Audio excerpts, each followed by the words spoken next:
But also, I'm okay with that option too. Lost it, boss.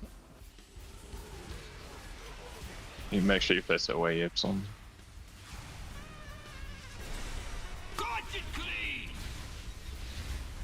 Okay, now if the Moonkins are the main ones seeding ads, should I just like let you guys know when Moonkins are picked? You go down. Yes. The tech boss. Okay, garbage here. This is one Moonkin picked. But it's P1 though, like I feel like this is piss. Do you have hyenas try to go for 2 here? It's P1. Us. Oh, W.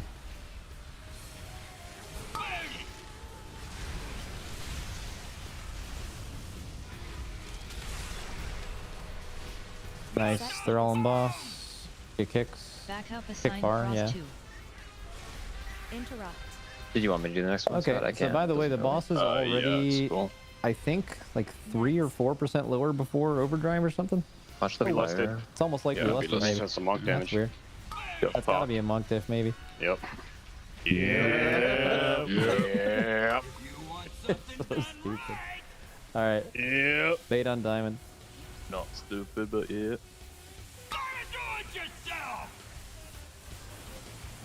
Time to take out the trash!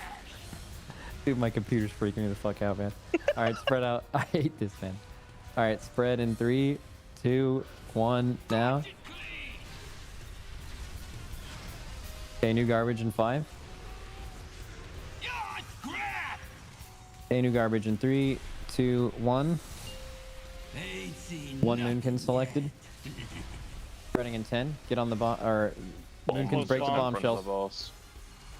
Bomb Get in away front of from the the boss ball. as well. Yep, fire circles. We're spreading in 3, 2, 1. Now, all bombshells should be broken except for 1. Get away from the ball. Bump. We can I have the res bomb. KSP. Get kicks, guys. Get kicks. This bomb is We hit a impossible to bombshell get. as well. What happened? Sorry.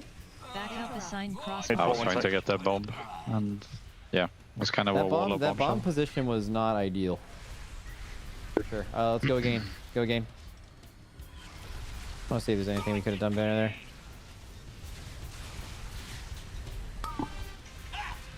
In dark, if we're gonna all blow up. Might as well. Yeah. Yeah. Yep. Good buddy. Undermine clean. Yeah. Yes, and Yep. I can't recall. Also, I think people should just move away from the bomb if they're there. Like, Yeah, like let's see Not how we let- could have played this probably better. timed out. yeah. Yeah, let's see how we play this better here. So we get a set of bombs. Should we run back? We have like a burn right in the middle. That's like pretty normal. So it's done. We have boss on the wall. We get 2 Okay, bombs so on this side. We have bombshells Maybe take in. it for response. We had 1 Moonkin picked.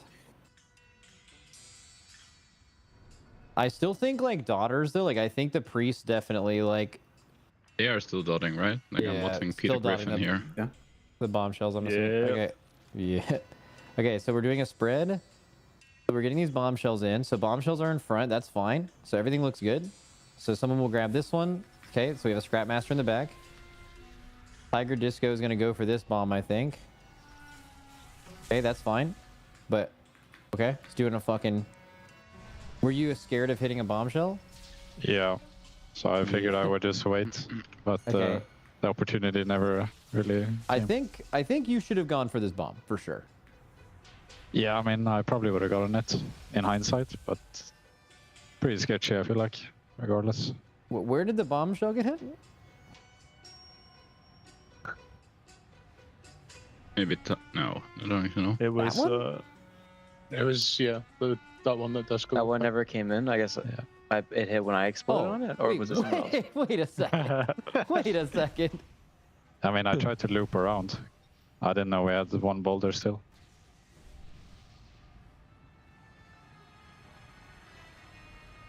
Okay, that is illegal. So Oh, can I get a res? Sorry. That is No. for sure illegal. You should be also, sober. we also missed the fucking ad too. Okay, wait. So you got blue here. That's close melee. Let me see what you did. You identify. You get in a spot. Okay, you're 2 right away. Oh, you're fucking you're Gucci, and you get the fucking yo. Okay, so you were the biggest person on Earth right now, right? But Yeah. why didn't you get your fucking your scrapmaster killed someone, right? Well, I mean, what's the convention for scrap masters? Because we talked about people going middle and going trying to for get both. both if you're able to. It's really tight. Like it's only the middle one. Like if it spawns on blue or purple, you can't get. yeah, those. wait, what the Like, they're fuck way is too this? far. Well, I'm so confused. Like you know, it's your number one priority to get that scrap master. You know where yours is. Like why are you like in the middle of the room instead of just going to your shit? And then you get your shit, and then you roll around. And it's like, okay, I can get the bomb. It's like even I don't know. I feel like there's just a lot of bad decision making during this. Yeah, I mean, it was. You have to just look for the green circle. What spawns the scrapmaster to know if it's your scrapmaster. Oh, something someone mentioned on the something someone mentioned during lunch or dinner was like if you spawn a faraway scrapmaster, when you kick it, ping it too.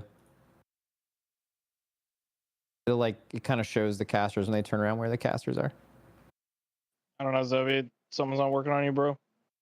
Oh. Probably also good to I say got it Power from Scrap Skull. Master. Works from Skull. Okay, perfect. Let's get it.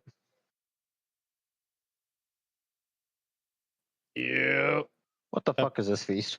I put the Jester ring thing in the WeCars channel if you want to grab it. Oh yeah. Yep. That's good. Yeah. Oh, it's active right now. Good. Oh shit, same. Yeah, me too. Oh. Yeah. That's why I typed the raid chat.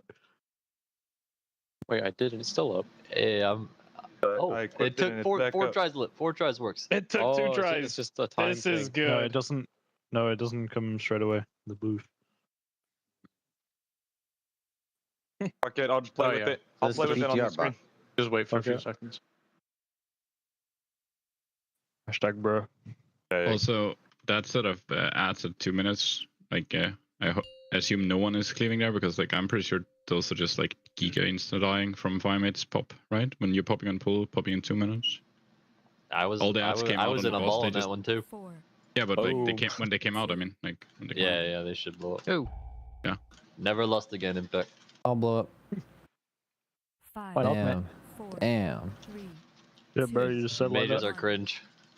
Okay. I Okay, said it so kind back of mean to- though. We're back. Yeah, to you cringe. said I that. didn't I mean it took like that that. bad, and I'm not even him.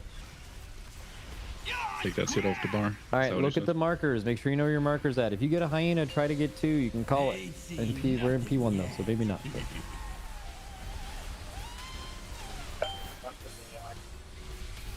Like this first set should be like absolutely nothing. There's a bombshell weird one on the left. Just be careful.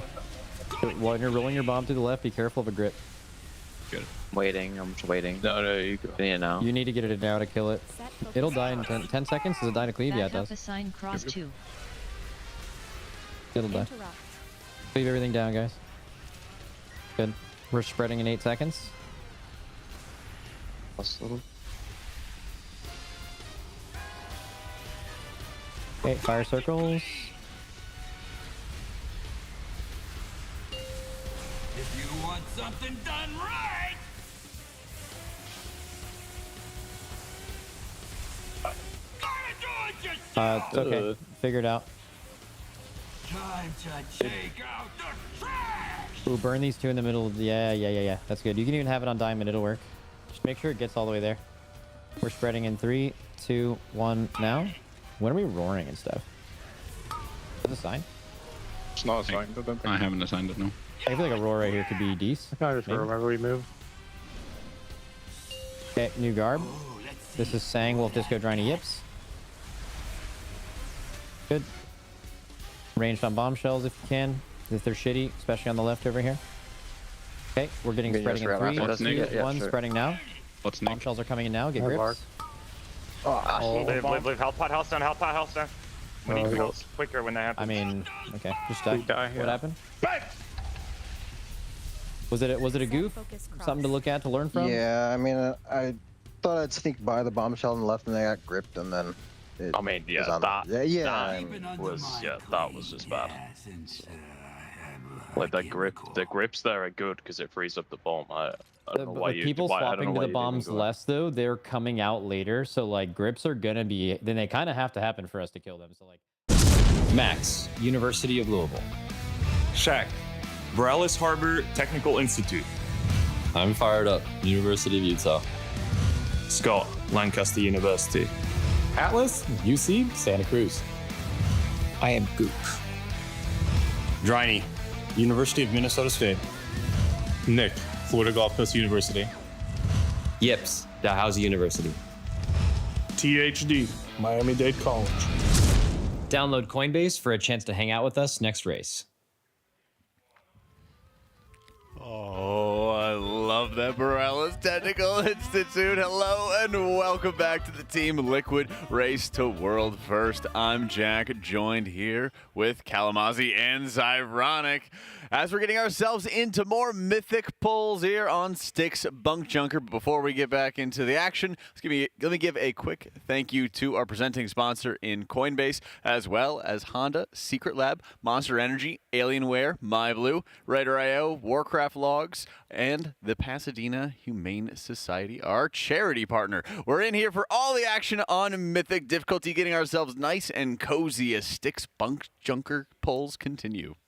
Yeah, Stix has proven to be a bit more challenging than we thought it would be. Well, but not I think so it was much for me with everybody. my poll count. What's your poll count prediction? Before we get into that, okay, we've been flying through all these things, but keep in mind, we're going to be flying out one of you lucky winners. If any of you are going to be winning that Coinbase giveaway, all you got to do, check out that QR code in the top right, or go to tl.gg/Coinbase using our promo code TeamLiquid20. And once you do, fill out that form at tl.gg/RWFBTS. That's behind the scenes. And you'll be entered in to win our grand prize to fly you out to the next world first race here at the Alienware training facility. Huge love to Coinbase for putting all of that together.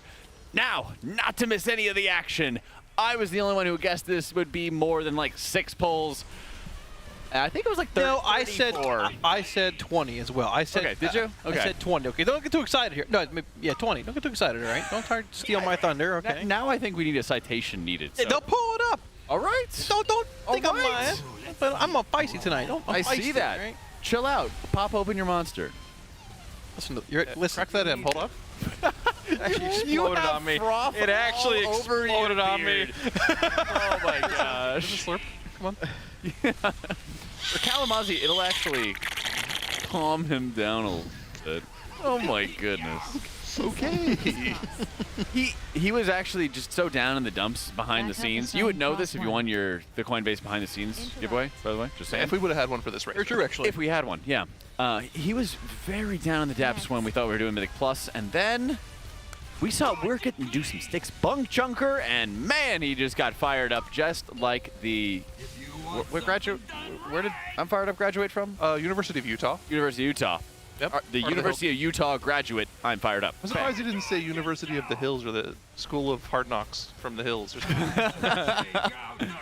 Yeah, I like THC, Miami-Dade. That was good. The I am group sent me to the Shadow Realm. Mm-hmm. Just like they're trying to send Stix Bunkjunker to the Shadow Realm onto this one. I'm getting shamed in chat right now.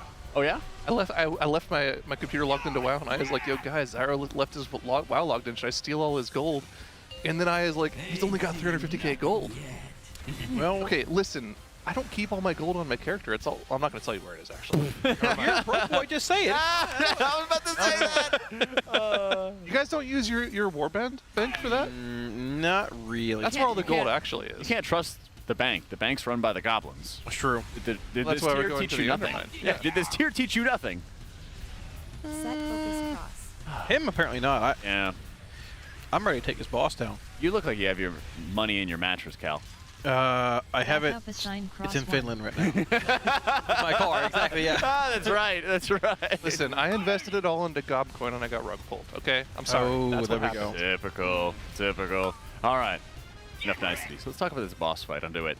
As we saw in heroic difficulty, we have large, small, and medium trash piles. Well, I guess the large ones would be considered the mega bombs, the giga bombs spread out across the room.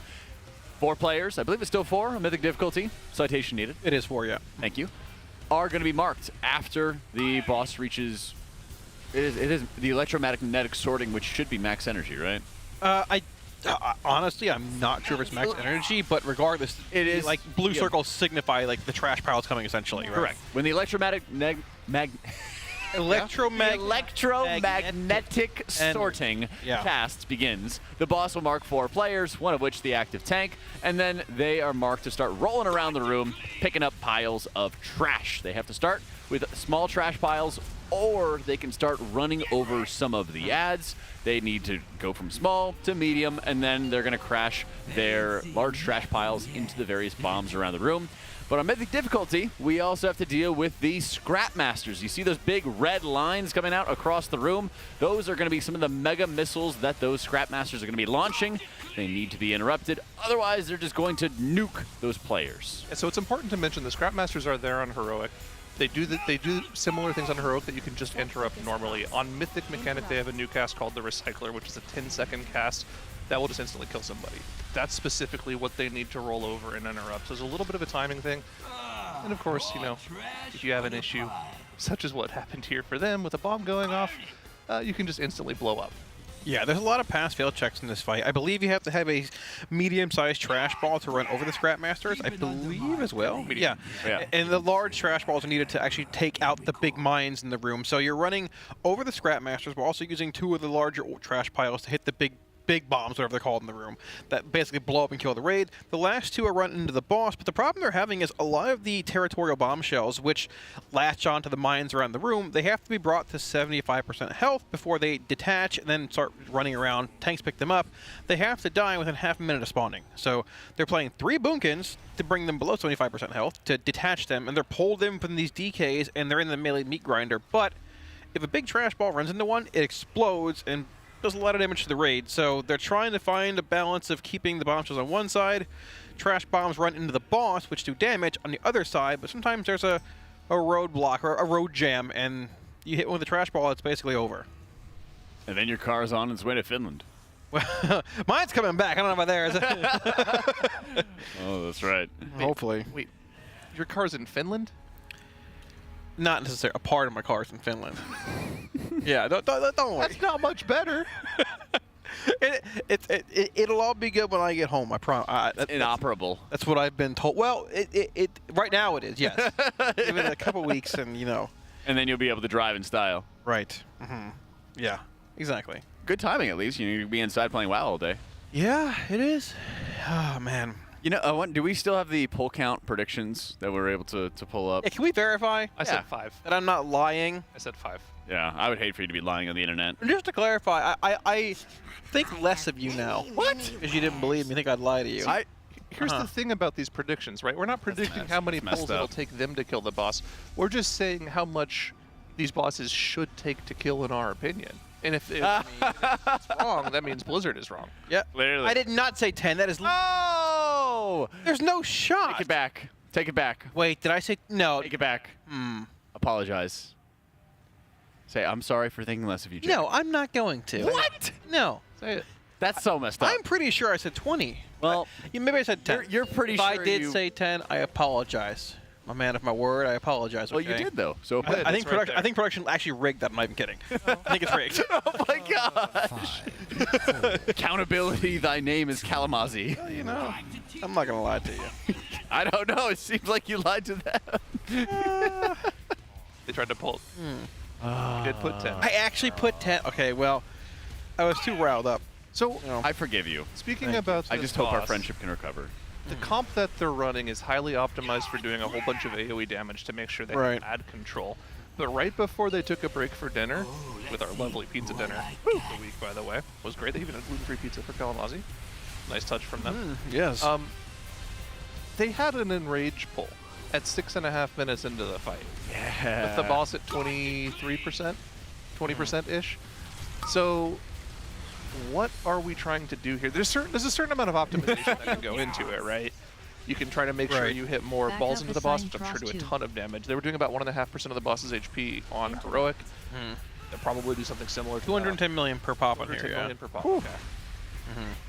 That's not a lot considering the boss has 14 billion HP. I mean, you also weren't 3-tanking the boss on Heroic either, but here it's almost necessary with these territorial bombshells. Having them just in melee on the one tank and juggling all the hyenas and the bombs, everything else, it's just it's actually pretty complicated, right? I don't think 3 Blood Decays are like required. The third tank could probably just be, I don't know, like a prop paladin, whatever, and just always have them take the rolling ball itself if you coordinated that. But Blood Decay, unsurprisingly, when grips are good, they're exceptionally good, and yeah. And it's even made it so that healer mains like Nick are being pushed into playing Boomkin. That's crazy to me. I've never before. I mean, this is one of those fights that Boomkin's just their profile is strong on, right? But unfortunately, looking at the last 3 fights, One Arm Bandit, Muggsy, and Gallywix, the only fight I could see a Boomkin in on, like, or wanting that profile is maybe One Arm Bandit, but you have Shadow Priest and Destro Locks and other classes that are just better at doing spray cleave than Boomkin and can bring more single target as well. So as far as like optimizing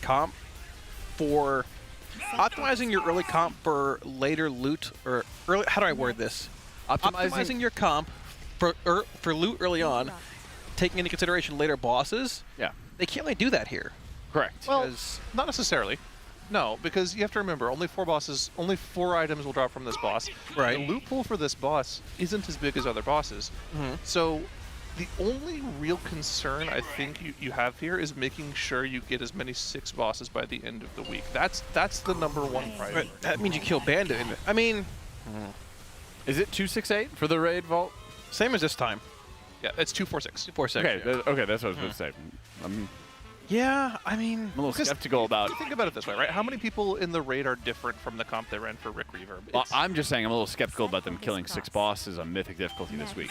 Yeah, we could see. I mean, the week is still, well, there's still 2.5 days left in the week, right? Today's Saturday or Friday? Today's Saturday. Today's Saturday. Okay. Yeah. I don't know at this point. Okay, I'm very skeptical about getting 6 bosses down by the end of the week. Well, we'll have to see. And again, they still have a lot of stuff to send, right? They still have crests to send. They still have sparks to send if they choose to make that play. So it's not like they can't make their characters better if they feel like they need to. Ideally, you wouldn't have to think about that decision on the 4th boss of 8 in the raid, but they might have to think about that if they do optimize their strategy to do more boss damage, and they still aren't getting close to beating that in Rage.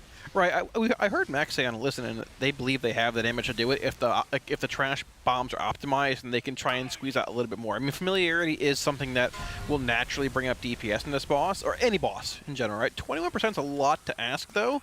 But I mean, if you have that one pull where nothing goes wrong and nobody dies, unlike this pull right here, you might. They think it's possible, but for a 4th boss to be 3 tanked and then the 3rd boss to be 3 healed, tuning is... yeah, there's some wild stuff going on with tuning. I'd rather bosses be more difficult than easy, though, and see some bosses like this that maybe take 30, 40, 50 pulls versus the first 4 just being steamrolled like Nerebar Palace was. That was a bit disappointing. Well, this is an interesting POV that we have here, because we can see Atlas is no longer playing Blood. He's playing on Holy DK now, so they swapped down to 2 tanks again, and they have Atlas trying to do interesting. a little more boss damage. Now, he's not doing a lot. I think he was just dead early that pull, but that'll help a little bit. I wonder what they're doing with bombs then. Early on, I mean, it seemed like early on they have a slew of monks and they're using Ring of Peace to knock the actual bombshells towards the front of the boss. And they had like a highway priority of like bombs going into the back of the boss, and let me rephrase, trash piles being rolled in the back of the boss and the bombshells being in the front so they wouldn't collide and blow up on the raid. Maybe that's what got them in the last pull as well. I didn't really get a chance to notice there, but that makes optimizing trash piles a lot more dangerous because melee is one big disaster pile essentially. Right. The thing that I've noticed though, and I haven't seen exactly how much HP the ads will individually have on the mythic difficulty, but on heroic specifically, the territorial bombshells didn't have a lot of HP. You could kill them very, very quickly as long as you had people dedicated to focusing them down. And if you're able to do that, it should be pretty easy to get everything into the fight, but it looks like this is just a lot more hectic on Mythic than it was on Heroic, so it's a little bit harder to do that. Whew. Yeah. Yeah, there's a lot. Especially for the 4th boss that everybody was kind of assuming was going to be dying pretty quickly, and having, I think, the added insanity of a 6.5 minute enrage. It's not so simple as we saw out of, for example, Gallywix Heroic, where they were able to 8 heal the fight. And the enrage, while there was one, it was like 9 minutes into the encounter, 9.5 minutes maybe. Now, Liquid has juiced up their item level quite a bit since yesterday. So yesterday when they were killing Rick Reverb, they were at 651.8. Now they're at 654.8. So you can see that Mythic Plus went a long way towards getting that item level up, and we kind of expected that to happen. Again, though, I think they still have quite a bit more juicing left to do. Things like Sparks, where they can send on weapons, things like upgrades with crests if they're not entirely sure whether or not they want to just use those right now. Rune Crest, you can probably send on important, like, heroic pieces that you know you won't won't replace. If you get a mythic weapon, you can send Gildeds on those pretty much right away. We saw Scott did that on his warrior. But those are pretty niche cases, I think, right now, and they'll start to have to hammer out the decisions pretty soon here, because like we already said, it's Saturday, right? After today, you only have 2 more days of progress left this week. In like a super ideal scenario, you get 6 of 8 done, so you can have primed mythic loot boxes for next week. On a positive note, Reclair won't take very long.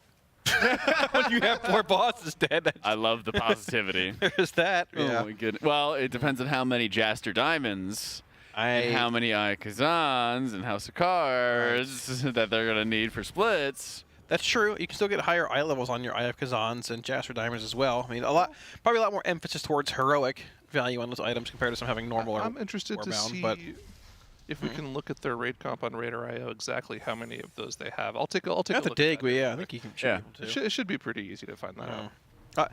I'm gonna be honest. Like I think this boss dies tonight. Probably, at least a very low attempt. It probably dies tonight. Yeah. I'm more concerned about Sprocketmonger being real with you. Like, I mean, they haven't shown it on a stream, but it's out there because ID streamed it. It's got the same amount of health as his boss, and I'm pretty sure it's like a 6.5 minute enrage as well. With that third intermission. You can do like 3 billion to this boss with the trash piles. You can't do any extra damage on Sprocketmonger. The DPS check on that boss seems diabolical. Like it is like, okay, we just can't do this. Go do M+, they nerf it. And what we haven't seen, at least we didn't see it from Instant Dollar's point of view, is we didn't see the intermission phase either. Right. We don't really know. That's going to go with some of the polarity differences. That's true. There's a big change there mechanically from PTR as well. So it's tough, man. It's going to be interesting. I wouldn't be surprised if obviously getting a little bit ahead of things, if Sprocketmonger is still alive on reset. But we'll see where that goes. Really? We'll see. We'll see. I think they get a last-minute Monday night kill. Be good. I mean, gathering the info before reset would be clutch to see One-Armed Bandit.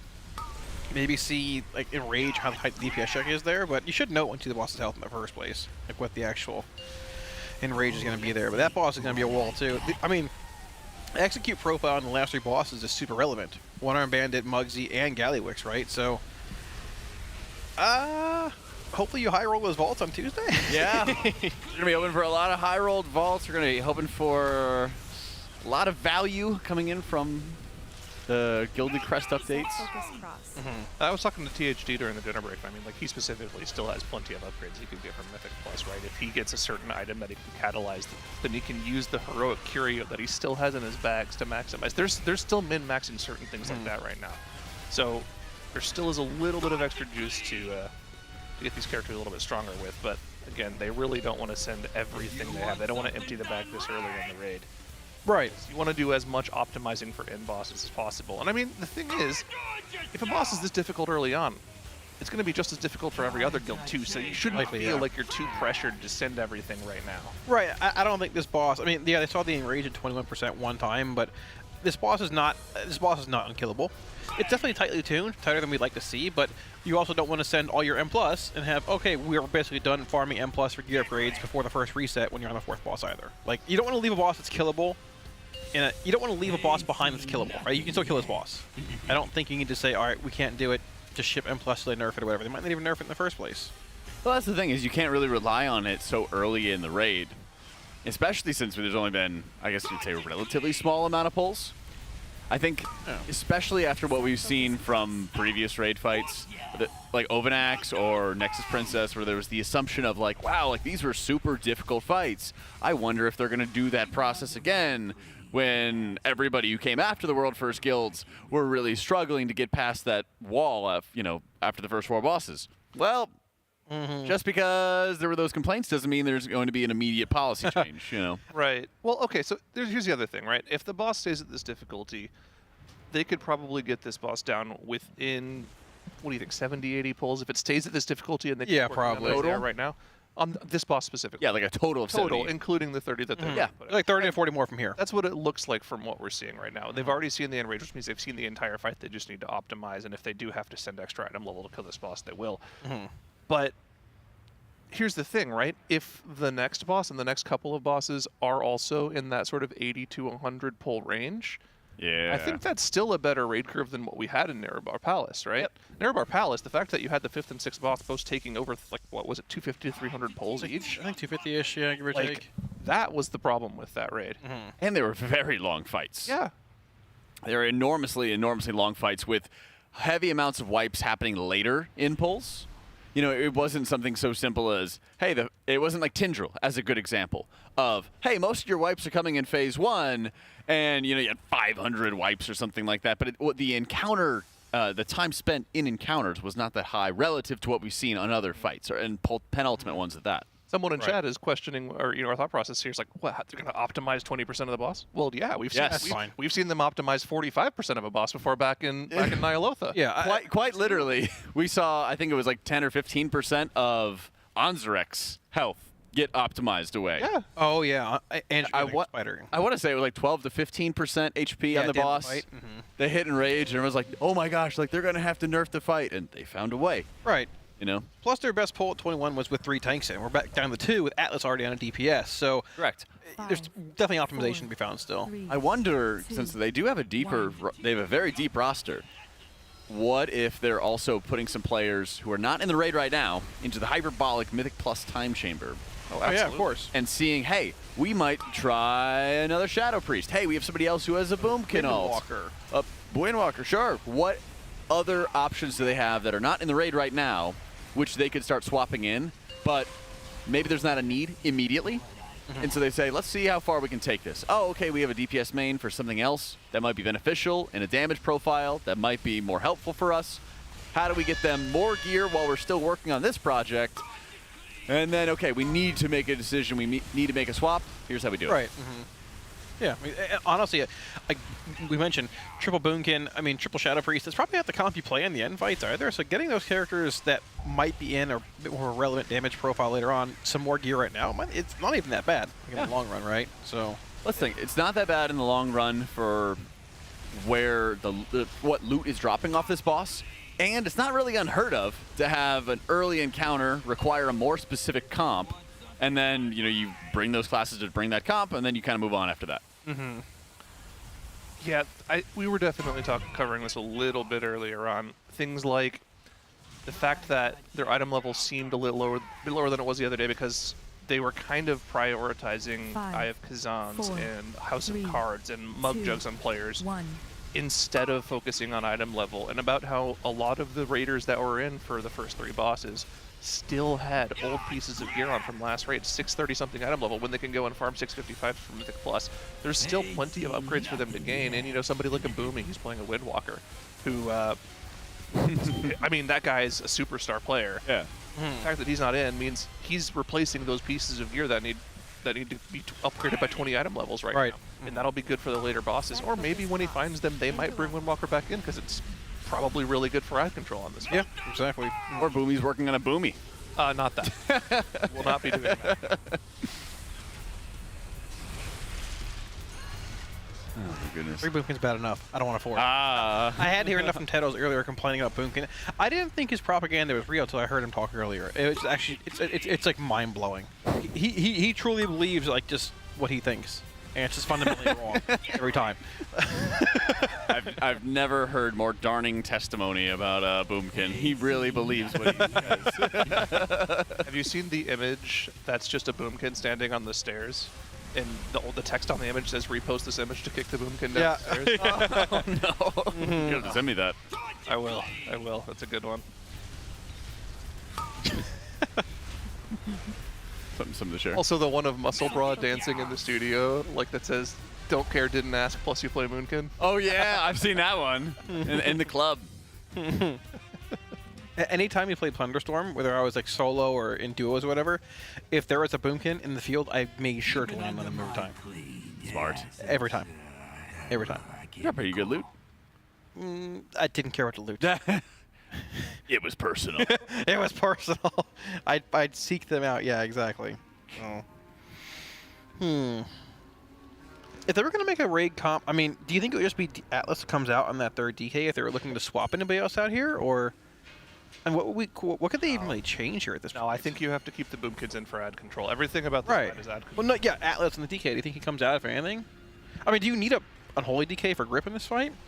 I would or say is he just you do. Yes. Because not only do they have the grip, they have A-bomb limb too, which is very powerful for ad control, keeping things on top of each other so that you don't have to worry about bombs rolling into them. Okay, fair. All right. I don't know what you really could even flex in this fight at this point. Then. Yeah. I mean, they're already playing with no rogue. One thing we haven't mentioned: the Mistweavers are actually quite good for a lot of melee cleave. Surprisingly enough. Their Rushing Wind Kick, their Rising Sun Kick replacement talent is a frontal cleave, splitting damage between targets, and they're running Jade Empowerment for the extra lightning damage, which also cleaves off onto enemies for additional DPS. So there's quite a lot of damage just bringing 3 Mistweavers. Plus, Dispriest is just pounding single target damage the entire time, hopefully making reaching that that DPS check a little bit easier. Yeah, that could be a good adjustment they make as well. I think this is a fight that is kind of frustrating to progress on.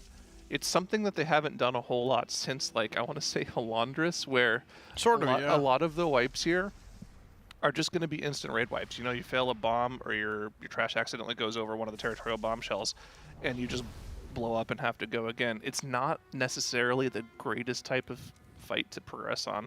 Yep. And I can kind of feel for them. It is it. It's one of those, like, hurry up and wait. Yeah. You know? Yep. It's a mental boomer, right? Hopefully multiple jokes there. You know, boom, bomb, boomer, old. 5 big booms. Yeah, boom. Yeah, boom. Woo! We didn't even get it. Dang, that stinks. All right. I was kind of hoping that you guys would join, but nobody did. Boom, boom, boom. That was like boom. There you go. It's 5. Okay. 5. You did 5. Thank you. I've honestly never watched the video. I don't even know what it is. I just hear it go off in my head sometimes. I just see, I've just seen like the videos go like start auto playing, but they're all muted and everything. And you're like, oh yeah, it's those guys at the Costco people. Mm-hmm. That's it. I want to look at the content. What is this? It's a little grip strength, little squeezy thing. Grip strength, yeah. There you go. See that? Something to keep my hands busy. Oh yeah, no, that's good. Watch your fingers. Oh, that's good. Gonna do this. There you go. Again. We're easily entertained. Yeah, it's like our fidget spinner. Yeah, well, that's literally like mine. You can see them kind of sitting back and laughing. That's nice to be able to see. Go ahead, Jack. I swore I could have seen a picture in that last POV that looked like Anduin's platform in Sepulchre. Did you guys see that as well? I didn't know, but I mean... Okay. We went back to our last shot. We had the other angle. Look at how happy Atlas is. The vibes. Yeah, vibes didn't seem like they were, off or anything necessarily like dinner. I asked THE in passing, what do you think? He's like, oh, well, I mean, it's definitely a boss. But he didn't say he was mad. They're happy just to be a Mythic in the first place, but I don't think they expect it to be, I wouldn't say walled. It's not a wall, but like delayed on this boss before Sprocketmonger getting to One-Armed Bandit. So, I mean, they also are the first guild in here putting in actual attempts into the boss. Instant Dollars got here, spent... okay. Let's put some respect on Instant Dollars. ID is great. All of the above, obviously. They got to 74% roughly, but I mean, they ended up going, I think, to Sprocketmonger for a little bit. Did they end up doing that? They did a little bit of both. Yeah. Okay, yeah. So, but I mean, for the most part, there might be a bit of a learning curve for Liquid comparatively to like Echo or Method when they get here. Have things predetermined a little bit, but that's how it is if you're the first guild to get here. So, I feel like we're missing out on a joke here. I want to know what they're all so happy about. I don't know. They're going to Sprocketmonger. They're happy now. They're probably talking about titles. You know what this actually really reminds me of? You remember the Vault of the Incarnates race? You got the Dathia, and there were like 4 ads on that fight. Oh, yeah. They ran out of ads, and the boss is at like 30% HP, and I was like, well, now what? Yeah. I mean, that did happen for them hitting Enrage at 6.5 minutes. Yeah. I think that's part of the frustrating thing. At least for somebody who would... If somebody got into the world first race just now, and then they got 2 Enrage, bosses at 30% or so, 21%, excuse me, and then they're like, what the heck? feel like that would be one of those, you know, when you're on like the platform, the meme, it's like first time. From the other race to world first guys. They're like, oh, yep, this is a fight that we can't just get away with, do all the mechanics correctly, and just finish off the boss. If everyone lives, we also have to do insane amounts of damage. And this is where, in a lot of cases, this is kind of like the micro adjustments that you don't quite see as a viewer. You don't really like see how they're adjusting every individual DPS cooldown to optimize damage. You don't see how making the most out of the grips in the composition so that they can meet grinder down adds and not actually prioritize them, but just make sure they die to, you know, free cleave. Also, blasting the boss down as much as possible, right? Right. Yeah, I don't think this is a fight that is super easy to replicate a strategy on either. You can see a guild kill this, but you're going to have to come in here and get the reps yourself for both this fight and Sprocketmonger, honestly. I like the weak aura they have for their bomb. I kind of feel like Sprocketmonger has a bit more of a yoinkable strat. I could be wrong, and we'll see when we get there. But I figure the way that you have to set yourself up and position yourself, you have to, you know, you go here, then you go here, then you go here. How are you adjusting positioning for a couple of like combo effects for some of the inventions going out? Whereas this fight, I think it's you get in, you get the reps, and then your DPS needs to be assigned in very specific locations. It seems to me like Sprocketmonger is going to be more of a like super tightly tuned DPS check, where the positioning is what you yoink, right? Yeah, right. Yes, exactly. They're visual things that you can yoink by just watching. Whereas this encounter is more of like when people use cooldowns, how they're using resources. I don't know how to drive the ball. That's true. I didn't even draw the ball from the PTR. I saw a little GIF going around of somebody like rolling around the bomb location, and I feel for that person because that happened to be on PTR, and I was like, I totally get it. They have given production that GIF and requested that it show up on the stream at some point. Do you remember Tindril? Yes, the JPC clip. Yeah. The JPC clip where he's spinning around and around. You know, listen, you make fun of it until it happens to you. That's probably, is that what broke him actually? Was that his last raid? No. Wasn't his last raid? No. Yeah, he did. I mean, that's not what broke him. He did vault. No, probably not. We can say that though, right? Obviously. No, we know what broke him. What broke him? It was the clip in Waycrest Manor with Hopeful and Nerf and Ellesmere. Where they went dark. Yeah. I don't remember it. No. Oh, come on! You haven't seen that clip? No, I think I have, but I don't remember it. It sounds like vaguely familiar. I'll be back one day. It's all right. No, they didn't go dark. They went non-verbal. That's what they. Oh, okay. Yeah. I do remember something about that. Yeah. Well.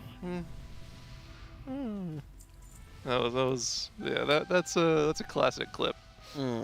I don't think that's actually what broke him. I think he had some real life stuff going on. But the man, as I've heard, might be coming back quite soon. I've actually seen him online and doing delves and keys and stuff. Ooh. Really? Yeah. That would be sick. He's been playing lately. He finished up his degree at Harvard, or what happened with that? I don't. Well, he finished the Harvard one a while ago. He was working on the Yale one recently. Yeah. Oh, good for him. But I think he finished that one up just now. Yeah, so he's back playing WoW again. That's a start. Obviously a little bit too late to participate in this race, but crazier things have happened. And it's JPC on the last boss, and he slays Gallywix. Yips raided in Liquid for a while too, as a warlock. Way back in Tomb of Sargeras. Left for a little while, and now he come back as a main tank. When did Yips join Liquid again? It was in. Well, JPC is one of those. There are certain people that have been in the guild that kind of Dragonflame have like an open invitation whenever they wanted to play again. Sure. You know, people like Evade. People like I'm assuming JPC is probably in that on that short list. Yeah. Yes, here it is. Boom. Oh no. Yeah. It's so great because it's just smiling and shaking. Like sometimes it just happens. It just happens. People like Ben. Yeah, Ben's another one. That's the best part of that clip is the pings on the bomb too. Oh man. Oh, it's so good. That's going to happen to me. It's going to happen to us all.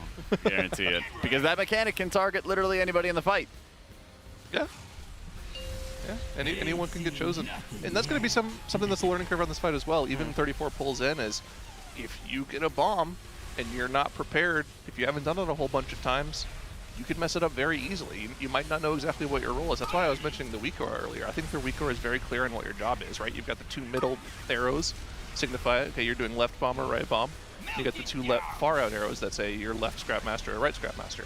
And I think they're doing a pretty good job so far. I'm always dealing with this first set, but as they get further and further into the fight, and they still have ads left alive from the previous set, they burn maybe a little bit too trash, put too much stress on their healers, they fall behind, and they kind of peter out to a slow death.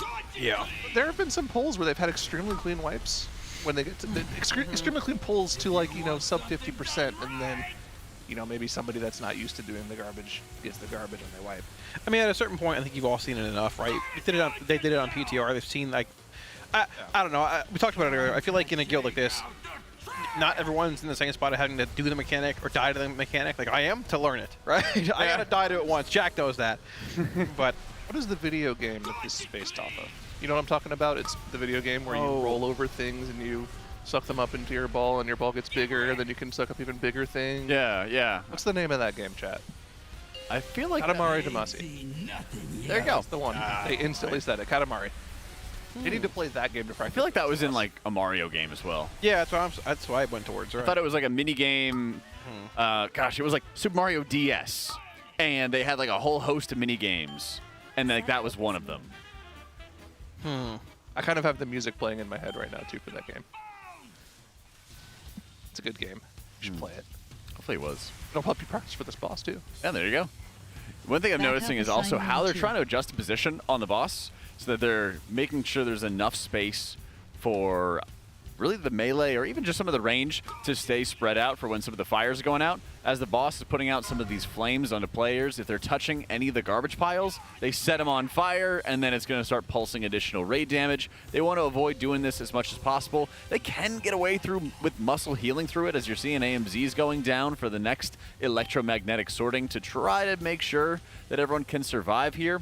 Big benefit of having all the triple Mistweavers is your consistent, steady healing is really, really strong. But I believe we just had a couple bombshells going off. Yes, bombs go off here too, unfortunately. Yeah. That's going to be all she wrote. It just spirals so fast too. I mean, spiral is like a half-rolling joke, but it just spirals so fast. Like, you even heard Max say earlier, which is why they brought in a second boomkin and eventually the third as well, because he said like, oh, this is a double boomkin set. Like they both got put into a ball.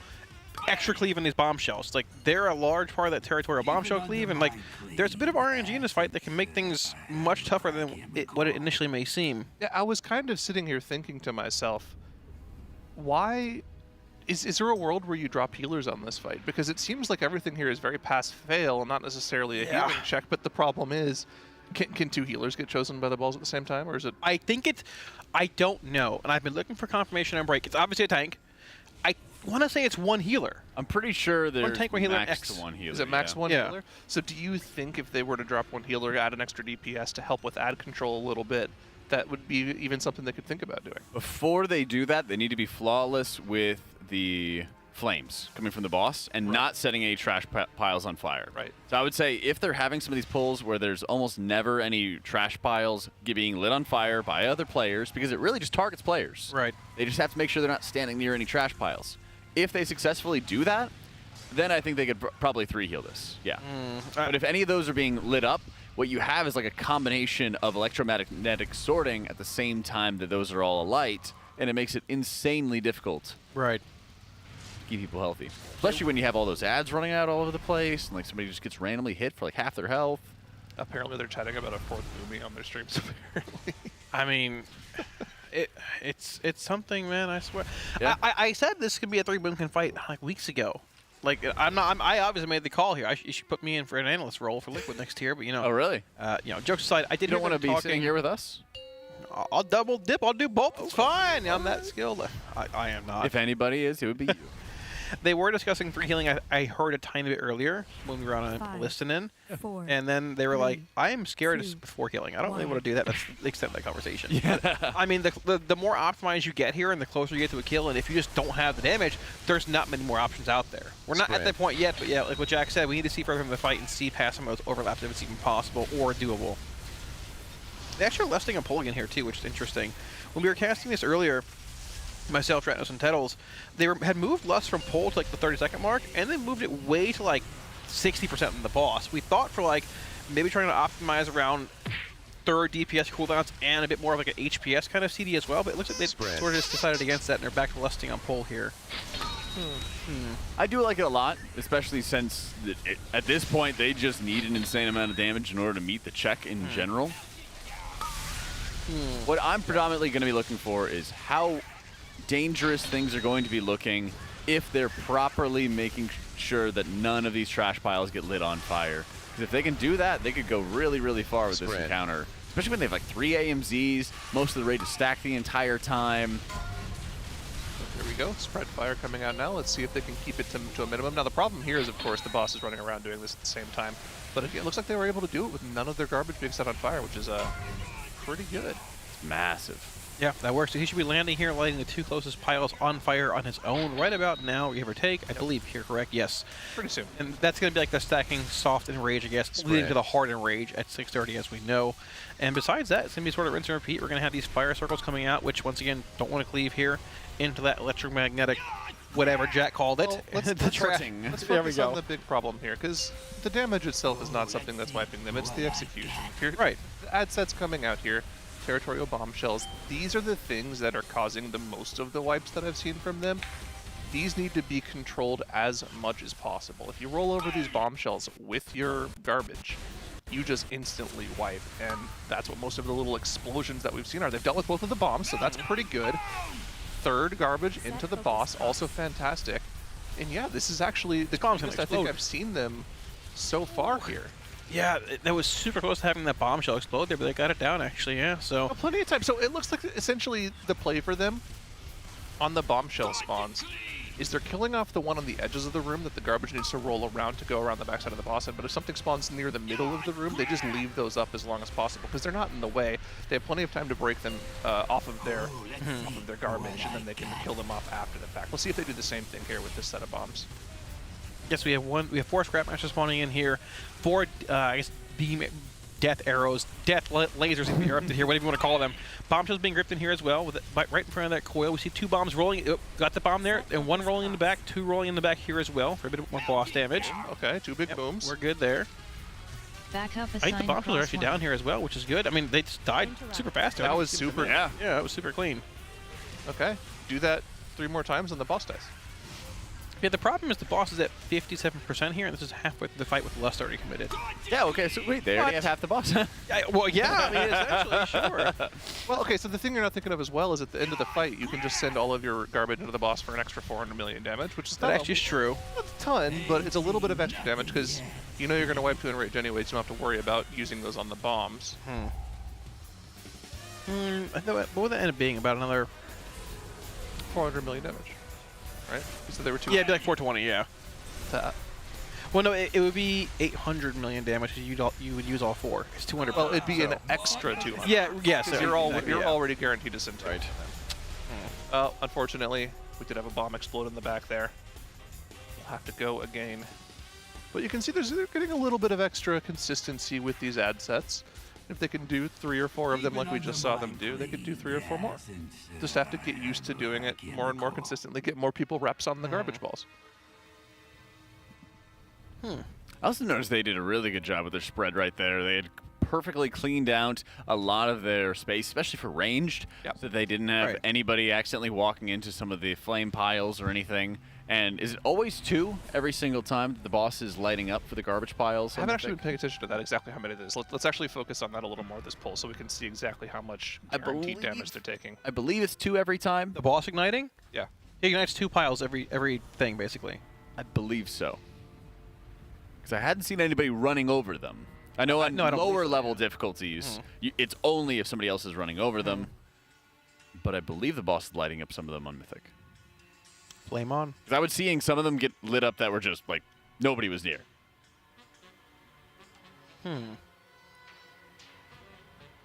Well, we'll see. That's right. We will. I'm not saying this fight. I don't believe this fight needs to be changed or anything at this point necessarily. But we'll see what happens. But I'm curious if you were Blizzard here and you see this happening on a Saturday night with a million splits being run and all that. When do you think is the time where they would maybe step in? I don't think it needs to happen now. They shouldn't do it now. I don't think they even need to in the first place. And if they do deem that worthwhile, do you nerf the health or do you just make the enrage a minute longer? So let's use history as an example. Right. Well, two-part answer. History as an example. I would not touch any boss until you start seeing these world first guilds kind of hit a Nexus Princess Kaveza point where they've done absolutely everything, and they've done all the optimization with composition, and they've kind of pushed the limits as much as they could with like reducing healers or tanks or whatever. Like we saw with Kaveza, they started one tanking it. Hopefully, if I was in those shoes, I would have nerfed Kaveza before they had to like one tank it. Right. But getting to a certain point where you have to do some absolutely desperate, unhinged stuff in order to kill the 4th boss of the raid. Yeah. There's a very big difference between that and like the final boss. So I think if I was Blizzard on a Saturday night, kicking back and relaxing, I would crack open a nice bottle of water and just enjoy the show. I think it's definitely killable the way that it is. Yeah. See, here's the question for me is if you're somebody who is in that show in particular. If you're somebody who's in Wicked and you're watching Liquid pull this boss, and they have perfectly stacked the raid with exactly the comp they want. They're all wearing, super rare items like I have Kazans and Jaster Diamonds, and they're having this much trouble with this boss. What are you supposed to do?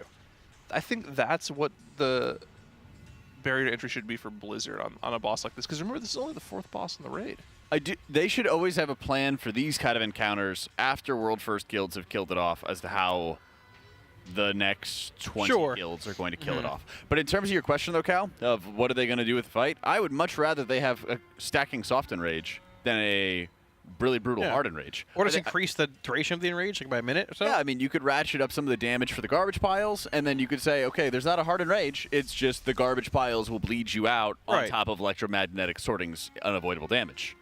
Yeah. I think that'd be perfect. I think that'd be cool. Right? It's the 4th boss. I mean, honestly, though, it also is Saturday night already. You could just say, hey, reset comes around, you get a lot more gear, and that enrage is not an issue anymore.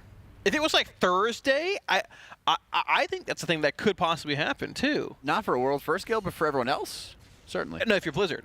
Oh, for Blizzard. Right. Oh, I mean, this boss is dead way before that. Yeah. I'm saying like if this was like maybe like a 7th boss out of like 10 or a later boss, and like they're having this problem, I think you just say, hey, it's Saturday, enjoy your 2 days of whatever, and reset comes around, make some gear, get some vaults, and kill the boss. Yeah.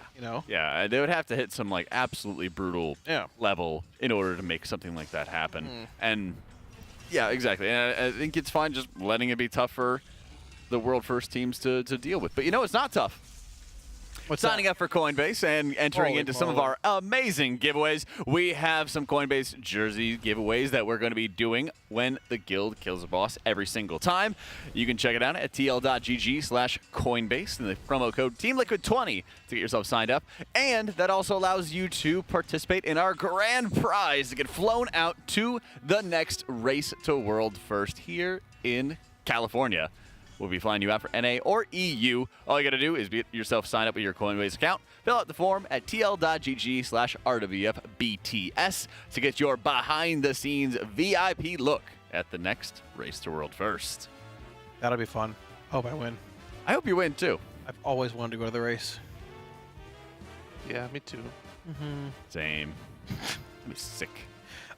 What if you won, and then you could, like, have one of your friends... Well, that's I'm planning on rigging it and winning and raffling it off my own stream, actually. Yeah, there you go. Yeah. Yeah. Well, I was thinking... How that goes. I was thinking, if you were, like, super tight with some of your friends you were playing Magic with at BlizzCon. When I was hanging out with Kalmazi last BlizzCon, and he was like, oh, I got some plans. I'm going to go... I'm over here in the side food court.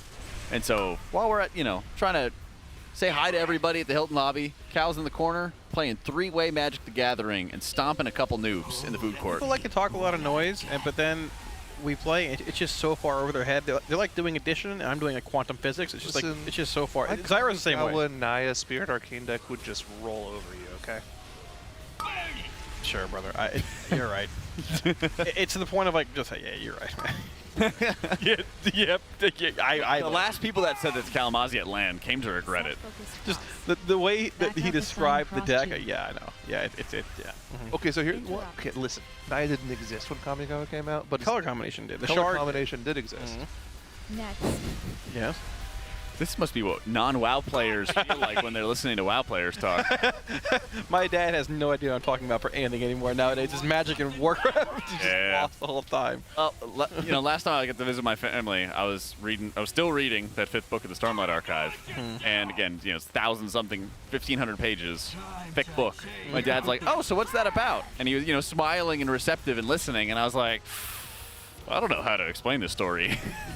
Well, Muzzy, if you have to school some trash talker at some constructed Magic, what's your go-to deck of choice? What do you play? Depends on the format. Everybody plays Commander now, so I just... oh, you just had... Yeah, everyone does just play Commander now. I gotta make a Commander deck, yeah. It's just sort of how it is. It's just... I don't enjoy Commander that much. I don't either. The decks I play, just people don't like. Literally, Zyra was there. Not to get too sidetracked here. Yeah. Last time I played Commander at Boston, the Race the World First, I locked everything down on turn 3, and people were like, "Oh, this is boring." I said, "All right, I'll quit. You guys have fun." I walked away. Won on turn 3. Just everybody, all right, okay. Set focus cross. They couldn't do anything. I don't know, so sorry. I don't play to have fun with the dinosaurs. I play to win. Back half the sign cross one. Your cat deck. It's fine. Is there a graveyard? There's a graveyard. Of course. Yeah. But yeah. What happens when somebody loses in Magic? They die. They go to the Shadow Realm? Yeah. They lose their soul. Okay. Yes, exactly. Yeah. Good to me. Sign me up for this game. Yeah, I think you would like it. Yeah. I played a little bit of it when I was at summer camp, but there you go. I was playing with somebody else's cards. I was a little too wrapped up in like Yu-Gi-Oh! At the time. All right, Kalamazoo, I have an important Magic question for you. Are you more of an alpha investments guy or a Tolarian Community College guy? More alpha investments, I would say. Yes, sir. That's me. There we go. There we go. Yes, sir. Both are nice. Awesome. They're both good. Yes. Yes. Exactly. Exactly. Kai Buddha frequents my stream. He plays an Aflock, actually. Oh yeah. Legitimately, yeah. He plays an Aflock. It's actually pretty cool. Yeah. So we're one and the same. You see, we're all one big family. Anyways. Anyways, lock it back in here. What do you think about the reserved list? Keep it? Abolish it? I keep it. It's fine. Okay. Keep it. Keep it. I'm trying to not talk about the boss here. This is a cool weak aura. This is a cool weak aura. It's a very cool weak aura. Just giving the extra indicator for where they would need to start their path. It's actually convenient because... Look at that. They also have a marker that goes over the head of the Scrapmaster in terms of where it needs to go to. That's really, really cool, but man, I also hate that that has to exist, you know? I mean, it's just... yeah. Yes, I feel like you could get away without having an arrow over the Scrapmasters as a weak aura, but it's just convenient, and it makes things a little easier. I mean, that would be one of the nerfs they would have to make for the encounter to give you way more time to resolve these mechanics. Right. Just to clarify here, we don't have a duration tracker on the screen here for this pull. We are at the 4-minute mark, essentially, and the boss is at 45% health. Okay. So we are a little off of this enrage, it looks like here, but this is a pretty solid pull. We're off of the enrage, but the thing we're working on right now is consistency. Right. Getting to a point where we can feel comfortable pushing for more boss damage. As long as they can keep the ad sets under control and deal with the increasing amount of ads as they spawn throughout the fight, that's what we're going to be happy with. Yeah, I'm happy seeing 40% here in this pull in general, honestly. So we do have those 4 Scrapmasters spawning in the back. I believe 2 went off, unfortunately. It looked like on Big Poppy and Impact there. We do lose 3. We have a res for 1 and a res for both. And, not a res for all of those. Darn. It's a good pull. Yeah. Still a good pull. Speaking of pulls, Kalamansi, what's your best pull that you've had in Magic? Your best rare pull? Oh, jeez, I don't know. Like a top deck thing? No, like, you know, when you open a pack of cards. Oh, okay. It's called pulling a card. What's your best pull that you've had? Okay. I don't know. I'm trying to think. I mean, I opened a showcase foil Progenitus from Foundations a few weeks ago on stream. Yeah. Okay. Sheesh. How much is that worth as a 10? It's like $200, I think. Yeah, that's pretty good. I think. I don't know. I got an arm of Exodia once. Oh, the arm. Yeah. Oh my goodness. Right arm of Exodia. Back in OG Ravnica, I pulled a Hollow Godless Shrine. That's cool. Those are worth a good bit of money nowadays, too. I have no idea where that card is anymore. Oh, yeah. They're all gone. That's cool. Yeah. Better times. The old times. Now I'm just getting old and times are getting worse. We hang out more than ever. How are times getting worse? Well, you just answered the question. Every day is a blessing. Yeah. I wouldn't mind playing Magic again, but it's just too expensive. Some crazy pulls in the chat. Someone said they pulled a foil Chrome Mox. I pulled one of those like 5 years ago in Kaladesh. It's an invention. It's a good one too. Nice. I had something big back in the day, but I forgot what it was. I don't know.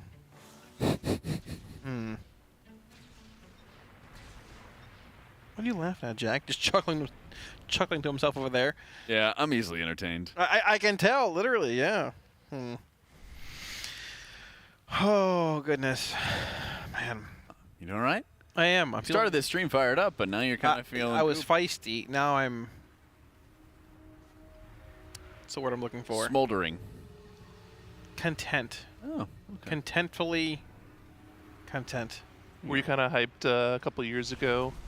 Was it actually a couple years ago now?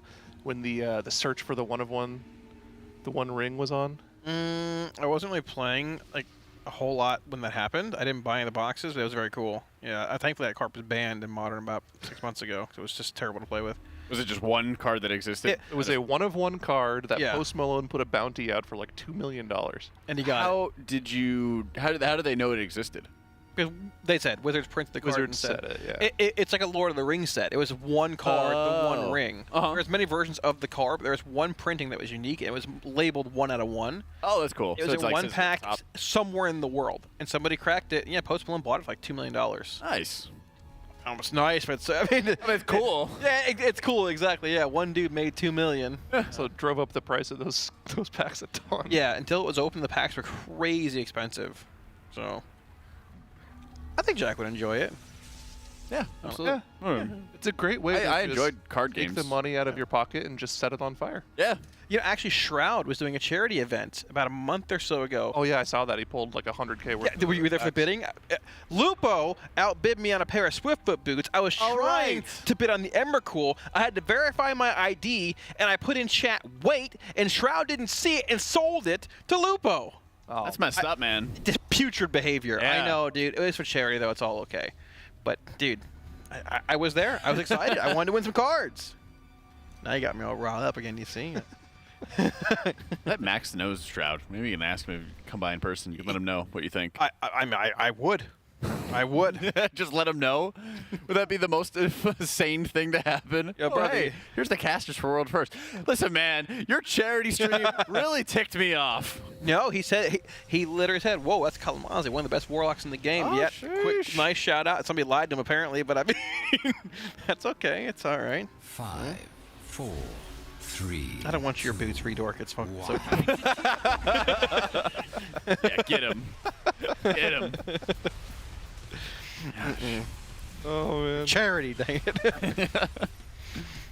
You don't want to give money to the charity of Redorculus? They're cool, but they were like serialized Swiftfoot boots. Okay, it's all right. Okay. Thank you, Redork. I appreciate it. I think this is my kill pull, by the way. Just saying. Oh, 37? All right, yeah, get it together, Liquid. Let's go. Come on, guys. Right now. I gotta be right.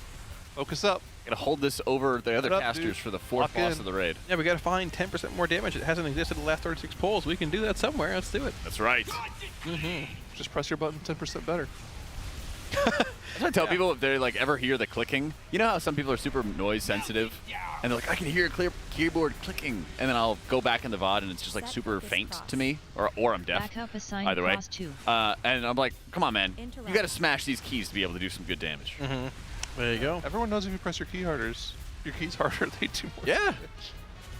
I don't even have cherry keys. I don't even remember what do you use? I have a Wooting 2He. Okay, yeah. I don't think they're cherries though. They are. They are. I love the story about those keyboards and how they like forced a rule change in Trackmania. Really? You ever hear about that? Uh-uh. So of course you know the bit with Wooting keyboards is the first mechanical keyboards that have the actuation settings. The actuation settings that make it so when you press a key down, you can say, I actually only want to push the key down 40% instead of a full 100%. Or something like that, and you can set up a curve on the key to change that. Yeah, it's actually super nice for a couple different abilities. Like for Smite, that thing has to go down like 10% to activate. Huh, that's weird. But if I'm gonna hit, cool. Yeah, but I'm gonna hit like I don't know, Evangelism or something like that. I gotta press it down the entire way. If Why I does hit that barrier, make a difference? How does it make a difference? Well, if you're used to spamming an ability, the second that you're putting it down, it's instantly triggering. But if you are, for example, mousing over, you know, my F1 key is my barrier key, then I need to press it all the way down to activate it. It's actually pretty convenient. So you gotta be committed. But there's plenty of times where I'll hover over the F1 key when I'm about to barrier, And so I want to make sure I press it all the way down. But if I press the smite key, I'm pressing it with a vengeance. Interesting. Okay. Yeah. Pretty cool. Yep. Does it have to be vengeance, or can you play it with like a prop paladin? I prefer to play with prop paladin, to be honest. Power of the light coursing through both of us. You haven't played with Ronnie Coleman, have you? I'd love to, but he just won't wake up early enough. Ronnie's always ready to go. You call me up, to play with Big Bob. Well, the last time I asked him if it was going to be a pain, he said it would be lightweight, but then he just no-showed. Yeah, you gotta. You wake up at like 7 in the morning, Jack. I go to bed at 7 in the morning. We are not the same. No, we're not at all. Like we're the odd couple. Well, anyways, the thing about Trackmania is that a lot of people play that with controllers, right? So they use analog sticks for their driving. Right. And one of the biggest content creators in Trackmania, Virtual, uses a keyboard, and he used a wooden keyboard, and he set up this map that you needed a very precise turn in order to get the best time out. It was something like 37% of a turn, and he set up his keyboard to turn to that. People didn't know that, and there was a big controversy about whether or not that should be allowed in the game, because they kind of said it was like cheating. It's a really cool video. There's like a 45-minute YouTube documentary about it. It's actually really interesting. I should watch that. 34%. Thank you, chat. Yeah. I heard there was something along the lines about like overclocking controllers as well in FPS games. Ooh, I don't know about that actually. Yeah, they had to like track the controllers or like check them for overclocking, something along those lines. I'll have to check that out. I want to overclock my brain somehow. That'd be cool. You know, like you're perfect just the way you are. More monsters just juice me up. Let's go. You better get to sipping. It's a good idea, Jack. I'm pretty sure there's a lot of movies about things like that. They never go well. Mm-hmm. You ever see Johnny Mnemonic? I did, actually. That's a very good book. It's a William Gibson novel, in fact. I mean, that actually kind of ended up going pretty well. That one was okay. That one was, oh gosh, actor's name, John Wick. Keanu Reeves. Yeah, Keanu Reeves. Yeah. Thank you. He is book. Yeah, I know. That's right. Read a book, chat. Gosh, Keanu Reeves is this data storage guy who hides the secrets of criminals and wealthy people, whatever, inside his brain in a section that he can't access at all. And so he never knows the information he's storing, and then he delivers it, wipes it from his memory. He doesn't know. Till one day, the wrong information gets put into his brain, and people want to end him. And so he's on the run from violent assassins and everything along those lines. Yep. Sounds interesting. Yeah, and he has to recruit the help of Ice-T. Yep. Yeah. Okay. Ice-T, who is a freedom fighter. Yeah. And then they find a dolphin hacker and feed it cocaine in order to hack his brain. I'm not kidding. That's the book. That's literally the book. Go read a book, guys. Sick book. Yep. Hangs out with Molly Millions, who's kind of like a cyborg lady with knives for hands. Yep. I'm telling you, it's a good book. That's like I'm waiting for one of them to ask who Ice-T is. I think all of our ages start with 3, so I think we know who that is. Ice-T. Jack, you were talking about it. You know who Ice-T is. Yeah, of course. I brought him up. Yeah, I brought him up. You know what we're about to bring up? No. There's a reason we have not changed. Okay, I'm sorry. I won't do it. I don't want to hear. I won't do it. Out Okay. of your mouth about what we're thinking about until don't worry. It actually happens. Okay. Yeah. I like a lot of the cyberpunk stuff is pretty cool. It was great. The body hacking part of that is pretty cool. Now a lot of that devolves into like body horror, but you know, before that part is pretty cool. None of that stuff interests me at all. But the hacking part, definitely. There's William Gibson has another great series called the Sprawl Trilogy. Oh, we got to a new best. We got to a new best. We did 18.07. Yeah, we were trying not to jinx it, okay? We were trying not to jinx it. The anti-caster curse. Yeah. Where you do not talk about the poll in the slightest, and they have a best poll. Man. Oh, that was beautiful. That was actually good really job. clean. We lost. All right. Good ones all around. Good ones all around. It was good. I'm glad Jack caught on too. Yep. I saw him in his eyes. He wanted to scuff the pole, but we pulled him back. They lost Big Poppy early on, but got a fast res on him there. So, for the most part, all DPS were alive there. Now, unfortunately, the encounter timer's at 624 and the health's at 18%. So they made a lot of progress. Okay, let's go take a quick look at it once again, so we can properly talk about what's been going down here. Yeah. So we're about at the 6-minute mark here, right? This boss is approaching 20%, around 25%. And we know we're going to get pretty much one more set of ads here. So let's see exactly what goes wrong. I suspect it's a bomb. Of course, one of the mythic mechanics on this encounter is that as you get further into the fight, more and more and more ads spawn. That includes the territorial bombshells. So there's just a lot that you have to deal with here. They do a good job of dealing with the Scrap Masters. Oh! But let's see what it Oh, no! actually takes. Oh, no, Scott. Oh, no! Okay, they got Wait, me. he got it. it. That's how you do it.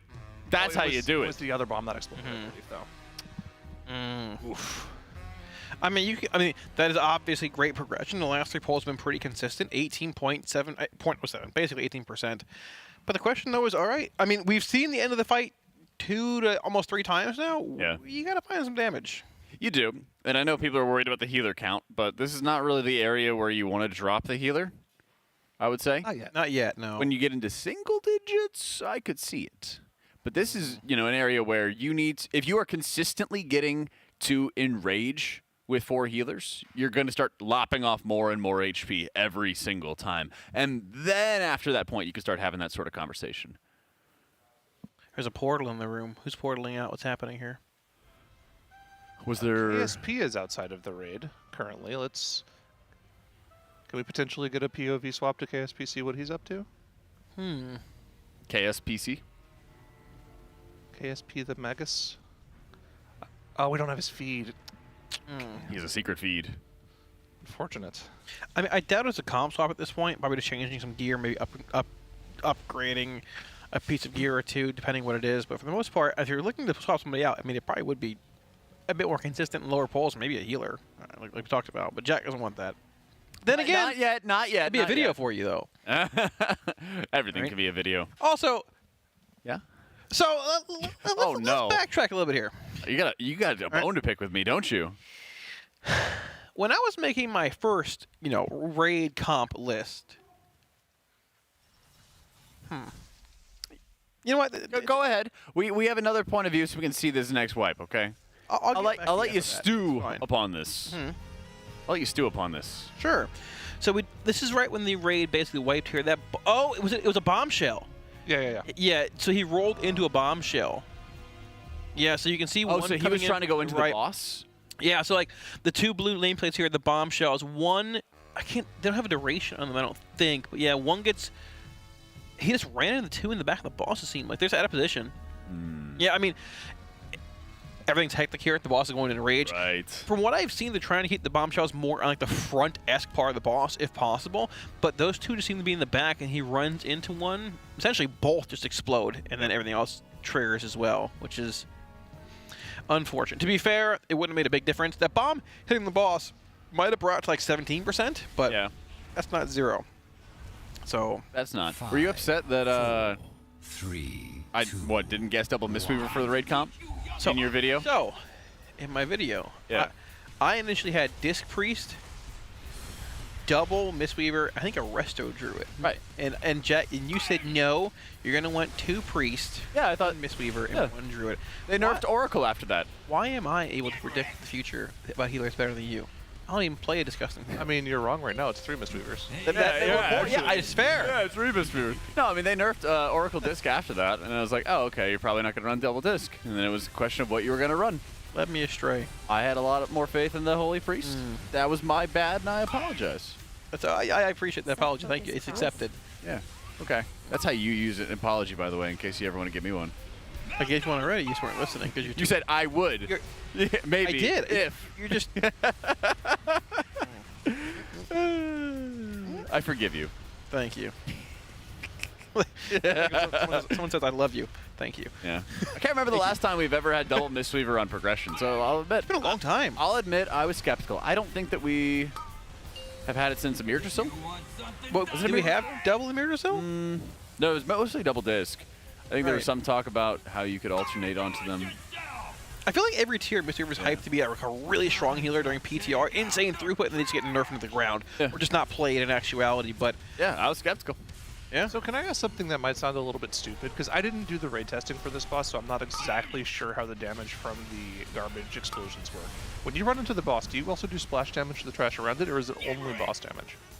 You mean the trash is the mobs? Rolling ball. I'm pretty sure it's the boss. Is it just the Well, you will pick up a lot of the mobs, like the dogs, Some of them when are. you hit the boss, does it splash damage at all? I don't believe so. I don't believe so either. I don't believe so. Because I was thinking, what if there's a world where you have to pull the boss to the bombs and like hit the garbage on the bomb, but you also hit the boss? But if there's no cleave, then that wouldn't work at all. Or maybe it's just code does not work with that at all. I'm trying to figure out where this extra damage comes from. Because extra damage is from more eye levels in your gear. It's probably the answer, but I mean, like, yeah. Obviously, we're talking about, we know they can optimize a lot, but yeah, I was just curious if that was even something they could think about, but I doubt it works that way at all. Right, yeah. This is a really interesting spot to be in. I mean, 18% is a lot. You can still probably shave off 4 to 5% relatively easily with like better RNG and who gets the balls with CDs and such and more pulls here, but that's still a lot to find, you know, on a pretty tight range timer. I mean, gear upgrades aren't going to make up 15% of your DPS. Unless you send everything, and we're not doing that here, right?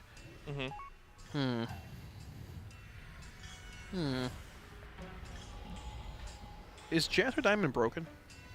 I think there's problems with it where it cannot give you its effects when you die occasionally, similar to other items we've had in the past that have cantrip effects where you just have to re-equip it. Yeah, okay. I wanted to ask about that, but I was not sure if that was a... I wasn't going to. It's all over the screen. I mean, yeah, that's the thing. I was like, unequip Jaster, re-equip Jaster. I was like, okay. I don't think I'm ever going to get one for a while, so didn't really have to... Not with that attitude. You got a Spy Master like week 2 last patch, and you're a healer. Yeah, that owned. Yeah. That owned. That one. It paid off. Listen, I was playing Discipline for Anzarek. I needed it. What about Akazan? You gonna get that one? I hope so. Now, I vouched for my raid leader because he's a warlock, and I was like, oh, Kalamazoo said that's Biz. Go get it, raid leader. Something we haven't talked about is they did make a comp swap a few polls ago. Yeah. 3 polls ago. Swapped out the Dev Evoker for the BM Hunter. So slight amount of extra damage in the form of that Hunter's Mark, but not a ton. Just a little bit of extra damage at the start of the fight with the Bloodlust. But, you know, they're starting to optimize just a little bit more for boss damage. Oh, that must have been between when I was on earlier and this current shift, because they had Malarkus in earlier when I was here with the Dev Evoker. But I guess when they swapped to that third Boomkin, they changed comp a bit there as well. Interesting. They literally brought Malarkus back 3. Right. So, yeah.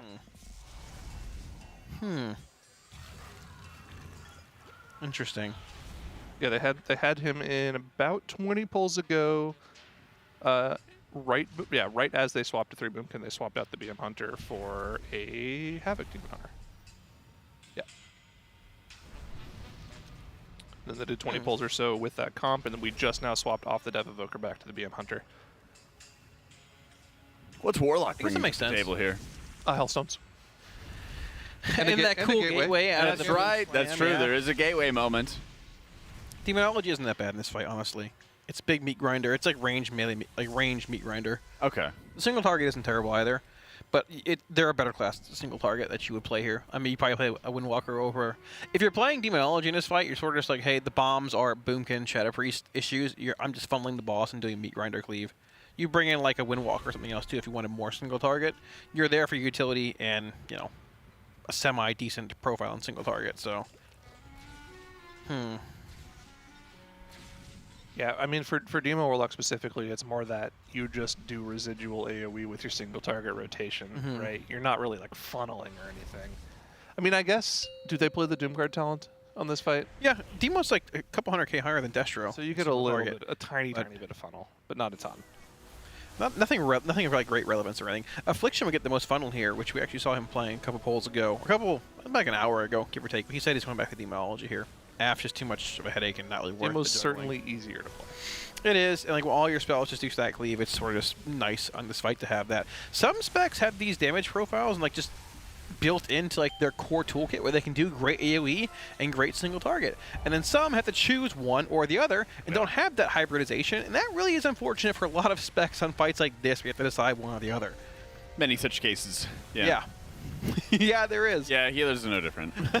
Bit of disparity in class design, but hey, I mean, I think Locke's in a fun spot. I'm not a walking god like mages are, but you know, nobody is, to be fair. No, nobody is but them. Yeah. I played the wrong class, man. I hear you say that way too much these days. It's just true, man, you know. It's just the countdown until Mob Classic. We're almost there. We're almost there. Oh, you're right. Few more years. You really just need to do what I do, man. Just play both of them and swap between them based off of whether or not they're good. Yeah, but then you're a traitor, Zyro. You're a traitor to the Warlocks. You get labeled the Betrayer. That's a cool title, yeah. No, I'm contemplating it at this point, yeah. Yeah, that gateway there. Good luck utility. All right, well, I just played both priests, and one of them's going to be good. What's that? I just played both priests, and one of them's going to be good. Yeah, or I did have Jack the Mistake as my alternate character this time. what is your druid's name? Like Jack the Grass Eater or something like that? What is it? It's a cow. It's had a few names. Ground beef. It's like a grass meme, right? What is it? So it was Touchin' Grass. Yeah, there we go. Touchin' Grass. But then I was doing a 0 to Hero series, and then people started recognizing the name in groups, so I had to change it again.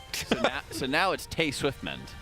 Oh gosh. Okay. But I need to change it again, and I have a few ideas, but I can't vocalize them. I'll let you guys know off stream. Yeah. I have like 9 tree or grass related puns to draw from. Yeah. All right. On PTR, I had it Jack B. Juven. Yep. That works. All right. When I played in Future, it was Jack B. Nagura when she and I raided together. But then people started thinking that I was Nagura for some reason, and then I had to change the name because that started getting strange. That's fair. That's fair. Bit of an early wipe here. Quick run back. Quick little juice up. No problem. I guess I could make a Jackamazi Warlock. Well, my Warlock's level 1. Copyright strike that. It's okay. And it's yeah. Well, my Warlock's level 1 and it's called Jackrafice, but one of these days I'll spawn it in. I mean, you're not doing something to favors doing that. Let's be honest. So it might earn a sub to my channel though from you. That'd be cool. Ooh, that'd be nice. Maybe one day you'll sub. Oh, cool. I do sub to you. In fact, I use my Twitch Prime sub on you every month. on YouTube, yeah. Just like you should use your Twitch Prime sub here, because in the next 14 minutes, at the top of every hour, we're going to run ads. And if you don't want to make sure that you don't get any ads, you can just use your Twitch Prime sub. Or you could have Turbo. Or you could regular sub to people. Or you could gift like 1 million subs. Yeah. There's a lot of options. Any gifters in the chat? I'm going to be honest. I got a button on my phone I can hit right here that does ad time. And I'm saving it right there, the redemption ad time for the channel points. Yeah, no one's going to actually send that, though. No, the mods will do it. They told me. The mods will do it. Not when we're about to kill the boss. They told me if I redeem it, play into the prime farming, Zyronic. Good lord. Oh, my gosh. All right, yeah, he's right. Listen, guys, just sub. Here's the deal. This boss is going to die soon. And you don't want to be hit with ads when they're about to kill the boss. You want to hear the nerd screams. Now, there shouldn't be nerd screams for the 4th boss in the raid, but you want to see the kill. You want to see the loot. You don't want to miss. What if there are? You won't know if you're watching ads. Oh my god. Whoa! Oh, Daps. 20 gifted. Holy moly. Look at that. The Daps. Yo, welcome in to Kane, Ashenrov, Everin Roast, Tatum, Machino5, Naroom, No Dak Shack, Donald XR, Zandrea, Rakondo, Paul Duran, Epic Fail, Dread1 is back, Calidor DK, Beyond Varder, Vasdika, Jack went into streamer mode just now. Age or Pog, Aaron's Mace, Relazok, Silence Killer, and Wastika. Oh, a dog with glasses on. Every time somebody gifts 20 or more subs, Jack will do that and annoys Zyronic and I. So please. He will read out every single gifted sub. If you gift 100 subs, he'll read 100 subs. He'll read them all twice. I will sit there and read them instead of cast. Yeah, so what a deal. If you don't have a Prime sub available, please type your favorite blah in chat. You can go for blah. You can go for Blalatath. I think we have Blalala. That's another good one. That's good. Blalalathaf. Oh. It's the Blalatath with the tongue like moving around. Okay, that works. You know who's a famous person who has said blah in the past? Ben. Ben said blah. Oh, Ben mentioned on bingo. Bingo card, yeah. Oh, another 20 gifted. All right, Jack, do your thing. All right. Let me scroll. Let me see. Rough Neck, thank you so much for giving the gift of the sub to the X Thompson 13, Alex 13G, The Silent Mist, Remery, Shadow Jour. Remery? Remy? No, that's a different one. That's a different one. Oh, sorry. Check. Go on. I'm talking. Hurry up. Is it okay? You can proceed. Welcome into Mix, Genocide, One Time Blast, MKE, Nakia Best, Aaron's Cole Clajure, Downtown Dex, KPH, Agent 57136, Yora 12, Froda Dabbins, Zenchamp, Orochi, Bunny, And gee whiz. Bam. There we go. Look at that. Thank you, big dog. Gifted again. Thank you, Roughneck. 40 gifted subs total. That covers like food for the whole month. For me, you know. That's chicken and rice every day. Let's go. Maybe a day for you. Can you believe that our all-time hype train on like the record on this channel is only level 14? That's not too high. We're at level 8 right now. How do you tell that? Right there. If you click on the arrow, it says channel all-time record 94% level 14. Chat, we got to push that. Come on.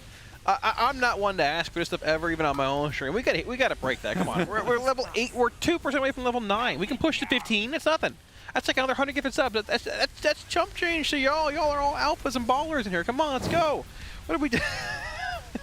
Join the Alpha Club with Kalamazoo on the yacht. You can't call yourself an alpha because that means like if you have to call yourself an alpha, you're obviously not. People just assume that you are. You know. Someone in chat is like, who's that private chef you got hired? We'd love to get some behind this content. Boy, do I have some fantastic news for you. They didn't just hire her for this event. She's their full-time private chef. That's true, actually. And she streams live on Twitch. If you type !chef in the chat, it'll link you right to her stream, which is cooking all that delicious food for us. She had a night off tonight, though. Tonight was pizza night. I thought it was just pizza night. Yeah, spending a week straight cooking 3 square meals a day is kind of exhausting. Yeah. Nothing wrong with that. Whoa, 10 more gifted coming in from Hoth. All right, where we had a single I'll say, ooh, oranges. Hoth 1234, thank you for giving the gift of the sub to K-Vol, Lil Straza, Saga, Scaster, the Tricky Revster, Billy Ray, Poncho, Mizuki, Izzy Fox, and Basic. Woo! Thank you, thank you, thank you. Level up that hype train to level 9. Thank you, everyone, for the primes as well. Appreciate you using those here. Making sure you won't get hit by those ads as we delve further into the Mythic Raid here. Don't want to miss out on any of the moments of these Raiders going up against some of the toughest bosses in the game. Like boss number 4, Stix Bunkjunker. Definitely the hardest boss in the game right now, actually, right? It's available, yeah. Well, maybe not Sprocketmonger could be a little tougher, but yeah, sure. This is the kill. Smiley face. Yep. Yeah, this is it right here. This is it. Be it. This is it. And since you all have used your Prime subs or gotten gifted, you're not going to get any ads in 8 minutes time when we're having all the dancing, the Dryny hugs going out, the nerd screams. It's very important. Yeah, this is definitely possibly, maybe, potentially, certainly the kill right here. So sit up in your chairs, lock in, get out of that shrimp position you're sitting in right now. I know you are. Don't worry, I was a minute ago. Jack, sit up. There you go. Jack, stop looking at me, bro. Lock in. This is it. See, now there are people that are asking for gifted subs, and they're doing it the wrong way. There's a certain way you have to do it. You don't say, "Please, can I have a gifted?" You just type "Any gifters?" ? That's it. Just those 2 words, and that's usually how you get a gifted sub. And that's all it takes. Just like Mount giving a sub to Vaderism. There you go. Yeah. What is a Vaderism? You don't know the power of the dark side. Yeah, oh, this just in. Oh, yeah? Jack will gift 100 subs. This is the boss kill right here. I'm using your credit card. Well, it was on my desk back there. Everyone typing any gifters works. We got 5 more gifted subs. Holy moly. Yo, welcome into Where is Uzi, Armando, Wrench, Bender, 237, Dango Dude, whoa! And Snorlax. Wow, even more Jack for you to read. Oh my gosh, so much to read. God, you know I love reading. Definitely reading those books keeps you sharp. That's right. You know, welcome into Biffid. Thank you for giving the gift of sub to Van Doren. I like to be Light Years Ahead, Moots, Toss Winkle, Kiss All Men, Space Boy Infinite, Agua Catboy, Bubba Set, Hero Jeep. Nailed it. Let's go. Thank you for all the gifts, guys. And the primes. Thank you all. Imagine if somebody would tune into the stream right now, they just hear you reading off of what is this guy talking? I love reading, and chat loves it too. Look at the 20. And chat loves it too. Welcome into Almost DP, Super Kaito. Thank you for giving the gift of the sub to Almost DPS, Sears X, Bloodlore, XP2K, No Clip, Shulk, MSP2NV, Sem Spiral, It's Meep, Sawa, Goated Season, Silent VQ, Pasta Pal, Nick5 at Twitch, Xsunny, it's Elisaurus, Malistrin, Wandu, Ilnov, I can't read this. Ilnavera, I think I got it. There's so many gifts. It keeps changing my place. Michelle the Unicorn. Oh my God. Desi, please. Thank you for giving the gift of sub to Casual Delusion. Flavian, Zika from Brazil. Listen, we're gonna be here. You got 50 gifted. You wanna just Oh my God. get some water? Yeah, probably. You guys gotta take over for one of these. Sorry, I think we're giving the gift of the sub to Heads PB, Mr. Ryan Tang, TM Cricket, Carson, Mr. Pim OSRS. Woo! We're about to beat our last record. Keep up the support. That's what Twitch said. Holy I know. All right.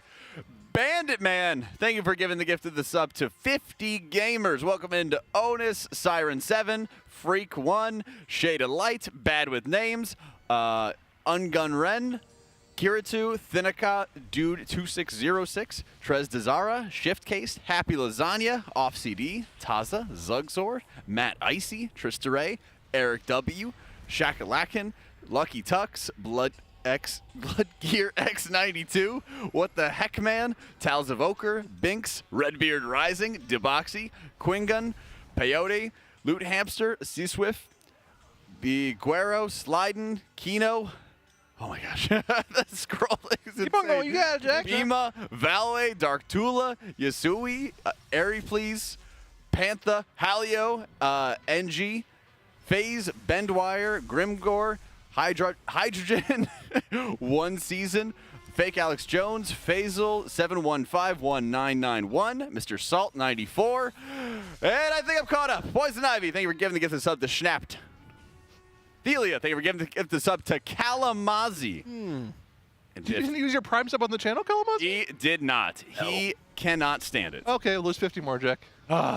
Is there actually? You guys got to give me a hand with this.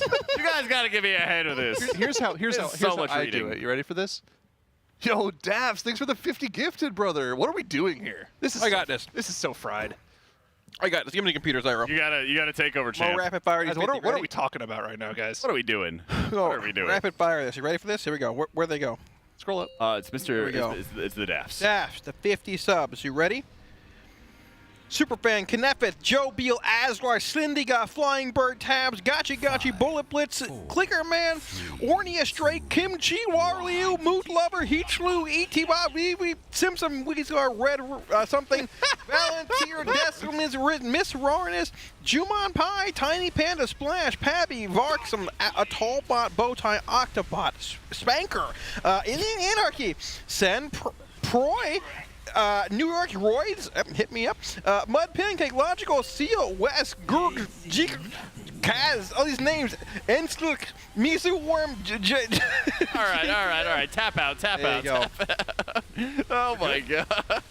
A few more. Nev, Stimulatic, Box, Bubba, Peeve, Chunk, Popsicle. Got some subs. There you go. This is so fried. This is so. Yeah, what are we doing right now? What are we? What are we Delia, watching? Delia, thank you for giving a gift of sub to Automatic Jack. Let's Broke the go. record. Hype Train record. Broke the record? Level 16, yeah. I'm pretty sure we just shattered it. Setting a new record. Very cool. Everyone from this point on is going to remember. It's going to remember this day. One of my favorite streamers does it this way. Hold on, who's the gifted? Oh, the Noob 2000. Thanks for the gifted subscriptions. Thank you for 5 subs. We gotta do Brofist. We gotta get the camera really close behind you, like the crypt. Yeah, that's what Ted used to do, Yeah. Yo, the Noof, thank you for the 5 gifted. Welcome into Damakri, the Shrimpo, Shido, Zax Whack, and Canerva. Woo! Here we go. For real, chat. Thank you for all the gifted subs and support. Oh my gosh, it keeps on coming. Oh my goodness. It keeps on coming. Kaito, thank you for another 20 gifted to Mo900. Missing Kel, Solipsis, Sandcat, Beer Drew, Dunkin' Donuts, Duct Tape of Doom, Andonin Blue, Slapkeck, Sunny, Rollin, Dog of War, Abel, Credix, Adamantium, Sager, Swillow, and Captain Canada. Whew! That's a 17, level 17 hype train. That's crazy. Yeah, it really is. Juno, thank you for giving the gift sub to Bayleaf, and Anonymous, thank you for giving the gift sub to D's Juno Nuts. gifted a sub? Juno_Shaw? That's right, Juno_Shaw. Let's time that guy up for 2 seconds. I'll find him. Where is he? W, chat. W. Thank you, though, chat. It's the first time I'm on the night shift, and we're kind of getting We're cooking over here. Kind of cooking. Hitler pumped for a boss kill. You know, I mean, which is hopefully coming up tonight. Hopefully one of you guys is watching this as I read out subs. Hades, they were given the gift of the sub to Zoldrex, Maz, No Melina, Fleshbound 218, and Devisaur. Unban him. Juno didn't do anything. For 10 minutes, it's fine. Coffee, they were given the gift of the sub to Rextra GG, Zar Chaos, Crabello, U99515050, Alavira X, Starim, Windrum, Stay112, and Vartius and XO Late. Thank you as well, Zoidstiz, for the gifted. Woo! Interrupt. Jack, you gotta save your voice for tomorrow, man. That I do. I got an early morning show. All right. That's for sure. But you know what? I'm at the mercy of chat right now. They keep gifting, I keep reading. Do you need an M to push it down a little bit? I got some W. Okay. It's in water. Is that like a monster can flipped upside down?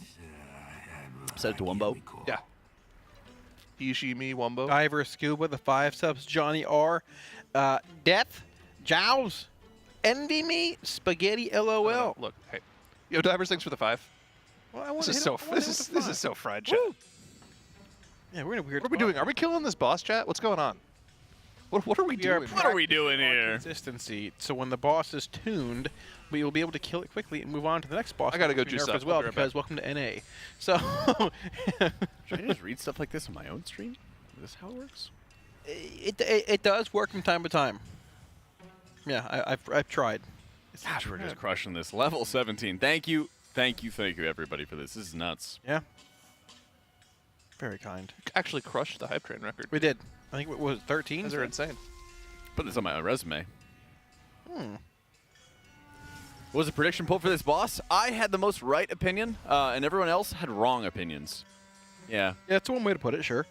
Pretty sure if you go past your number, it's just wrong regardless, right? So it's like the Price is Right. Whatever's closest. No. It's not like the Price is Right at all. Anyway, I would tell you that the price that you're setting is wrong, and Chad would agree since they keep giving more subs because they want me clearly to read them. Semi5, thank you for giving the gift of sub to Oranam Missweaver, Sanjo, Pumpkin King, Noriken, Fricko. Yeah. And woo! Jack is extra right with a side of I told you so. Yeah! My throat hurts while yelling. Oh my goodness! Like yeah, you gotta rest it up. I feel great. That's why I talk at the back of my throat. Basically, it's like more comfortable. Oh, that's why you sound like this. You sound more. Yeah. Sound deeper. Yeah, you gotta. Well, that's how. If I have a higher tone, if I like speak like this the entire time, then it's gonna be super uncomfortable. Oh, that's very true, Jack.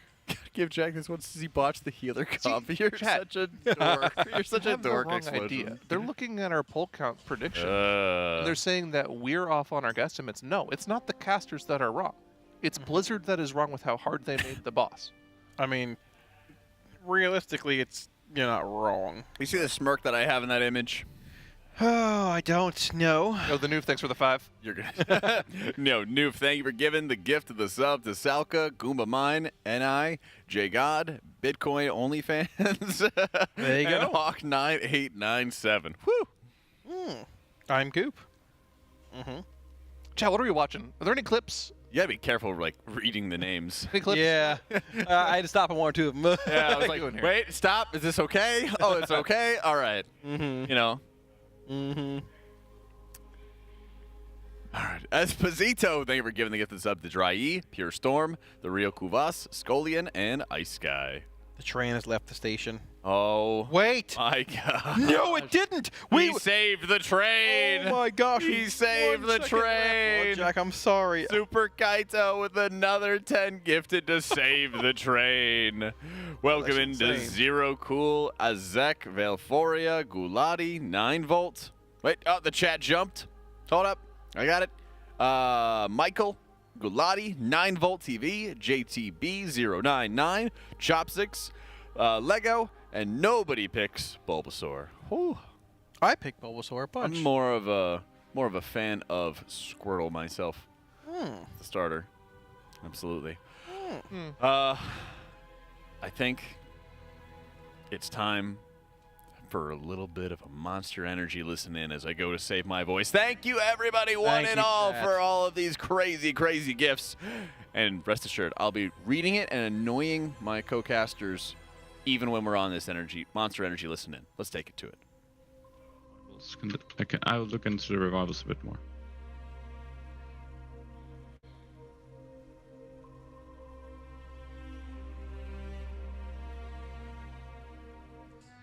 Go. I'm gonna move my AMZ to that spot too, because I think we're doubling up an AMZ on. But you have double AMZ. You have 3 MCs, right, on 45-second rotation. Yeah, it's just I'm watching the one being put in melee, and mine is hitting one person. You can also try to stack up more, but like people were against that earlier because of the fire cleaving that also is occurring, which is almost worse than not being in the AMC. It's on. And it's just movement. AMZ on me, please. Yeah, I got you. Just a solo one just for me. I mean, people can move closer to melee, then it also helps them. But not in melee. 5, 4, 3, 2, 1. Time to teach you young pups a lesson!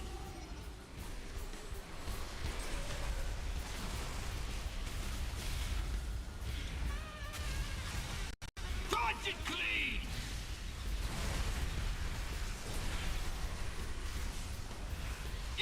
Grab! Get boss back. Take buff and cancel. That works. I'll get blow. Okay. Fire okay, circles when in this back off too. 3. Do not burn trash in this phase. Or you can just come back and talk quickly when you get back. I'll be alright. It's okay. Set focus How cross. quick I'll be. That was BM. Backup assigned cross 2. Interrupt. So those bombshells were dead for a while there. A couple of you guys who ran in late could have ran in a couple mediums maybe. It's not realistic for the rest of the fight. I don't think it actually matters. 2 seconds. Dodge it clean! If you want something done right, Purple. gotta do it yourself!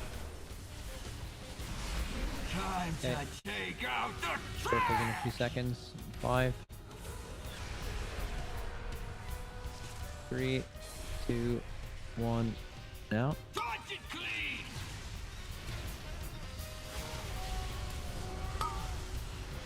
Get wrecked!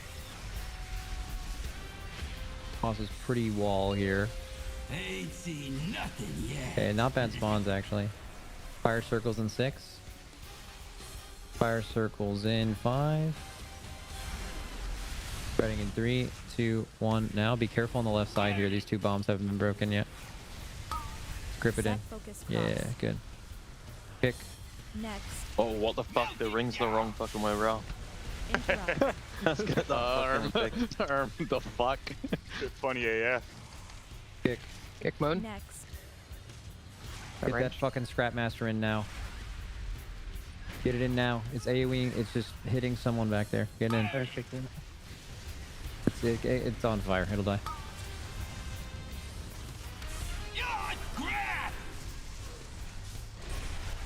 Nice.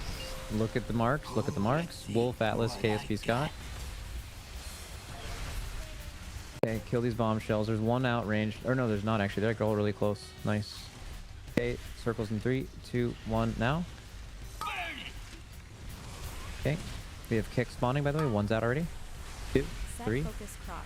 Bombshells are all turbo dead. Just get kicks now. Cross 2. Bombshells are turbo dead. Just get kicks. And get them into fucking melee too. Group up. We're getting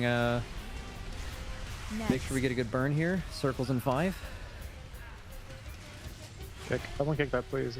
I got it. Blasting him. Okay, spread.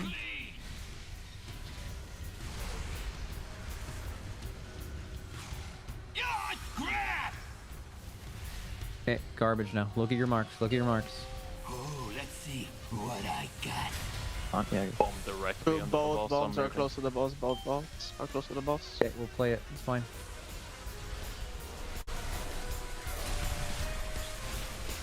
Okay, Hellstone everything. Personal live. Resnick will res. Back up assign cross 1. Set focus cross. Interrupt. Die.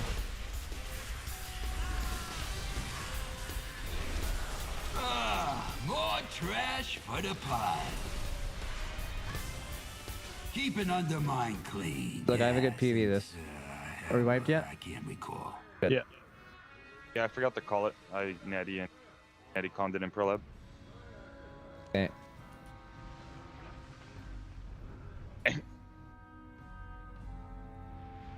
Okay, so on this set, we know we have 2 close to boss. I feel like just trying to go in now, like before even the fire spread, that's already a speed run, right? Going in before the fire circles is a speed run. Right. So I feel like you just don't have to do this right now. Like if you wait, what, like 3 seconds, 5 seconds later, that bombshell just walks into melee, and then this shit's like taken care of, you know? I feel like, dude, could we even just have a weak aura that bans people from breaking out of their shell before these fire circles? I feel like that also is just sketchy for spreads and stuff. Trash. Like you're just gonna like not get knocked out and burn some trash onto the boss. Because it just, he gets knocked back after breaking this and it just hits it. Oh, that's because you weren't large enough yet. Oh. I was gonna say, I felt like I made it, but it was probably a bit too close, but yeah. That makes sense now. All good. No, it's not. Hashtag play better. I think we keep going, but I think we do need to, pretty sure we need to 3 heal. You reset the boss space. With just more dedicated timers for stuff, like use the revivals where we're using other stuff right now. And then that's at least worth our time to do, because like currently you have to 3 heal to beat it. Pretty sure. Yo, lit. It'll also make ads die faster. Yo. Get that piece, bro.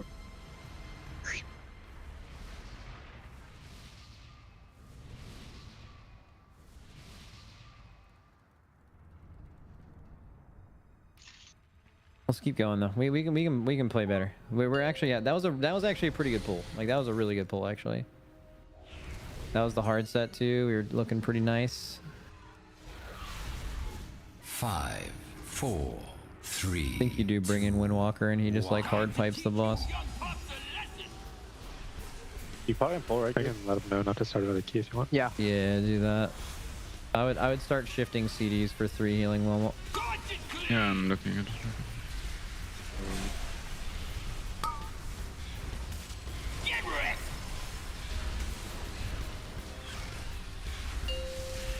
Oh, let's see what I got. Okay, 3 bombshells, kind of shitty spawns, just be aware of it. We need to milk boss damage here, so don't do any weird swapping shit. Slapping that boss, bro. Hitting that fucking boss right now. Spread out. Meats.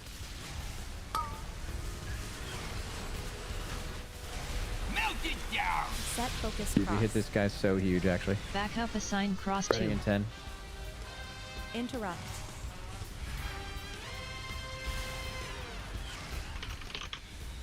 Okay, spreading in 3. Spreading now. Dude, I think we're going crazy on the boss health right now, right? Yeah. Literally jackpot, bro. Literally jackpots only. I quad hit. Impact up deep this hit. Oh, do we get a blast? No, we don't. Impact is just a fucking ball blast itself. or what? He's just a ball. He's just an actual fucking ball, bro. Boom. Spreading in 5. Don't burn. Okay. Spread. And we're moving. This might be cursed bombshells for sure because of those 2 mediums, by the way. This might be turbo ass. We'll see. I think there's gonna be a bunch on the right. Yeah, there are. Middle back. A scrap master needs to be careful that one, Yips. Okay, spreading in 3, 2, 1. Now, guys, be careful of bombshells. The other bomb, other fire bomb. I don't mind. Get kicks, get kicks, guys, kicks. I think for far bomb, bro. We are set up, I think. It's just a kick. Ball in the back needs help. I'm void taunting it. Bombshell, kill it, kill it. 60% health. It's gonna blow up. Everyone personal now. Everyone personal. Everyone personal. AMZ's down. Fucking get in that shit. Sit in that AMZ. Suck it down. Spread out. We're kind of alive right now. Everybody chills. 5 heal and heal through every explosion. I pressed early again, by the way, because of this. So. Okay, we can like help. During the next fire circles, we can just call for a health pot. It's fine. Fuck it. Even though we probably use them there anyway. No externals. We're spreading in 5. Kill bombshells. I can get both, maybe. There's a bomb. Spread out. Spread out. Watch yourself. I'm not gonna get it now. So, watch yourself. Look. Impact and it's fine. Fuck it. It's fine. Get kicks. Get kicks. Get kicks. Healthstone. Health pot. I can't grip it, Alice. Impact and Set focus cross. Kill them. Kill the ads. Kill the ads. AV the ads. Blowing up in 3, 2, 1. Yeah. Heal through. The It's fine, right? just never broke out. Yeah, I was in the bomb. Okay. Booming out of his key. Keep an Undermine clean, yeah, since I can't recall. I'll check his PV if I can. He's in a key. He's fighting someone called Big Mama. What? He's what fighting the dungeon first is boss, that? bro. Not bad at all, bro. He just started a key. That's pretty good. That's okay. Well, we're You got Soulstone? You just not listen to whoever. Did no one tell him? I thought someone said they're gonna tell him. Chaos call. I told him to start another key. Oh, okay. Oh, okay, that's chill. That's chill.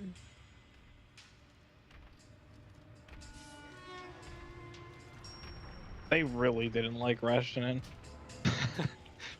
I mean, it's possible that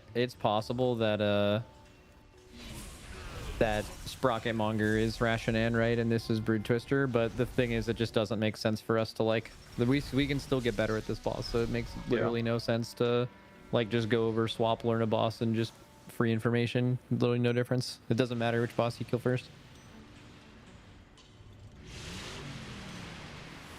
What if they're both Brood Twister? Yeah, maybe they're both Brood Twister. It's honestly better if we do different bosses, then it's fucking free info. Yeah, we can have the Analyst work on both bosses at the same time. Yeah. Re-equip the ring.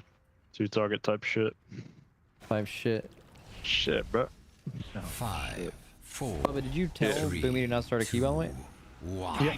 Okay. He unfortunately did it right as he said that, but. Yeah. Well, he was like 3 minutes okay. in that key. Sound so disappointed. You didn't have to leave? I did. I mean, that's DJ dog shit for you, bro. DJ. I could have told him to leave again. Fucking this boss up right now, bro. I got a ball. I feel like we're just still learning a lot. Like right now, we're I mean, we just died. bro. The ad's not dying. That's a windwalker away from them being dead right there. 100p. Windwalker's fucking own bosses on top of the ads. I got X. I didn't see that fall. I should have said it. I had doing my Sorry, Mark. He was not doing any damage, so. Sorry, John can't form. Oh, nice. I just got fucking everybody. If you guys don't mind. Back up assign cross 2. Alright, run over 3 people as well. Fucking is witness that coil. That coil is so big, bro. That coil is so big. Some fucking Looney Tunes shit. That was crazy. Just ran over everyone.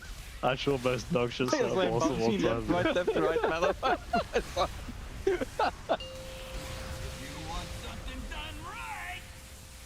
It's polite if I said sorry first, right?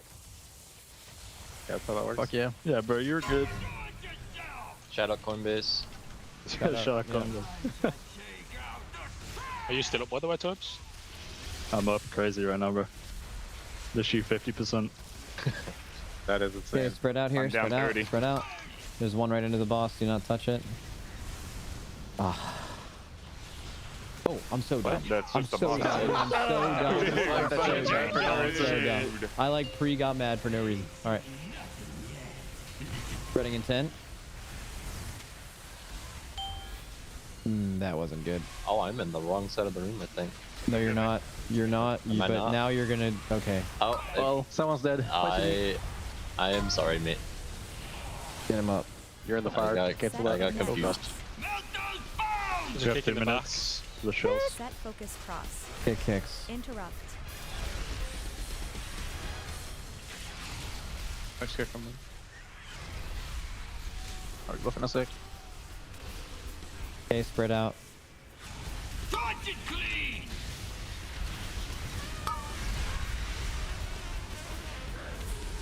It's a little weird, like the boss is like on X kinda. Oh, let's see what I got. Okay, Bomb next to the boss here. On X side. Spreading in 5. Donkey Gary on my fucking Spreading in 3, 2, 1. Spread now. There's a high bombshell that's coming in giga late. We're just gonna have to swap to it probably. Just get it under now. Get it under now. Good. It might die to cleave actually. Do we have big damage right now? Slamming. Panda. 8, 7, 6, 25%. Yeah, that thing's turbo dead. It's fine. It's gonna die. Just kick the get everything under. Dude, how does he fucking? Oh my god. Got recycled. Oh, you got recycled. That's good. Even better. Spread out.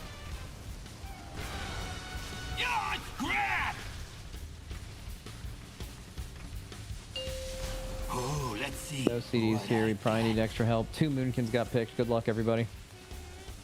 I got this. Crackling. Popping. Spreading in 3, 2, 1. This is- Spreading now. Oh my god. That was insane. One more's getting out. Grip it under the boss. In AoE. AoE. Hard AoE. No Kill the high grip. bombshell. Nice. Kill the high bombshell. Get kicks as well. Get kicks. The high bombshell's 60%. It's pulling up at 7, 6, 5, 4, 3, 2, 1. We got it. Nice. Kick the scrap master. Get it in. And res one of them in 6 seconds. Get these ads under. Make sure they burn. Spread. They're burning. Is that a scrap master circle? Kick man.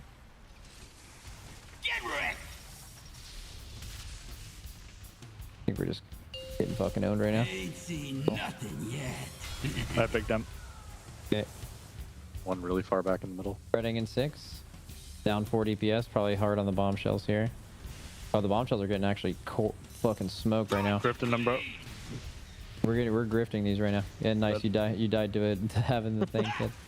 Coming through. Just die and go again. How long is this key? That was a nice try. Long time, like fucking 20 minutes or 15. Okay. Which recycler was missed? Keep an Undermine clean. That was mine. Yes. Mine as well. I hope people still aren't getting the convention of where they need to be. That is exactly what happened. Fired up at least. He saw. I don't know what happened. He saw blue. He knew he was back right. He's even looking at it. He's like, actually, this might be the boss being on the marker diff. Like he's like looking for his marker, and it's just like, oh, I guess it's there. Yeah, it's not that way. And then he's like, where am I supposed to go? He doesn't get the hyenas. And then he's like, am I on the wrong side of the room? Nope. And then he turns around, and I'm like, no, you're not. And then he, yeah. Nothing you can do to that.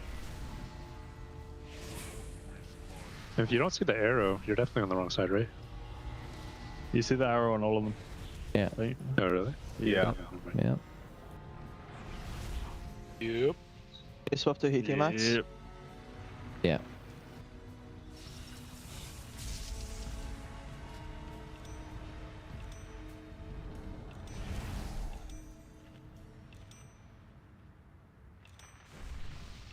It's you guys can't do that shit, man. You guys are playing a lot better with bombshells, but like the you know. DJ dog shit. Oh. Hashtag blow up the bus. That was dog shit. Yeah. 5, 4, 3, 2, 1.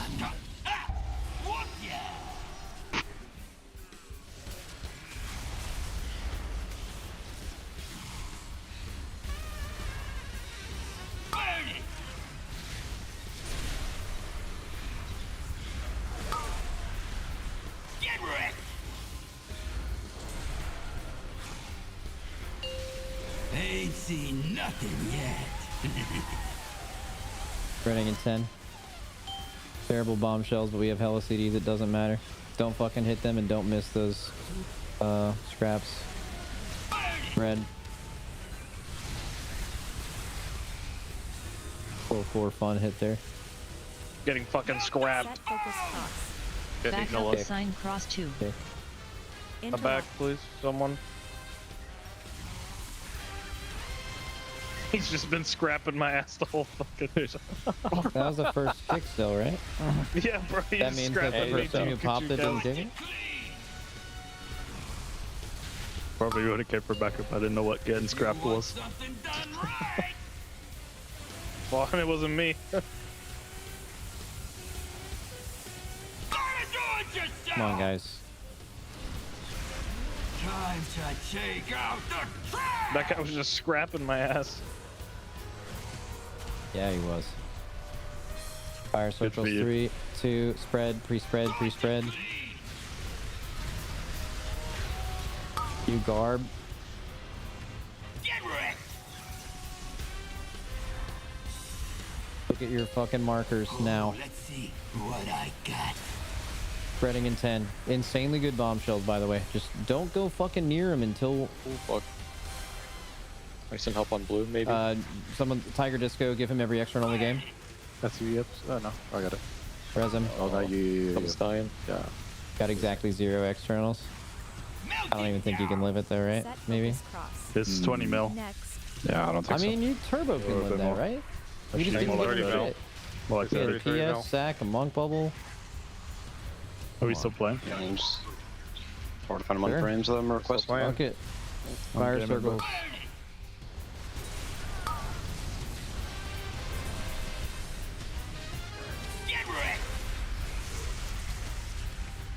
New junk, ton of mediums over here. These are going to be the worst bomb bots you've ever seen. Gonna be a bomb there, though.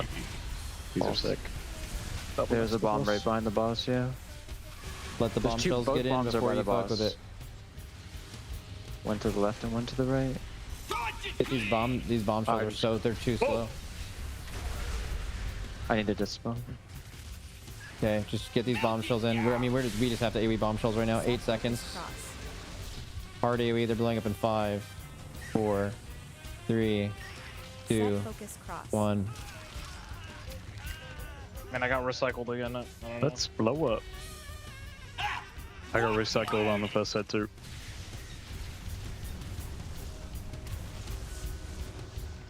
Yeah, that last one I should have was my fault, PhD.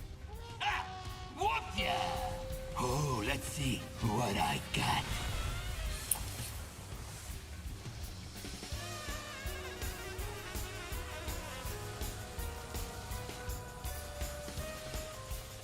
Keep an Undermine clean, yeah, since I can't recall. When you said you were getting scrapped, THC was your kick on.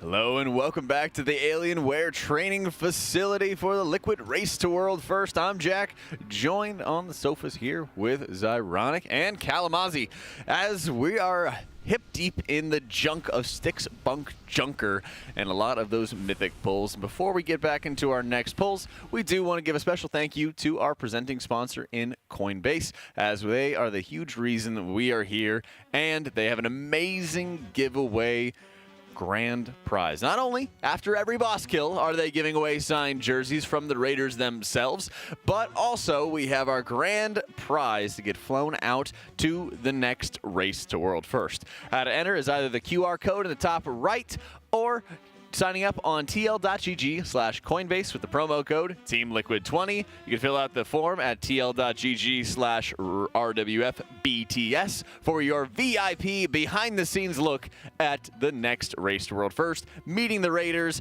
some of the casters that you like, and you don't have to meet the ones you don't, and get in here and see what the race is all about. Let me tell you, it's a magical, magical thing. So be sure to check that out, and big love to Coinbase for making all of these events possible over the years. Alongside all of our great partners, of course, we do have to shout out once again our charity partner for the event in the Pasadena Humane Society. Team Liquid sponsored with them after their work during the LA wildfires to help rehome pets that lost their houses during those wildfires, raising money for a great cause. And we're very close to our next charity incentive. Right now, we're at $7,212 right now, at $7,500.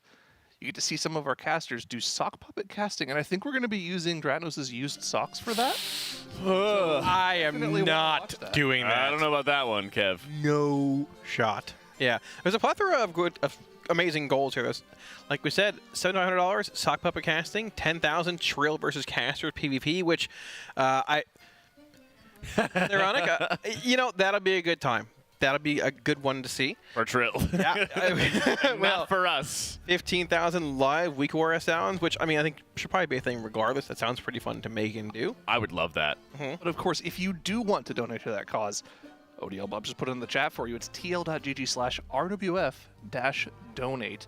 Take you straight to the Tilt to find. You can donate straight from there.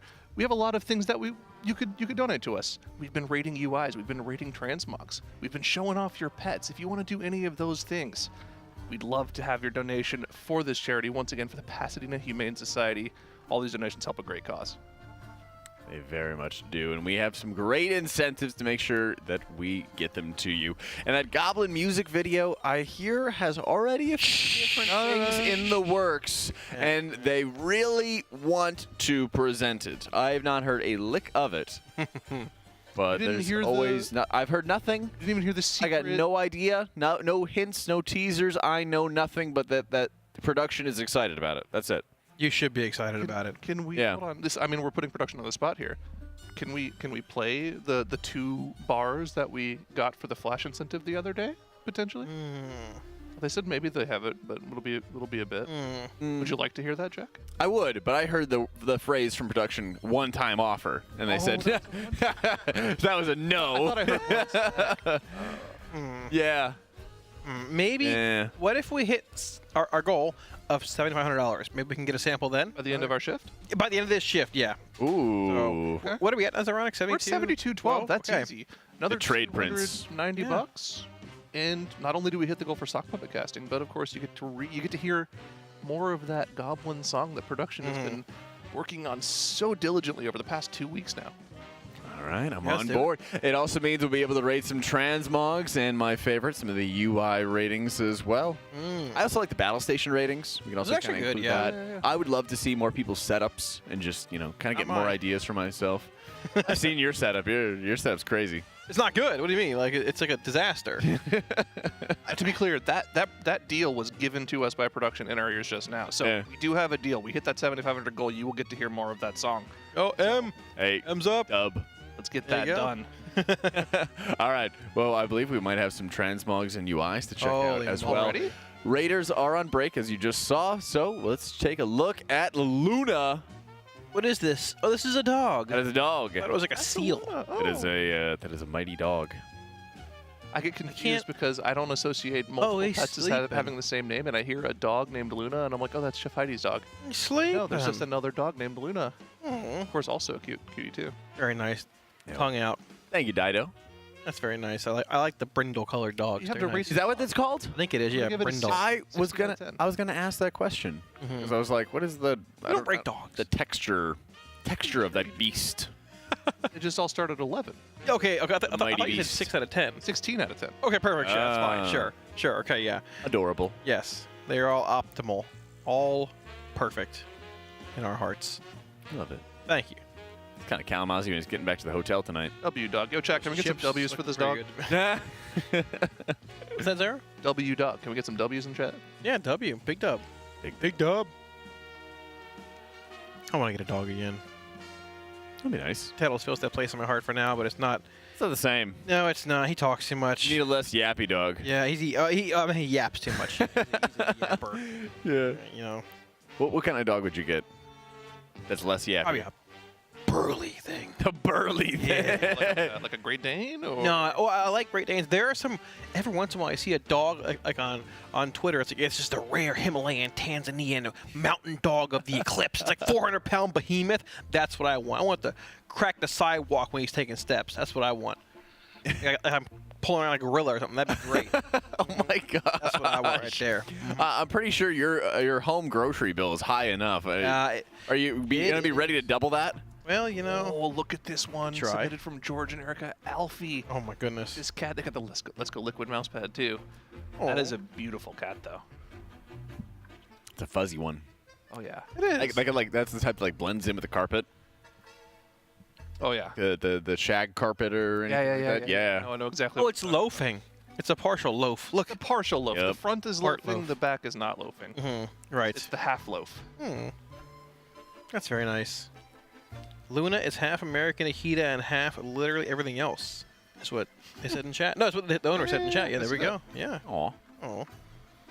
Love it. Oh, I do. I'm allergic to kitties, but, you know. Maybe one day I'll deal with it. They do make, they do Go make get the cats cure. that you can, Benadryl. if you're allergic to, you can. I've heard that. It's fake news. Maybe. Oh, we have a UI rating here as well, Zyra. What do we think about this? This is cursed one. It is pretty cursed, I know. One thick knowledge. I think it's supposed First to be one, the knowledge. First with knowledge. Yeah, Is the well, they seem to be missing a dub, so I'll be sure to give it to them. Dub. Pretty standard LVI setup. I don't think this is LVI at all. I very much. At top, is it LVI? Well, or no? I don't. This very much looks like LVI. This might be Tuck UI. Is there a difference? Yeah. I mean, They use the same baseline, but it's completely different. Like there's two completely different UIs. So this is like oranges and like nectarine, or not nectarines. I don't. You know, the other orange things. Orange, tangerine. Is it tangerine? Oranges and tangerines. Yeah. Well, you said. I said nectarines, but they might be nectarines is like a lighter of fruits. They might be using like LVI for the base, like for the chat box and the bars, but then they're using a different frame add-on. Possibly. This looks like standard. This looks like very standard LVI. I don't think it's a bad UI or anything, though. It's solid. Everything's like centralized for the most part. I don't like the raid frames have like an odd tinting to them, and I think these sort of have that. But you can tell what class is which, though, right? Well, that's the part that bothers me is the fact that this is like not LVI raid frames. You guys are so picky. You know? My gosh. Well, of course. I'm a little confused because you're using Titan panel, right? That's the top bar. Okay, here's the thing: if you're using LVI, you're using it. You're 100 expensive. You're supposed to use Expressway, right? What does that mean? Are you? It's the best font ever. Oh, okay. According to who? According to anyone with eyes. Why are there stats showing near the boss? Are there stats we can see here? Yeah, there's actually, it's like by it's on the Muggsy's screen. head. Yeah, Right, it's by Muggsy's head. We gotta fix that. Drag that like down near chat box, like by the damage meter, somewhere irrelevant. Yeah, that's a bit odd, isn't it? Also, like tons of dead space in the like bottom of the screen where you could have just like stuffed a bunch of information. Probably could have even put the Titan panel down there. That's the new thing, though. People are like, oh, I have no action bars. I'm a. That's what I have. Yeah, Stop it, you player. rat. Like, maybe they are, but point being, Let's like, get What did you say? I'm an elite player. Let's get into the actual rating. What did you say about player? I'm an elite player. Yeah, I don't know. So what's wrong with how hiding? do you rate this UI, Jack? What are you thinking here? It's a DPS player's UI. Okay. You know, I'd give it like a 7 out of 10. I am a big proponent of filling out the bottom of the space of the screen, or at least having your action bars hidden. I kind of get having a lot of your abilities as high as they are. I guess you would call it like the square box at the top. Yeah. But then like the rectangles in the bottom, you don't really need to have those visible. If anything, you could just kind of make more like, you know, more wide square. 7.5 from kind of move those things up. The two long bars should be moved all the way to the bottom and probably made invisible. Only Correct. show when you mouse over them. I would move everything else in the center of the screen down like 200 pixels. Sure. Give yourself more real estate in the middle of the UI so you can see around your character a little better. You're kind of crowding your character right now. I don't know what the stats are doing in the middle top of the screen there. I think that's that could be put off to the side or something. You don't need to see that in combat. Other than that, they've got the basics down. I think this gets at least like a 6 from me. Yeah, I give it a 6. 7.5. Sure, it's fine. Yeah, it works. It'll get the job done. That's right. Well, all you have to do is submit your UI for our expert judgment. Is check out tl.gg/rwf-donate. We'll be looking for primarily Imgur links or direct links rather than like a social media post or anything along those lines. I don't want to stop any donations. Okay. But we already hit 7,500. Holy moly! Hey, we're quick. We're already there. That was you guys are insane. I don't know what it is about this shift, but chat, you guys are. The art of the high rollers are out trade tonight. So art generous tonight. runs Weekend. through us. Trademan. Production. Trade offer. You give us. I don't know what the trade offer is. They already said to give it. Never mind. We did it though. Give us we the hit song it. clip. Let's go. We hit it. Let's hear the song. It's time. They earned it. Are they ready for it? I don't. Are they ready for it? Yeah, for the sound clip. I don't know. Are they prepared for Look at me. Guys are. Production, are we ready? We're going to have to check in on them. Well, we'll see while they're working on it. And if, of course, they have the opportunity, we can always see some more of the transmogs UIs that have been submitted since we just instantly hit our goal right off the bat right there. Oh, wait, no, we have it. Okay. We've got it. Roll clip.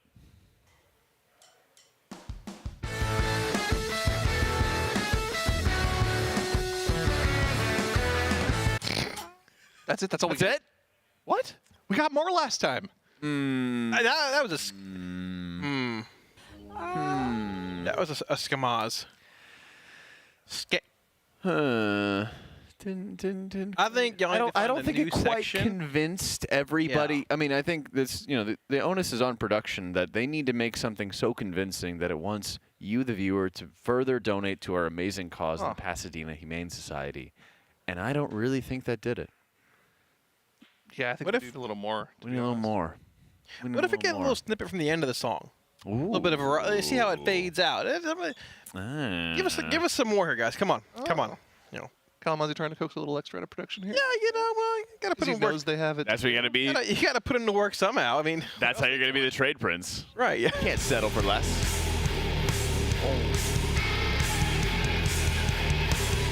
That's not where I thought that was going. That's where I knew it was going. Cal just got so insanely excited. Okay, this just hit like all of his buttons. There it is. So the intro was like all of his buttons. Intro was like emo pop punk, like early 2005, but that was more like metal breakdown, right? Yeah. Well, it leaves Much me better. wanting more. What? Yeah, that's what I'm saying. That's what I'm saying. Yeah. Well, like we said, the song's done. It's just waiting for us to hit that goal. That's the entirety of it. Well, that's not the entirety of it, but they have a plan in mind and everything like that. Raiders, of course, are coming back from break, as you might have seen them coming in behind us. And when we get back into some of the action, we will be there to see all of those polls. So don't worry, we got it. And we're also going to keep an eye on your donations for the Pasadena Humane Society, and keep an eye on your transmog submissions, pet submissions, the works, as we're continuing with some Stix Bunkjunker progression. So I have a question. Sure, I might have an answer. Well, you have a general thought on this. Maybe you will as well. I don't really want to bring the question up, but I have to because it is part of my job here. Do you think we're pulling Stix for much longer tonight, or do you think we're going to be doing some M+, or what do you think we're going to be doing with this? That is young Kalamazoo. I think that the night is young Kalamazoo. Well, it's not. It's 10:30 p.m. Or it's 10 p.m. It's not even 10 yet. Is it 9:57? Ironic. What time is it? What time is it? It's 9:42. It's 10 p.m., man. I don't think that they have to pull the boss after it dies. That's fair. Yeah. Do you think they need to pull the boss a lot more to gather any more knowledge, or are they just... I think they need to execute. Just do it. But haven't we 3 times and been 20% behind? So we should cover something. What about a 4th time? This is a topic that I think is fair. important Okay. for chat to understand as well. So yes, tonight is daylight savings, right? We roll the clock forward an hour. The team is offsetting that by just starting an hour later in concept tomorrow, but it'll be the same start time. So they normally start at 10 a.m. every day. Tomorrow they'll be starting at 11. So essentially they're starting at the same time. And I think they're going to keep that schedule moving forward so they don't have to shift their schedules too much. So they're going to go to the same time that they would have tonight, regardless of whether or not it was daylight savings or not.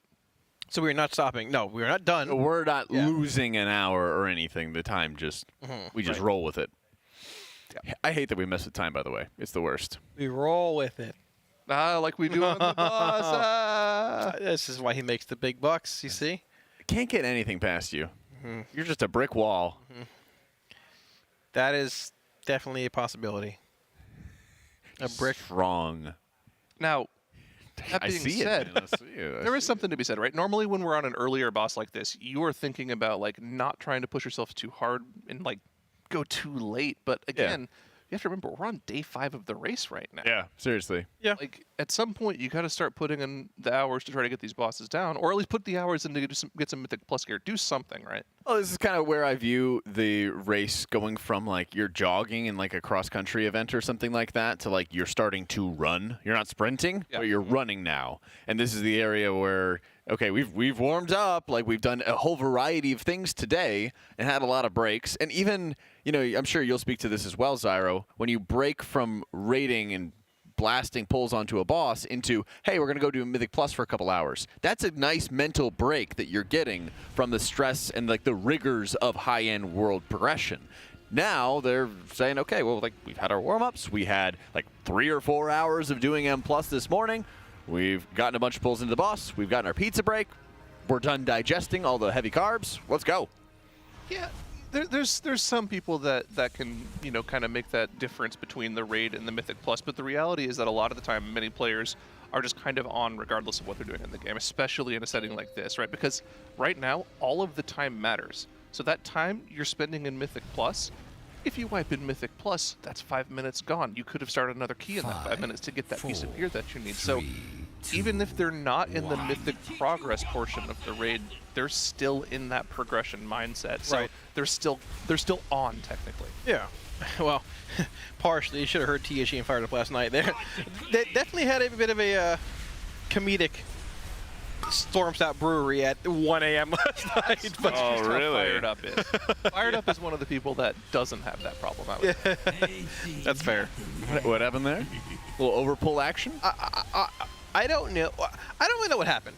All I do know is that I came around the corner. They had 16 minutes in their timer, and they hadn't pulled the first boss in Stormstout Brewery yet. Oh, no. And on what level? I think it was a 10. Oh, man. I think, but hey, they got it done. So Set focus cross. it's all a good time. Back I mean, it's important to know like two. when you can be a bit like, I guess, goofy or funny or comedic, but also when to like lock in and like finding that balance there, right? Also, something that's interesting. I want to take a look at the Raid here and see if there's anything different that I'm not seeing, because what we were looking at, or something we were hearing in the Monster Listen, and as Max was asking specifically, how long until that Mythic Plus was over? Did we bring somebody in that's different right now? We've made a healing swap. We're 3 healing. We're 3 healing. It is. We're 3 healing. Here it is. What did they bring in? They brought in Boomy. Boomy's in. They're on a second Windwalker. Oh yeah. Yeah. So we are 3 healing this. Oh, wait, no. Hold on. Am I crazy? No. Well, because didn't they have in Trill before? They had smacked. It was in before, I believe. Oh no, they had triple Mistweaver and they didn't have Windwalker. They had Driny They dropped Mistweaver for Windwalker. Yeah. That's all they did. I thought they had Trill in for some reason. Okay. So yeah, we swapped to 3 heal. I guess Boomy was in a Mythic Plus and they were waiting for him to get out of that. That's why we had the 10-minute break there. Okay. That we expertly covered up by wafting about a bit with chat. And yeah, now we're back on the fight and we are 3 healing. So the optimizations are being made and we'll see whether or not we're able to get this boss somewhat closer to a kill now. Yeah. And to clarify, I meant Cinder Brew Meadery chat. Come on, bear with me here. Stormstout. It's a beer house regardless, okay? You know what I'm saying? Now, hey, you know, communication's all about the sender and receiver getting the same message. Sender, Cinder Brew. Yeah, I'll send something to you. Okay, so I was backing you up. I was backing you up.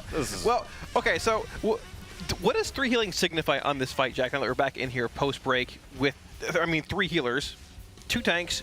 Atlas is back to playing Unholy. What does this signify? Does this mean they think they're in kill range for the most part, or what do we?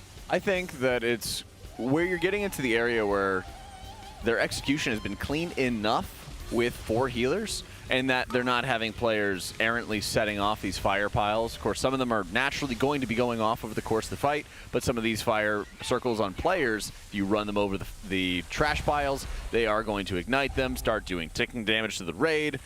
All kinds of nonsense. Having a 4th healer wouldn't prevent that way, right? Exactly. No, it wouldn't. Exactly. Most of the wipes on this fight are execution based around the bombs, either not blowing up the bombs you're supposed to, or accidentally running into the bombs that you're not supposed to. Those will always just one-shot your raid. So it makes sense to try to optimize now that they've kind of got a better grasp on how the fight's going to progress, especially as they approach the enrage timer. And, you know, I think this is likely going to be a 3 heal kill unless Blizzard decides that they need to make this boss a little easier. I feel like having Rick Reverb and Stix Bunkjunker being 3 heal bosses, and also seeing how much health Sprocketmonger has, that Blizzard likely tuned these bosses for a decently higher eye level than what the guild currently has right now, being 654, I think we heard, roughly, give or take. I mean, these bosses have so much health. Like, whether it's a bit of a mistuning overall, health-wise, or just this is what they expect, or they expect you to have maybe 660 pulling these bosses. Jack's over here smiling, like his prediction of no 3 healing is not aging well. We're looking at the majority of the first 5 bosses being 3 heal, Jack, actually. Well, Equal amounts, I would say. Kalamazoo. Equal amounts, but I will say that it's one of those smiles that I have of a little disappointment after seeing 8 healers in a 30-man Gallywix, and then going down to the minimal healers. Let's do a mental exercise here, okay? Yes. Sure. I am coming at you with an offer. Okay. To change your poll prediction one time. What would it be? I already am winning. You literally Why would I lost. change? No, we all lost. I won. I'm closest. That's how it works. Doesn't matter. I've done this. I've done this event so many times with these guys, and like now they want to change the rules, and now they're like, "Oh, it doesn't count if you're like above or below." No. Okay. Well, would you like to win? Okay. I won. Let's do this. You won this one. Yeah. Go for 2. Okay. What would your new prediction be? For an additional win. 5, 4, 3. I say 75. That's what I'm going with. That's really close to what I would have said. Jack? 69. Ooh, fan favorite. Okay. People's favorite. I'm gonna go with. Man, I'm looking at. They swapped to 3 healers. Gonna be a little bit of learning. Actually, you know what? No, You locked in. We'll take backsies. Okay. Yeah. No, go ahead. Go ahead. We didn't lock it in yet. 61. 61. Okay. Yes. Less attempts. So that means they're killing it with him basically 15 pulls here, Jack. Yeah. Yeah, I would go 65-ish. I'm right in the ballpark with you guys there. I think that was regardless, though. 61, 65, 75. Yeah. We all thought this boss would be dead by now. We did. But, mechanically, the boss basically is dead. We've hit the enrage a handful of times. We've done the fight the way it's intended, just without enough DPS. So we're at a point where we have to find little ways to optimize things, whether it's maybe changing a couple talents, a bit more single target oriented, dropping a 4th healer, going to 3, re-tanking, going back down to 2 tanks here, and trying to squeeze every little bit of single target out possible. But it's all coming together, right? And that 3 healer, I guess this 3 healer comp is probably what we need to kill this boss. Certainly, and I think it's been... its current form. Right. In its current form, of course. And I think what we've seen thus far out of the polls is that, like Zyro said, there's a lot of times where you're not dying to lack of healing at these moments. Now, you're going to see the health bars right now filling up a lot slower than they had been previously, as the boss does his like amp up, crashes into the earth. But there's a lot of moments where after the damage subsides, for example, this ticking damage, people might be a little bit lower or something like that. The stomp goes off. Healers might top people a little slower, but you're not having anybody getting into this range where they could potentially be getting killed. And I think that's the most important part of this, is that they are at a position where the healers that have in the raid right now are more than enough to be able to heal through the mechanics that are always needing to be dealt with. And at that point, it's just a matter of, okay, well, how can you make sure that you're executing properly to get to the end of the fight? Right. Interrupt.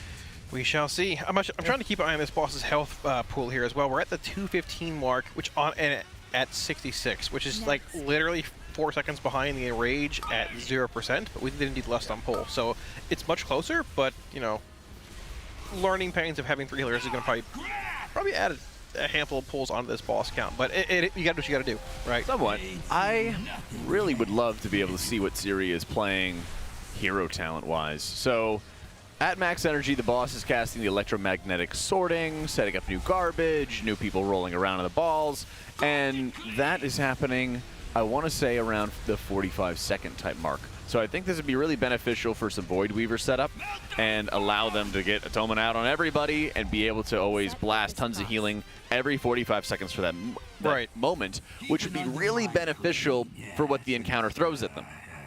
Because after every electromagnetic sorting, a healer can be chosen to roll around in the garbage. So Disc Priest wouldn't be able to do anything after that point. So they might as well send their ramp, their big burst of healing, since they basically blast a ton of healing really quickly on their allies, and then they kind of just chill for a bit. That would be an ideal time.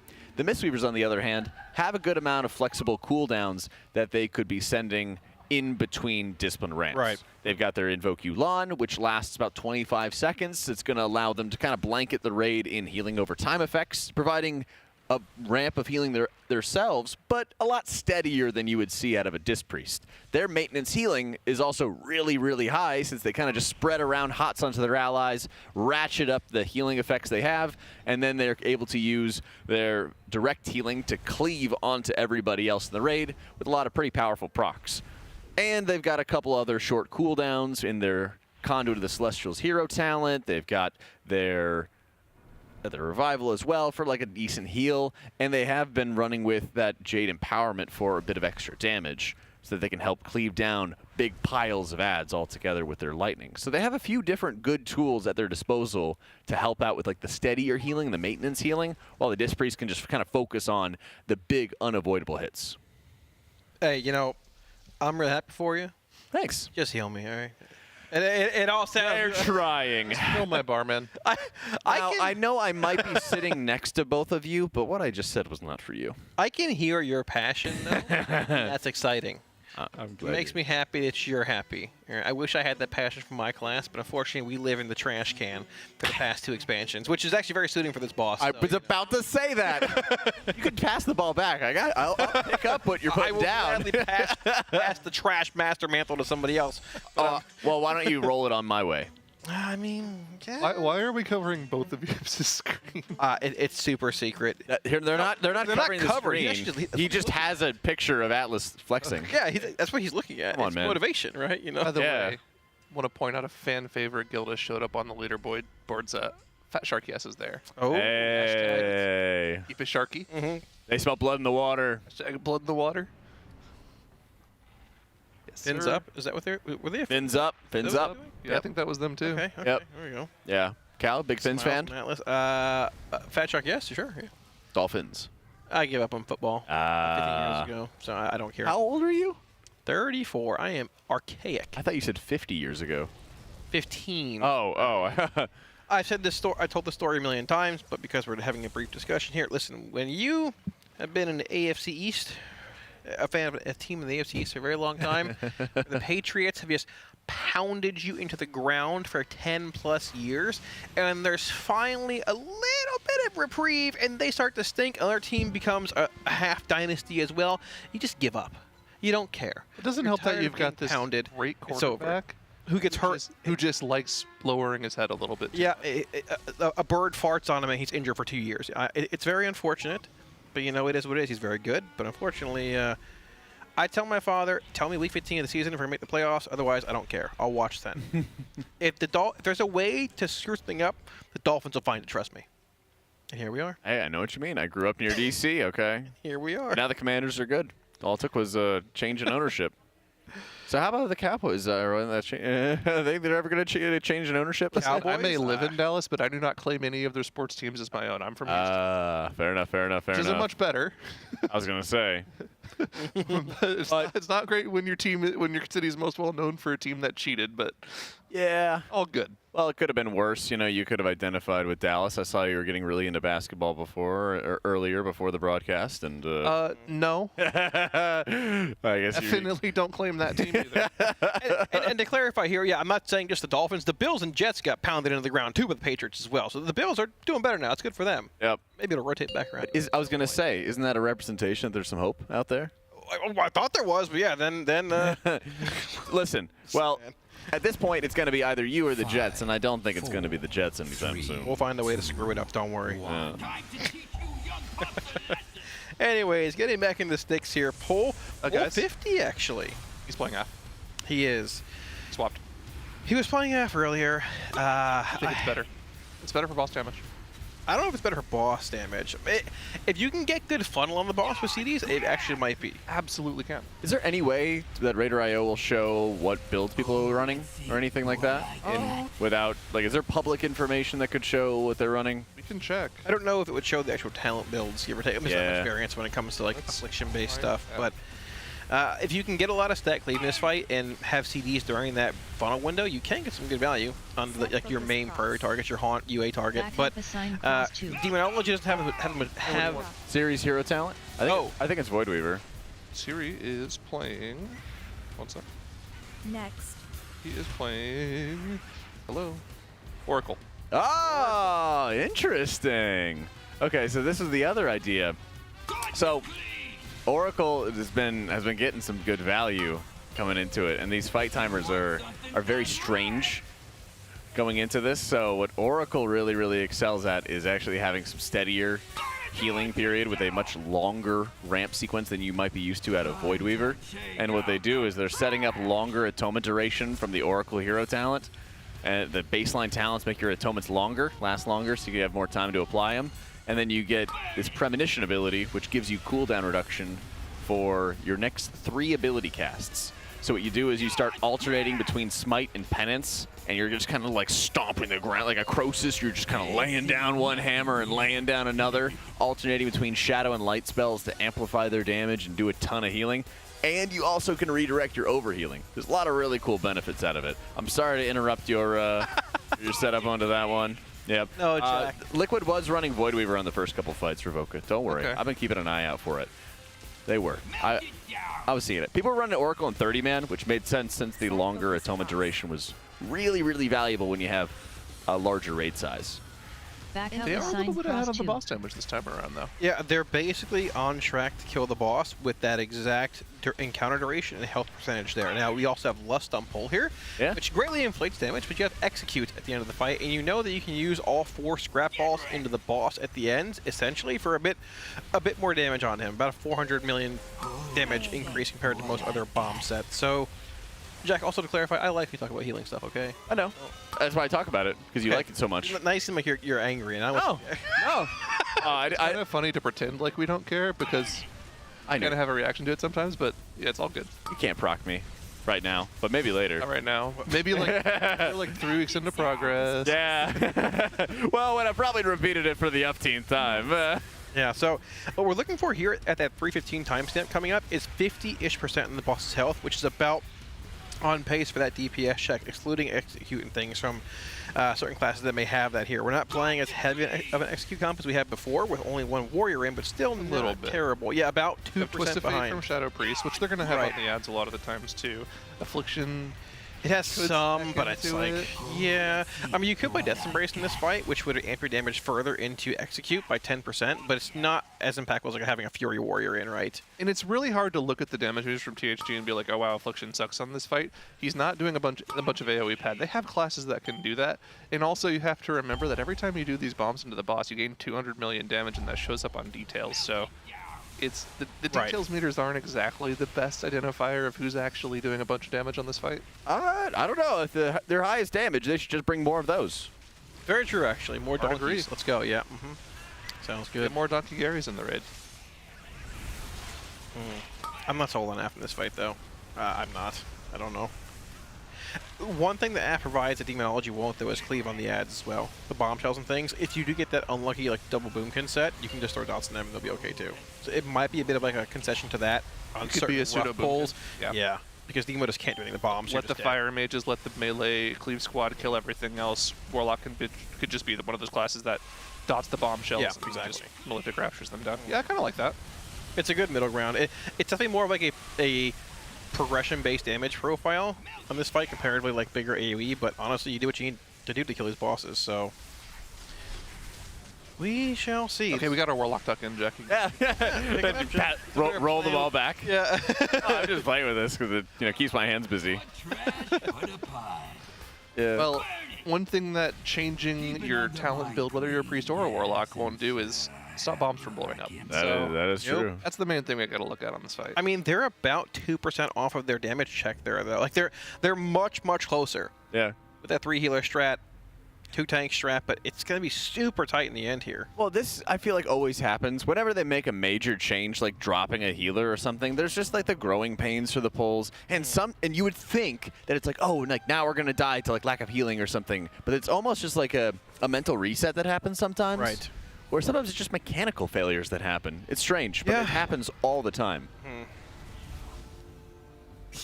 I have many wares. Zyro? I'm trying to figure out something. Tiltify back in the day, it used to have the donations listed in order, so you could like see if something was recent because of that, but they changed the UI, so I can't actually tell if any of these donations are recent or... I think they're in order, right? Aren't they? Oh, they are not. They are not. I wish they were. But we did get another $150 in donations in the past 30 minutes. Oh my goodness. So chat, you guys, let's go. This has been one of the most generous just caster shifts I've seen. You guys have been amazing tonight. Yeah, Appreciate it a right? ton. Wow. Whether it's subs to the channel or donations to our charity, we appreciate it a ton. Thank you so much. You guys are the reason we're able to continue doing this every year and to be able to continue supporting all these charities every year as well. So thank you. From the Thank bottom you, of Calla and I's hearts. Not Zyros, but from Cal or from Jack. Yeah, from Jack and I. Yeah, we have the same heart. It's fun. I hope not. My heart's scuffed. So We're like brothers, only closer. I've got a broken heart. I can fix it. I hope not. They said I could heal anything, but could I heal this warlock's broken heart? I don't know. I was fanfic with Jack and Calamon. Yeah. I was sent a picture from one of your guides. Somebody in Discord saying, "Man, Jack really grilled you in one of his videos." And it's just a picture of me standing off in the corner, getting mind controlled on Rick Reverb. Wait, did I? Yeah, apparently so. Wait. Oh wait, was this the raid guide? I think so. Oh yeah, that's right. Yeah. I'm just standing in the corner by myself, getting mind controlled. Yeah. Thanks, Jack. No problem. No problem. Really going the extra mile for me there. Well, you know, I get by with a little help from my friends. Yeah, makes one of us. So I'm always there for you, unless it's a little bit too late at night and then I gotta go to bed. Oh, you are an old man. You go to bed at like 10 p.m. You literally have gray in your beard. Yeah, we talked about when I got this. Okay, you're not fair. I have been a notorious terrible sleep schedule person for so long, and in the past few months, I've actually started going to bed, like, consistently between like 11 and 12. Yeah. I get up in the morning. Yeah, same time in the morning. It's a hack. Yeah. It's actually so nice. Hack? Schedule maxing. Yeah. The best bedtime is like 8 p.m. and you get up at like 4 in the morning. But that's actually the best. Wrong. It's the best schedule if you can get on it and like have a job and life built around that. It's so great. I did that. I did that in high school and college. Nope, it's Well, that's wrong. different though, because like it's scuffed. I don't Wrong. To be clear, just having a consistent schedule, regardless of what it is the best thing. But going to bed when it's dark and then waking up with natural sunlight it's like cheating. It feels too good. I wouldn't know. I haven't done it in like 10 years. Give it a shot. You'd be surprised. Meanwhile, everyone with regular jobs is just rolling their eyes at these casters. Yeah, it's like, what kind of sheltered lives have these guys been living in the past 2 years? We're all degens here. They know what we're talking about. You know. That's right. They've lived the life. I have not felt sunlight in 5 years. I'm gonna keep it that way. Yeah, sheesh, man, I can tell. Come on. I haven't been to the beach in probably 15. I live in Florida. Dude, you How should far go away to the from beach. are you? Like an hour and a half, something like that. Oh, okay. No, that makes sense. Yeah. If you were like 15 minutes from it, there'd be no excuse. That's different. Yeah, obviously. You know, going to the beach is get all sandy and nasty. You know. Yeah, I hate sand. Mm-hmm. It's just coarse and it's rough. And you get all. It gets everywhere. It's everywhere. Yeah. It's everywhere, man. Mm-hmm. I'll go to the beach with you. What are you doing I this? want to go to the beach. That's what I'm saying. You don't want to? No, I don't want to go to the beach. It's gross. Why not? We can go fishing. I'll go fishing. So I grew up in Houston. The closest beaches to me were Galveston. Yeah, I heard about those. I don't know if you guys have heard about the Galveston beaches, but they are some of the nastiest beaches out there, and the water is like murky. Yeah. It's kind of disgusting. I went to enough summer camps to not have to jump into murky water anymore. Yeah. Oh yeah. Yeah. Interesting. Well, I'll think about it when I get back. Maybe a little vacations in hand. Or in store, listen. you know, after this tier. You know, Or a little broke vacation. yeah, or if I'm sat in this boss, which would be another 3 weeks of progression. Great, I can just That's take true. vacation then, you know. Yeah. Fine with me. So probably playing one warlock here. Hopefully it's not me. So Gonna go to vacation on me with on the end of the month. How about that? where are we going? Vegas. You know. One, two. Hmm. Yeah, it's my friend's birthday, but I'll just bring you along. In the suitcase? Yeah, sure. What are you gonna do in Vegas? I don't know actually. I went one time. I stayed in the room with 8 chicken tenders. Really? Yeah. Well, I wasn't. listen, I was like 18 years. 17. I think I couldn't even go to the casino though. Oh, who brings a 17-year-old to Vegas? I had a big family like vacation. Like when I was in high school, went to the Grand Canyon, Vegas, the Hoover Dam. I've never been to Vegas. So. Really? You ever been to the Grand Canyon? Yeah, I went there. Yeah. Okay. I actually crashed on a scooter, going down a really steep hill and totally destroyed both my legs, my knees, and my wrist. I couldn't Oh, even is that walk. why you have that spot on your leg where there's like no hair? Not that, but I mean, Gosh, that's so clean. it actually it's some barbs. That now, is a couple. so clean. It actually is. It's good. That's a heck of a wax job. Whoever walked did the that. airport with this on too. Like. Yeah. Oh, I know. That was one of the primary reasons I didn't want to get my leg waxed. I didn't want to like go to the gym and then just a spot. Dude, I had 3 wax spots on my legs at BlizzCon 2 years ago. Maybe you remember that. Oh yeah. Extreme Golf waxed my legs. But you did it 3 times. 4. I think it was 3 or 4. But the 4th time was up here on my thigh, so you couldn't see that, and I pulled the wrong ways. It was just, it was terrible. Yeah. But it's okay because they grew back eventually, just to get waxed off again. That's right. Thinking of like cool vacation destinations or just like road trip destinations. Have you guys ever been to Carlsbad Caverns? I've heard of it. I've been to Luray Caverns. It's the largest underground single cavern in the U.S. It's huge. It's like over a mile long. It's huge. Where is it? It's either New Mexico or Arizona. One of those 2. Pretty cool. If you ever get a chance, you should go out there. It's really out there though. Carlsbad or Bat? Carlsbad Caverns. Bad. B-A-D.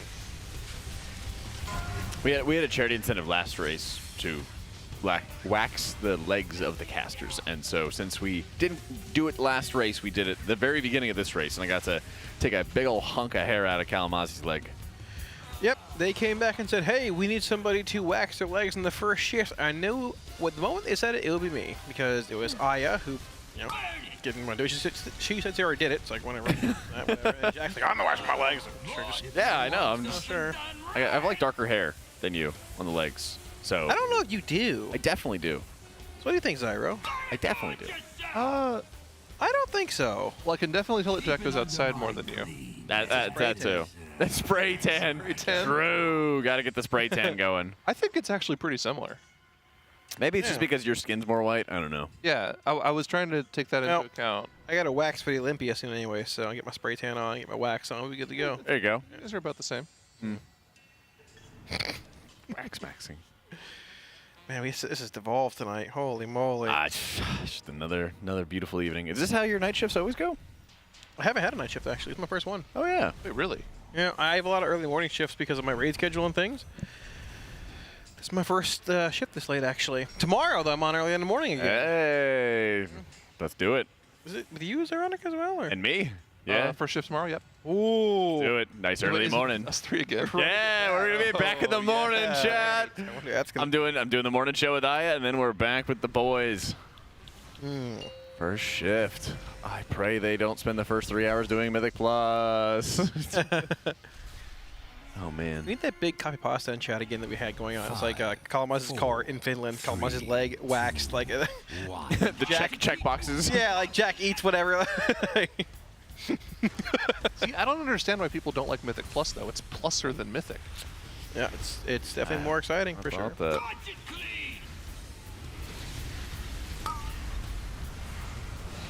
There's actually a copy pasta for that. I forget how I don't know what it is. I have no idea.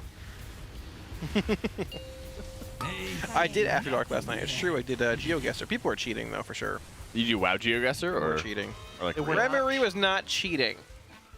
Other people were cheating, though. 100%. Nobody was cheating. Yeah, I know they are. I'm just deflecting. So, like, dude, there was a couple of them, though. It was like, here's a blade of grass. You have 10 seconds to figure it out. You can't pan the camera, can't zoom in and out, can't know anything else. People got to, like, the exact, like, follicle of hair on the blade of grass that was shown. I don't know. It's literally AI. Cheating. 100%. No shot. I'm coming in here with my vast knowledge, and I can't even get the zone right. They have the actual, like, blade of grass in Wailing Caverns pinpoint. No shot. They're using clumps of leaves and spots in the texture of the ground to figure out exactly where they are on the map. That's who you were going up against last night. The thing is, you think it's normal having so much knowledge about Warlock or raiding. They think it's normal having so much knowledge about the Blades of Grass. You know, honestly, that's true. Like, I was sitting here like, how is it even possible? I realized, sure, I guess that's a thing, sure, yeah. You know who's actually a goat at figuring out what zone he's in? And just WoW GeoGuessr in general? Frill. That tracks. Frill is insane at it. PvPers actually go out into the world. And plusers are instance kids. So before there was that WoW GeoGuessr site that we played on last night, there was another WoW GeoGuessr site that had like static images that it chose from, and there were like 360 of them on the website. Which got all of them right without missing. Really? Yeah. It's the zone or the actual location? It was. You can do zones easily. It was location. It was location based. Yeah. Yeah. You give me a picture, I can give you a zone. Pretty sure almost all of them. Like, look, yeah, certain locations I cannot do. I can't do old world stuff. I don't know any of that. I know some of it, obviously. Yeah, Kata onwards. I know those, you know, quote unquote new old world zones in Kata. That's about it. And onwards. Yeah. When did you begin playing Zyro? Kata. Let's go. First tier Kata. Magma was my first boss. Got an Incineratus from it on my first kill. Ooh, there we go. Little spell dagger. Very Slapped a exciting. power torrent on that bad boy. Oh, I remember that enchant. Little purple and orange fire. One of the best enchants in the game. I always say that, but I have never tried to farm for the illusion from it from Nefarian. Oh, is it good looking or it's like It looks really good. Really? Okay. Interrupt. Maybe you should. Nah. He just needs something else to talk about next time. I could just queue up another game of TFT instead. That's fair. There you go. That's fair. Well, we're at pole 51, Jack. You still holding true to your 64, whatever it was, or 61? I think is going to be what I'm really I think looking you're forward to. under again, unfortunately. I think you are underestimating my abilities to prognosticate. Okay. Just like you're underestimating my vocabulary onto that one, all right? It's very important. Hello, everyone. I'm Jack, joined by Kalamazzi and Zyro, stunning that one speechless. And while he's on cooldown, I want to let you know about our amazing giveaway we have for Coinbase, as they are our presenting sponsor, and they have an amazing grand prize where you can get flown out to the next Race to World First. Check out the QR code in the top right, or check out tl.gg/Coinbase using the promo code TeamLiquid20 and sign up at tl.gg/RWFBTS. That's behind the scenes, and you can get flown out, whether you're NA or EU, to the next Race to World First for a VIP behind the scenes experience like nothing you've ever seen before. Get to see all the Raiders, get to have some amazing meals with Chef Heidi and the gang, and be able to do all of this with our free giveaways, and be able to sign up for our free jersey giveaways for each boss killed by Team Liquid. There we go. That's quite the prize. There's dogs here. Pizza parties. There's dogs, pizza parties. Yeah. Taco Bell orders. We always talk about the dogs Zyro's here, right? Yeah. Yeah. The dogs. You always hear, production play the, "Can I pet that dog?" That's true. I haven't heard it too often this time around. Dog. Well, we haven't had that many pet donations yet, so that is brought very the new true. dog this race. Well, we have Tettles, our old dog. We also have a new dog named Bo, which appeared yesterday. What happened, Tettles? What? Be nice to him. He's going to be on next, okay? And it's going to be time for us to swap into another round of casters. But before we do so, big love to all of our sponsors for making this event possible. Our presenting sponsor, of course, in Coinbase, as well as Honda, Secret Labs, Monster Energy, Alienware, MyBlue, RaiderIO, Wowhead, Warcraft Logs, and DungeonDojo. And our charity sponsor in the Pasadena Humane Society. We're going to be taking it on over into a Monster Energy listen in and swapping to a brand new round of casters. Touch him. Yeah. Nick, I know. It's okay, bro.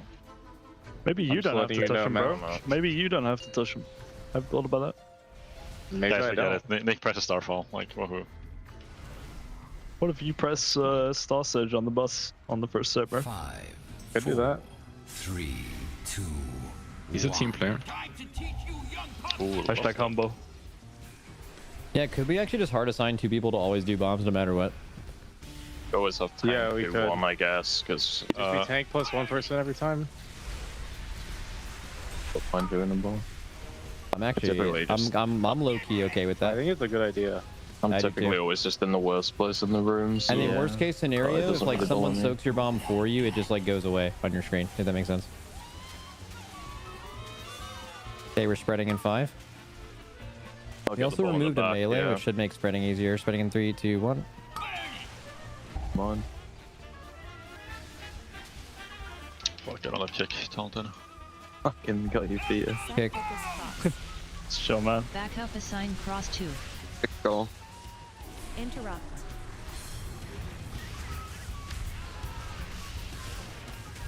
Spreading in 5.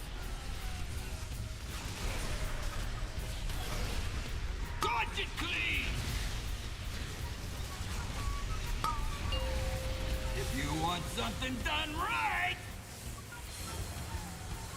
We have less grips now. We still have like 2 single grips every time, which should help. Time to take out the trash! Okay, fire circles in 5. Range you can pre-move, right? Most of you have.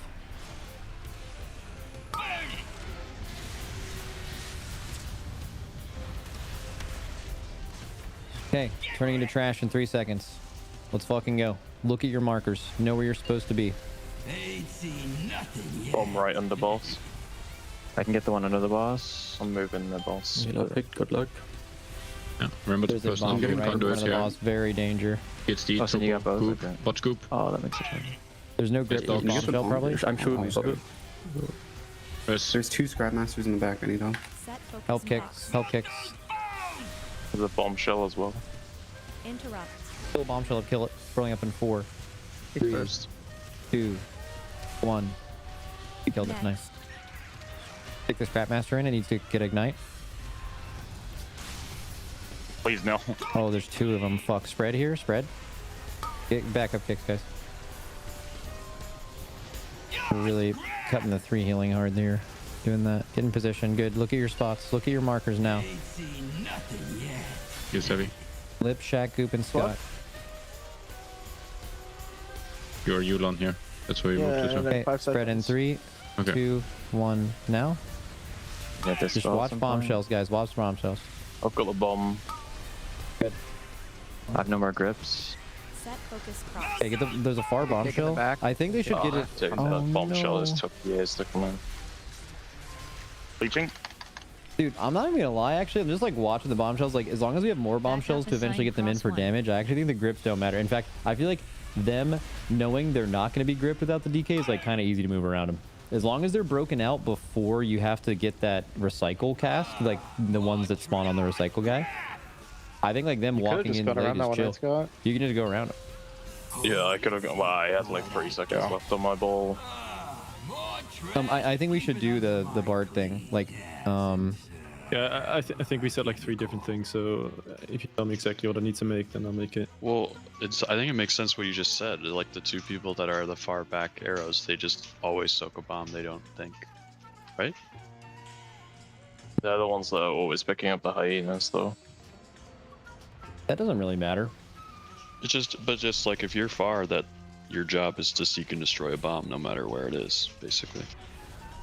I mean, I will say I feel like it's easier for those guys to get the balls, because I, like, with what I'm doing, which is like the hardest job, because yeah. like I think that's what we should do. Small ones, I think we should assign the middle 2 people to soak bombs. Always do bomb. Just put a soak bomb thing on their screen, just so it's obvious, and then that just goes away when both bombs are gone in case someone else happens to get one. Okay. I mean, you won't have it for this build, but for this build, just know that. Is it a good idea to blacklist Sarif from that, since he's the only person that has a kick? He just has to call for a kick. I So think. do you not want middle people taking hyenas anymore then? I think that's just where the hyenas are. I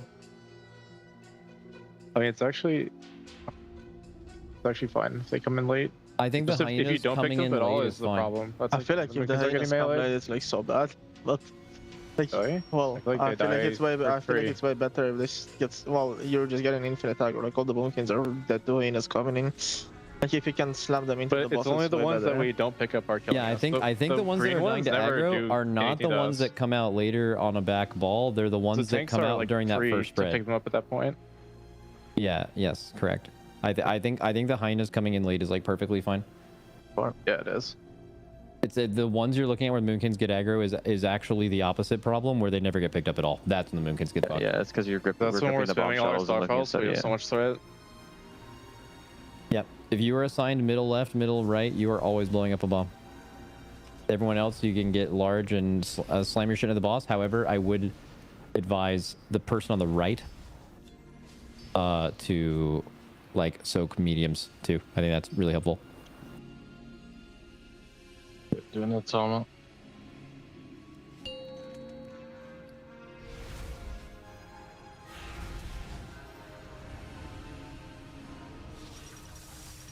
Or probably pulling something. Fucking bad. 3, Probably. 2, one. Time to teach you young pups a lesson.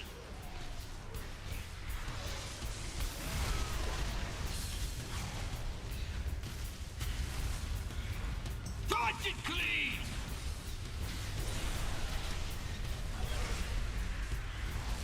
Yeah, grab. New garbage. Oh, let's see. To your spot. I don't think you got a scrap fired up. Go back middle, you soak mobs. Okay, bomb soaked.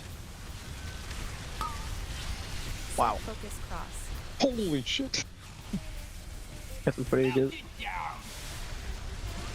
Back up assigned Hyena's cross coming one. Interrupt.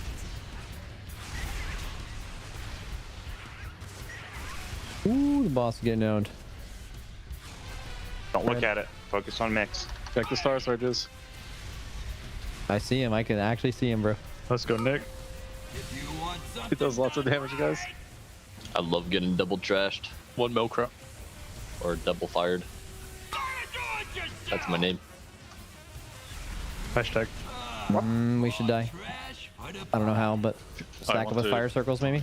Hashtag distracted. Burn every trash in the room, boys. Burn literally every single trash pile right now. Spread that shit out. Let's burn everything. Let's commit a felony. There I think this wasn't is a anything felony. underneath me. I'm just dying as soon as possible, man. There actually just wasn't anything underneath me. There's some like spots in the room that are elevation. That's weird. Maybe there's one right there. I I got don't know if triangle. it's like Let me someone taking a focus. gate and like it spawns when they're in the air or something, but Yeah. Yeah. yeah. Invisible circle. What the fuck? Gotta one-shot the boss. Yeah, that's what they reported. I can't recall. Yeah, right before bed. It's a good idea. Yep. Yeah. Dude, let's I actually think close to we're bedtime. so now I think it's very important. Like we have more bombshell damage like later in the fight. If we have like extra bombshells coming in late, bro, just let them walk right in. Those people can just move right around them. It's all good. Just grip early ones. Grip them away from those scrap masters. We have hella dot damage. It's great. Hello. Call me Grifter. We're pulling in 5. Are there any assigned like barriers and stuff? Do we have barrier assigned for any of the junk piles? We can do when that. someone getting a hearty feast. Yeah, mass barrier. Nope. Real barrier. Yeah, it's assigned for 430. Shit. Yeah. 434. If grips don't matter, can I go war? Like, what damage? Actually, that might not be a bad idea. But I do think the grips are good because like having grips. Aggro would be better with warrior at least. Like I'd actually have aggro the stuff because I feel like right now I'm gripping and they just walk away from me after the torments. Yeah, go no grip angle actually, as long as they get broken out. I could just. If you know they're never getting gripped, you can kind of just see them walking into the boss. You know. You can go gripless. Gives paladin. And then swap lip out for Mark, can you reset? Lip's actually doing good I damage. think my DK is doing. I don't know. I feel Yeah, pretty I good think his about my. DK is a lot, but my DK is just. That's fine. Yeah, we can do that. Let's have Scott do that. You really feel like the grips. Well, we'll see. Yeah, I mean, I feel like having aggro stuff would be good.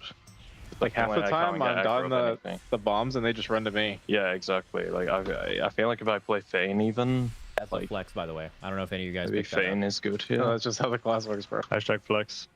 Hashtag flex. I don't see any priest with that girl. So much fucking threat. No one else has Hobo? threat but me. Yeah, go fade, bro. W me. Literally go fade. Literally go fade, bro. Maybe demolish. Hashtag fade. Do we go disco out trill? I don't want someone new learning fucking balls, bro. Fuck We it, bro. could Ball we up. could go double windwalker. I don't know how furious. That's a boss time increase if needed. Wait, this guy just joins full Hashtag base. ball up. I'm fucking I'm full base. This guy is full base. Oh, that is full base. Look at him. He's like 650. 660. 6 yeah. Dude, Wolf. Damn. That was Piss Scott. off, man. Piss off. Me? Yeah. Yeah. Got war. Just actually piss the fuck off, by the way. Yeah. That's an extra rally too. This is big. Starfall, Starfall, Starfall. Just play the. So where is the rally? Well, right now I was just gonna call it Do this whenever shit. we need it. Yeah, that's Alright. good. From now on, Do that shit. because Be proactive. because You only really get one good rally in the fight. Did you guys know that Nick bound Starfall to his keybind? It's crazy. That's just not true. It's fucking true. Hey, What's your smite? I'm going on a Shift fishing R, right? trip. Yeah. And then Starfall was R. Yep. So that's keybind. Yep. It's a good keybind. I was also standing by Nick when he was playing. He fucking slams when Starfalling. Holy shit. Guys, Dirt Lord is cooking up a surprise. Why are you talking? Bro, I'm just saying, man. It's fucking I can hear your keyboard from here. Bro, come Why on, is he man. piping up, by the way? You already have a food buffer. I'm just saying it's exciting. All right, let's go, boys. When the rim is the Oh, reload. is this the soak bomb keyboard. thing? Fucking baldy. Yep. Okay, you will be told to soak a bomb now if you're soaking a bomb. Hopefully. That is good. I'll still calm if like one's You close to me and I yeah. can get it. Yeah, if it's like a Gucci bomb for you, you can do it, and then they will just. What'll happen is once all the bombs are soaked, that should go away, so the people know that they've been done. All right. Wait, hold on. So there's like assigned bomb socks now? Yes. The two middle people. Yeah. Two middle. Okay. You. And is it like most of the time it's gonna be range in middle, right? And tanks on the side. Yeah. Tank is on the side, melee is on the side, but if there's no melee, a range can get the side as well. The fact that they are making you 3-heal this and then also healers can get the ball is completely insane, by the way. That is a fucking crazy decision. They're not making us do anything, bro. Yeah, they're not making you do anything, bro. They're the one You could be making the doing group, keys bro. right now. Yeah. Lock it in. Come on. We could be pushing rank 1. Do you think you can get rank 1 keys right now? Yeah. He literally get it unbalanced. Leather group would do it Keys easy. are hard right now. Keys are hard right now. Leather group would do it easy. 5, 4, 3, 2, Yeah, we're pulling. 1. Bombs. Don't speak. 5, 4, 3, Purple soon. 2, Altini. 1.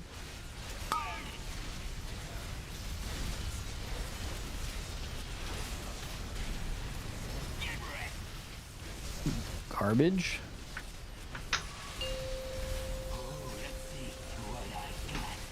The hell is Scout Wah?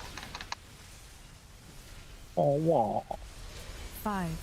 Okay, circles in 3, 2, 1. Now. Set focus cross. Good. Just hit boss here. This stuff just a natty dice. Get kicks, obviously. Set focus No, cross. no. That's fucking Like a bunch of- insane. That's crazy. You can't AV beam that.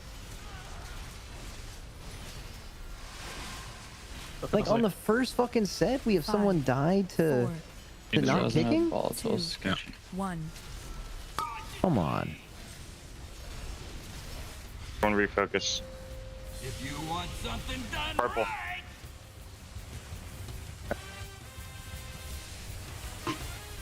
Move. do it yourself. Invisible circles, maybe. Okay. Time to take out the trash.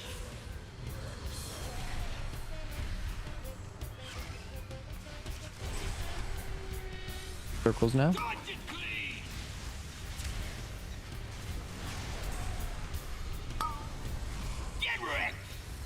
Garbage in 3, 2, 1. Now. Oh, let's see. 2 daughters and a healer. Left one. Scott, when this circle happens, you're gonna rally. Watch conduits. Right now, spread out, guys. Spread out, rally. I can get the No other externals. bomb if you get that one. Watch the bombshell. Ghost one. Okay, one bombshell's high here. It should die to dots though. It'll just get in. It'll get in. If it gets in, it's fucking dead. Kill the bomb, actually. I'm killing it, bro. I'm killing it. Get kicks. Get kicks here. Literally soloed that. Full channel. So that full channel, Nick's fucking built huge. Holy shit. Okay, fire circles. 3, 2, 1. Now.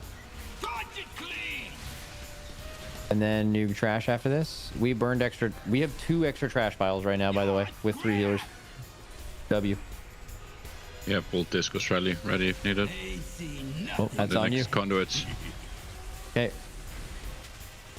Left two. There's a bomb on the boss. On the boss. Okay. It's behind him. Okay, spread out now. Use your rally wolf disco.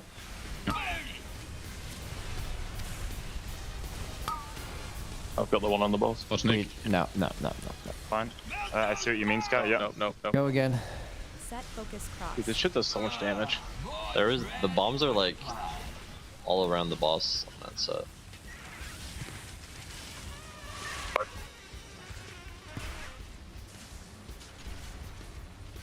Should I just like run the boss to the wall there, maybe? Yeah, since I can't recall. Maybe. Let me see it. I like drag the boss out, like away from the one, but I could have maybe gone to the wall, but I've just never done that before. But maybe We have just bombs coming in from every direction. Little friendly little rollover there. This is a really good grip. This is great. Oh, that's the thing that. That's a bomb. Ooh, that's unfortunate. Okay. Maybe this guy goes around though. Maybe like going in between bombs and the boss is always bad. Yeah. You always have to go around the back for this one. Always have to go around the back there. So who's that? They can learn that. That's me, I think. Okay. And then he would have made it to the bomb, I think. Well, someone else was going for it too. I got the bomb. I mean, I did. I wasn't going for the bomb. Well, I was just trying to go behind the boss. I thought what happened was I got hit by the one on the boss. I didn't realize it was the grip one. Oh, it was Alright, stand up. I have a nice surprise. Okay. Quick little thing. If you're ever deciding to roll your ball in between a bomb and the boss, you are making the wrong decision. Go around. Unless it's like dire.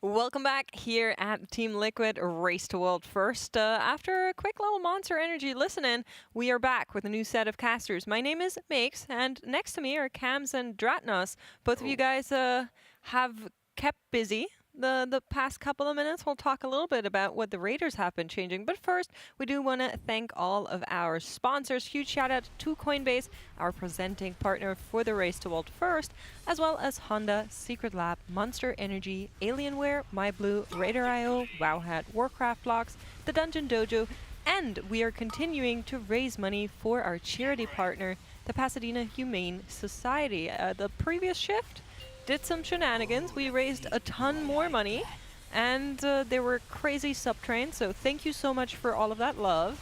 And now we're hoping that the Raiders will also experience some of that love in form of a boss kill.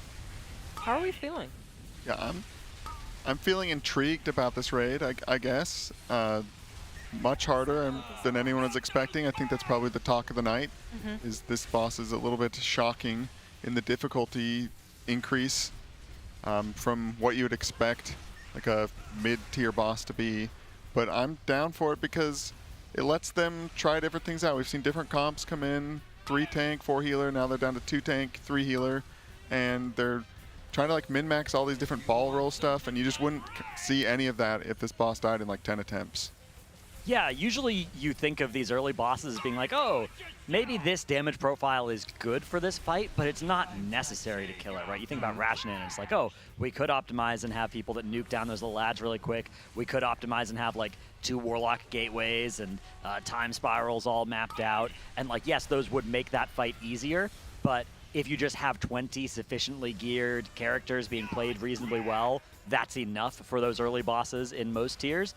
This tier instead, I mean, this is the sort of thing you see on later bosses, right? This is the kind of thing that shocked us when we saw it on Nexus Princess Kaiveza, where it's like, okay, we actually need 20 optimized specs, right? We need to stack these balanced druids because they are really good at this fight in particular. We need to drop down from the 3 tanks that we think would be really nice for control of these adds, from the 4 healers that will help handle all this damage. We need to actually cut down and go even more DPS so that we can beat the enrage check on this fight. And we need to not just play generally well with some good, you know, reactive decision making, but we really need to hyper optimize our thought process of like, okay, let's come up with traffic rules, let's do all of this thinking, let's re-watch people's ball movement and talk about what they should have done instead. Let's invent new rules about one we just saw in that last bowl was if there's a bomb, you can't go between the ball and the boss, right? If there's one of those bomb crabs and the boss, because it might get gripped while you are between those two, and that would cause that's what caused the last wipe. That actually caused wipes earlier as well. So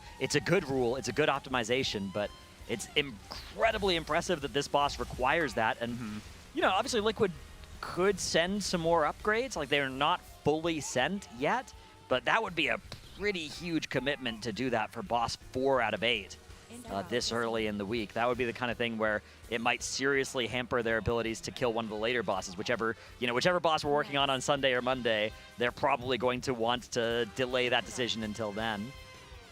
Yeah, I mean, I am just curious on how we're feeling, if this tuning is what we wanted.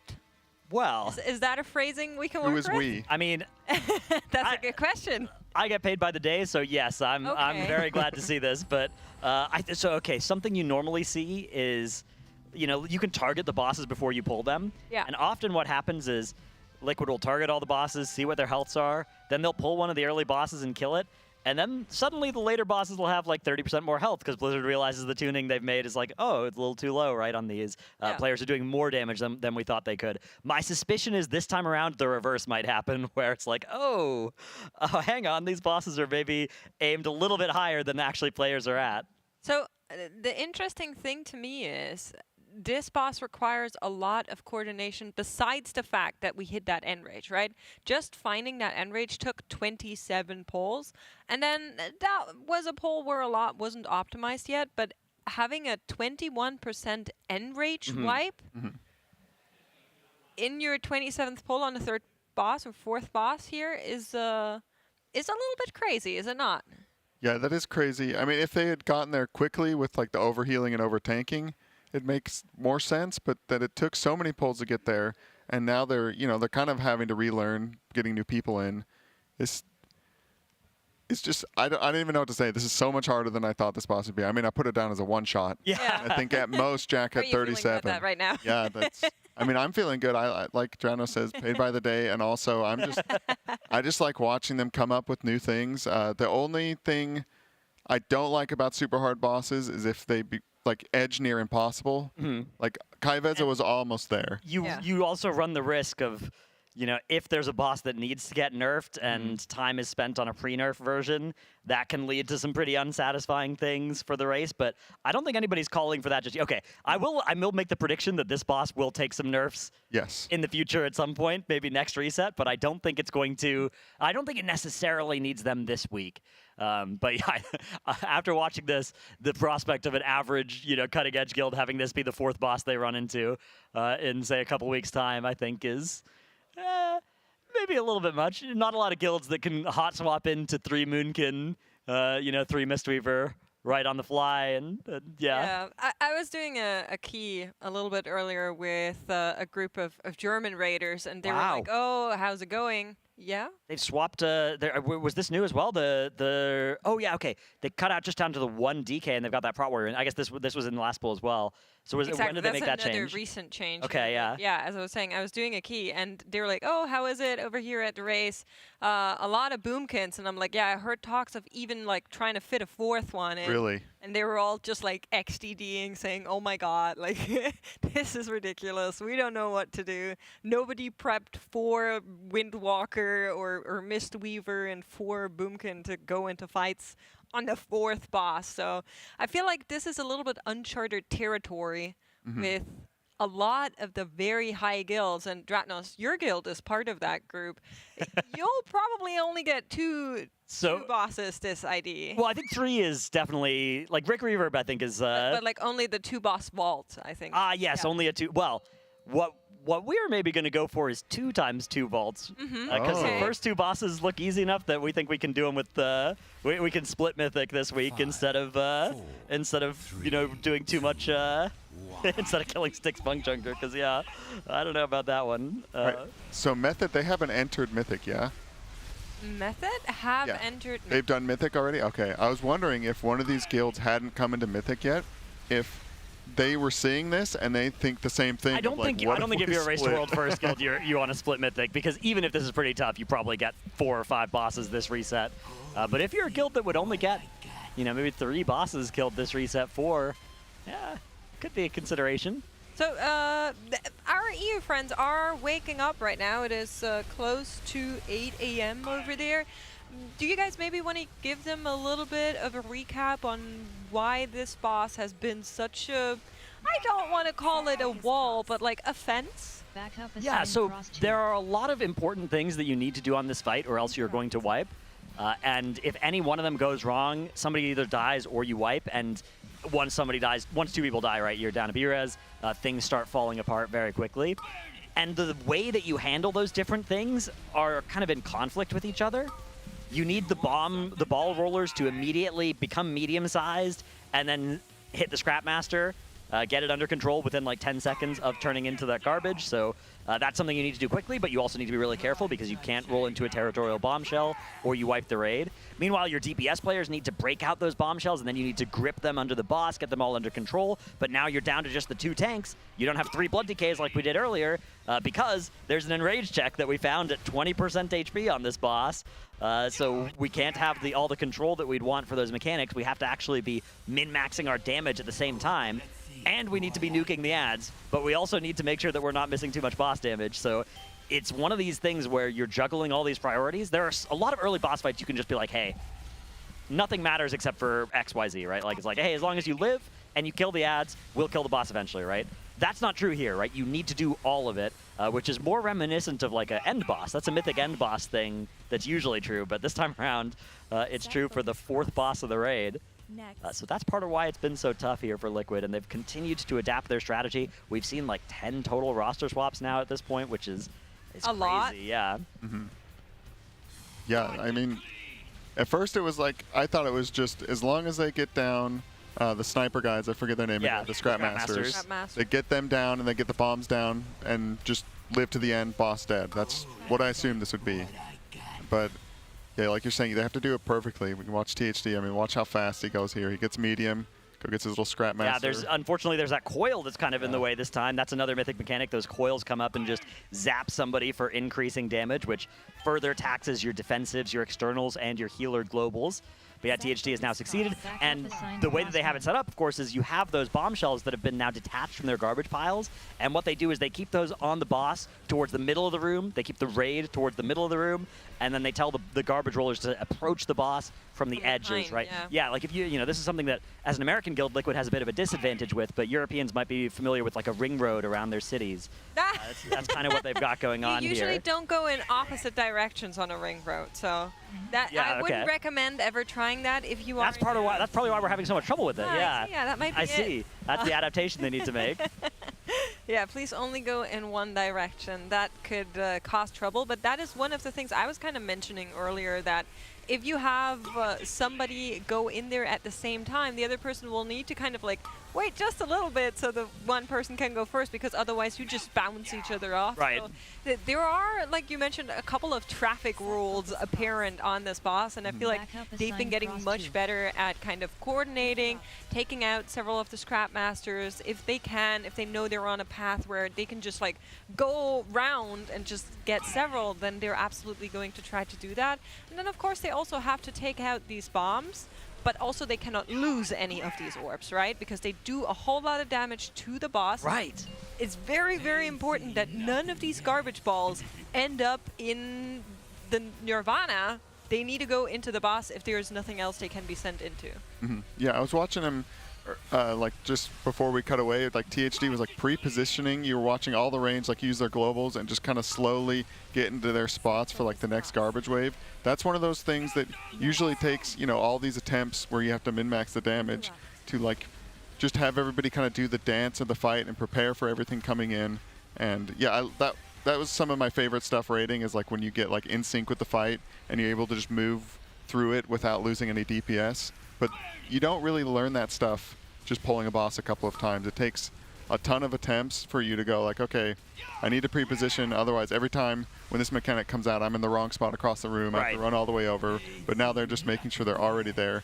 All right, this pull is looking reasonably good as well. We are 5 minutes and 11 seconds in at 30% on the boss. Yips threading the needle there. And now spinning back around. The bombshell is right next to his target, and he misses. Unfortunately, the Scrapmaster he was going for, that was unfair.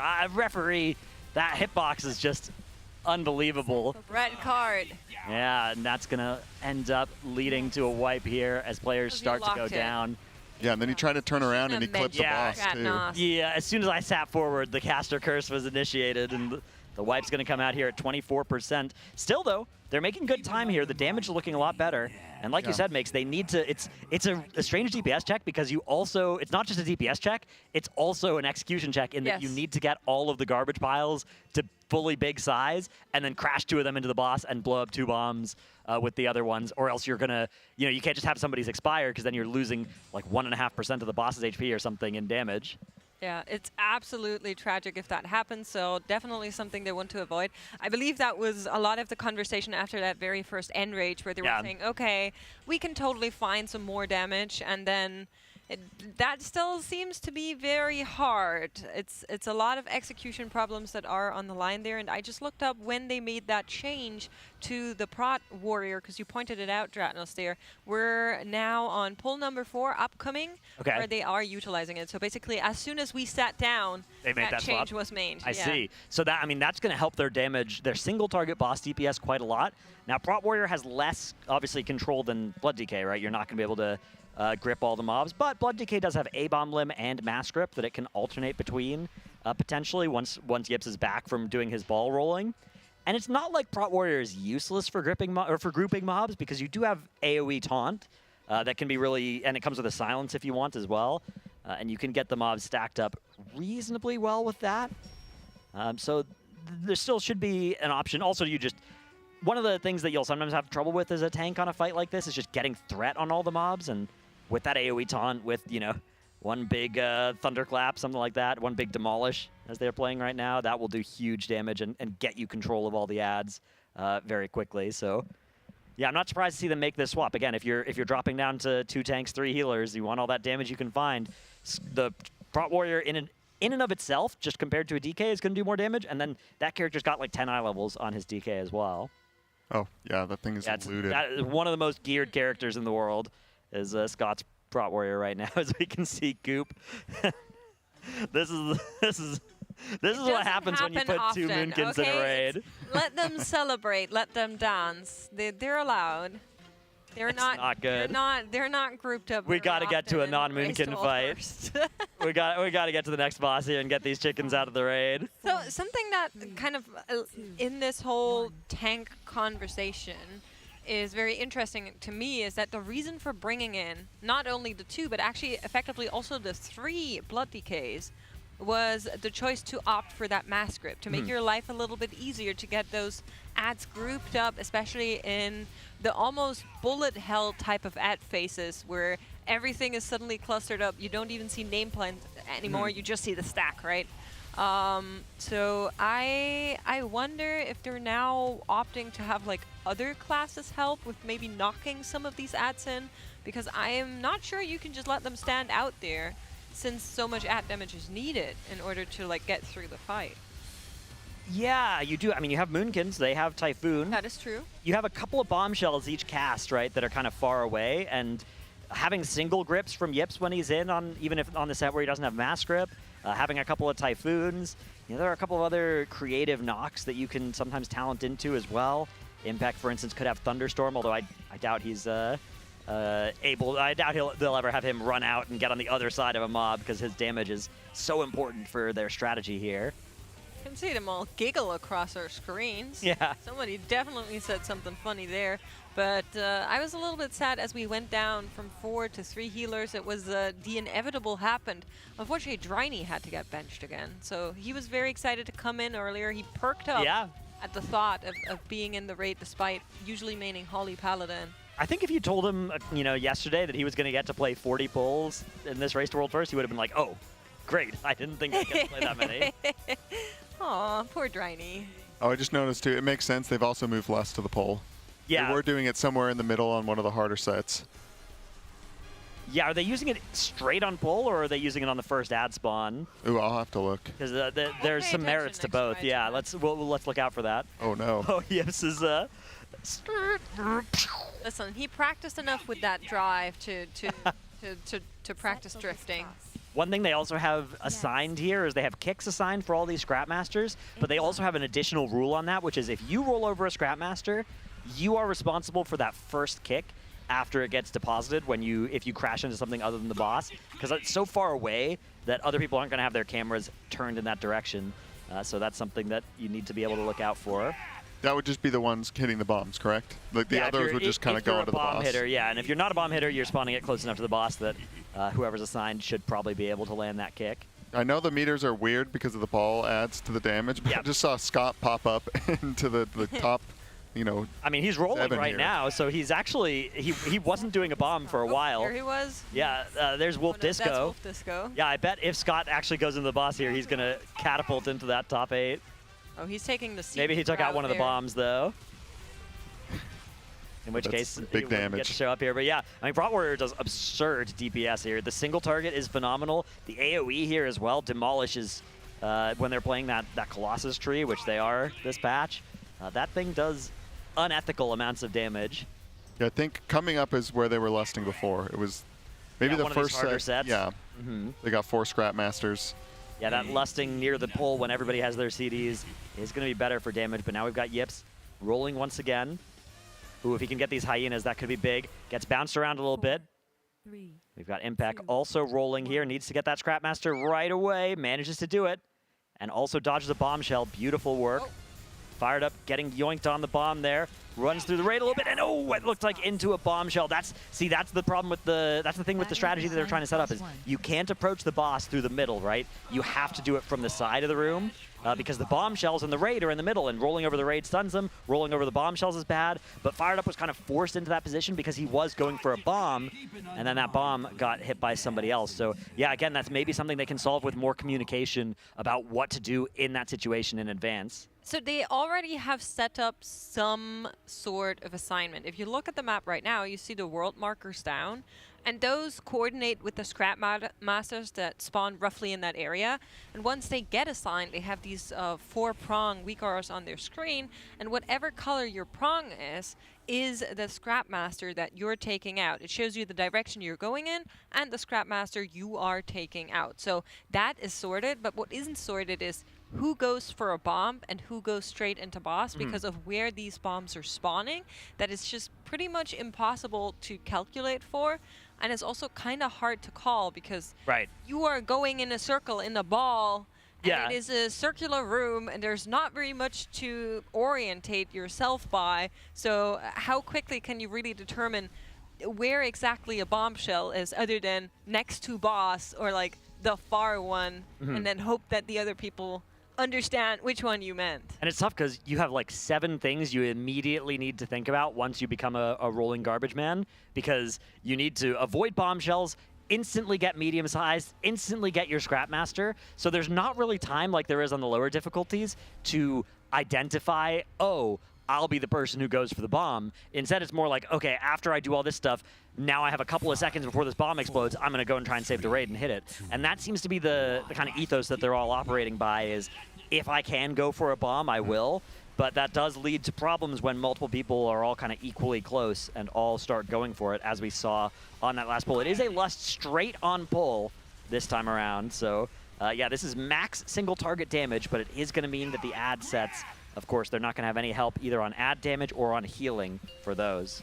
Absolutely. We'll need to keep our eyes on how that is working out for the Raiders. In the meantime, though, we do run ads at the top of the hour, dear chat. So thank you so much to Casey Calamist for sending out 10 subs there to save some of our fellow chatters from being hit by the ads in any poll where we could maybe potentially see a kill come up here by Team Liquid on Stix Bunkjunker. Get those primies out if you have them, you know. It's a real good investment because it looks like we're going to be here for a while, personally. Yeah, I didn't see this coming, that it would possibly may not die tonight. I mean, I probably would have bet money that die right after lunch, you know? Like a 3 p.m. kill would have been my money. Yeah, I would have said if it doesn't, that means it's like bugged. Yeah. There has to be something terribly wrong with this fight, but no, it's just very difficult. I'm assuming it's killable, otherwise they'd be doing Mythic Plus maybe, or ripping some of the upgrades. Yeah, or pulling Sprocket Monger Lockenstock. Of course, there is another boss they could be going to as well. So I was actually listening in earlier and heard them talk a little bit about that. The way they are calling these bosses is Rashanan and Brute Twister. So their initial assuming was Stix Bunkjunker is Rashanan. and Lock and Stock is obviously Brute Twister, Right. just from reading the Dungeon Journal.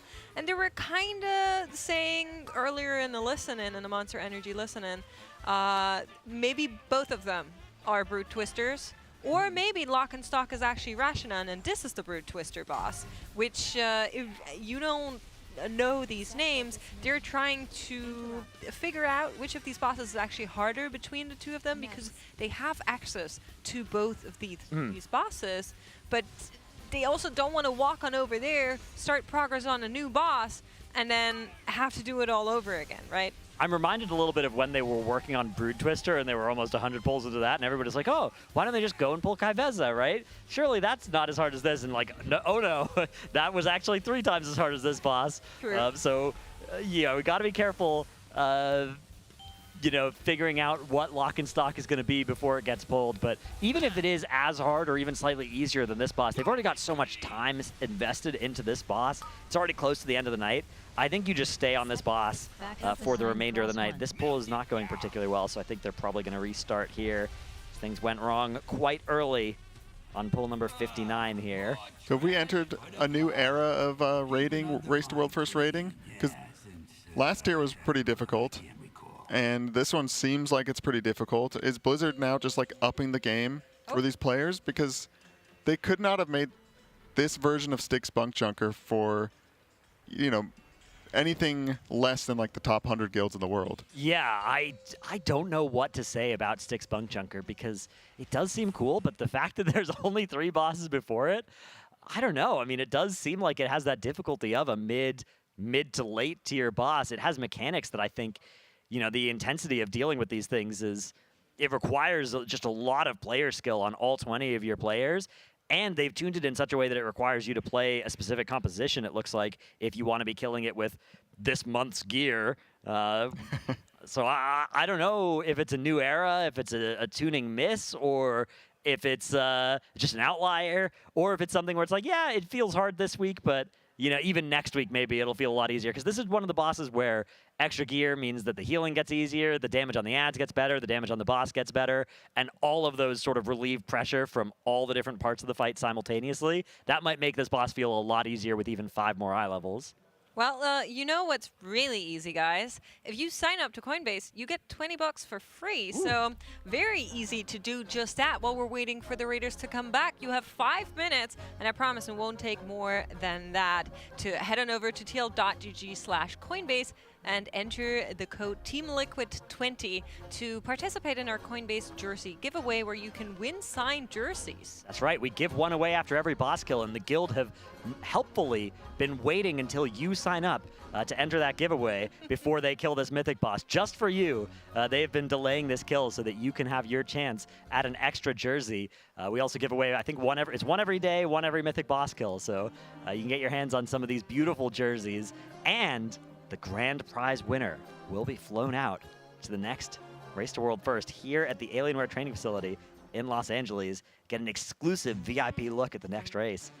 Yeah, maybe this one, if this goes on long enough. Yeah. Just fly someone out now. This way, we might still be in this raid when the next one comes out. Yeah. Let's not paint the Halandras on the walls just yet, gentlemen. But yeah, you can come to the next race. If you're on a desktop, just scan that QR code. And if not, there is a command in chat with !Coinbase. You can just click on that link straight away. Saves you some typing there. I know time is precious, so we're going to bring you over as fast as we can. Yeah, there are crabs with bombs on this fight. That is, maybe they were trying to hint at something. Cabs, why'd you have to say that? I don't get it. The Calandris, the crab and the bombs. Oh, crabs and bombs. Okay, yeah, I get it now. I didn't see. Yeah. No, I get it now. Yeah. That's good. No, you don't have to get it, Yeah. But at that point, we do want to do one more shout out while we're here, because you guys have been doing phenomenal at donating for our charity, the Pasadena Humane Society.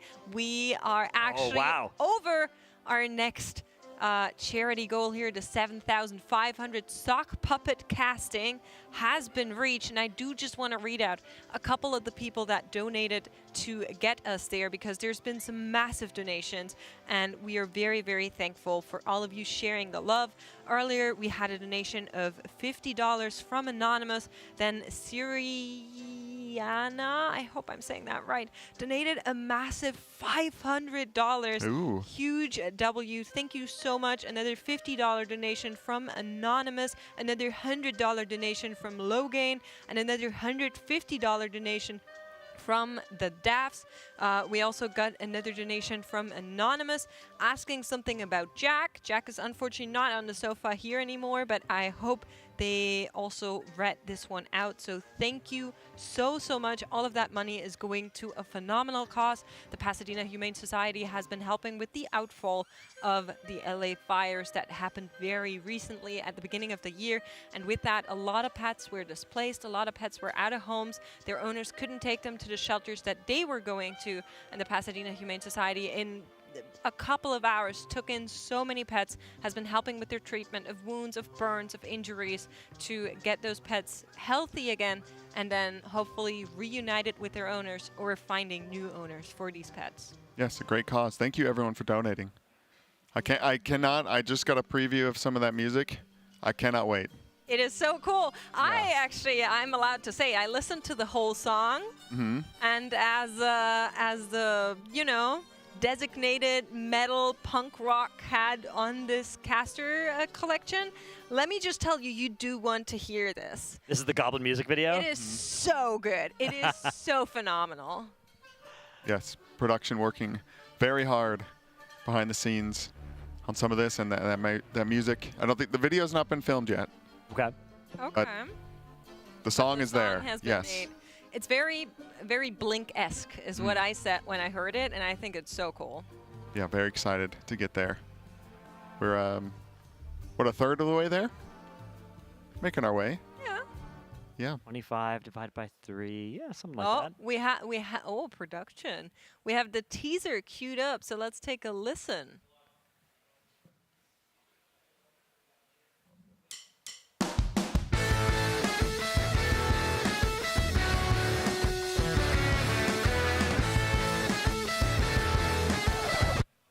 Oof. Keep it going. They're only teasing a couple of seconds. There is another teaser of the end of the song, which actually goes incredibly hard. Where's the goblin bits? Is there like goblin vocals in the middle? There's a really grunge bit. Okay.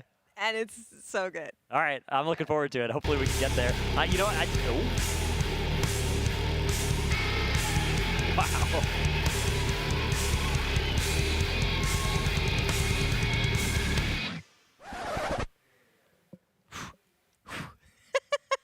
I'm excited.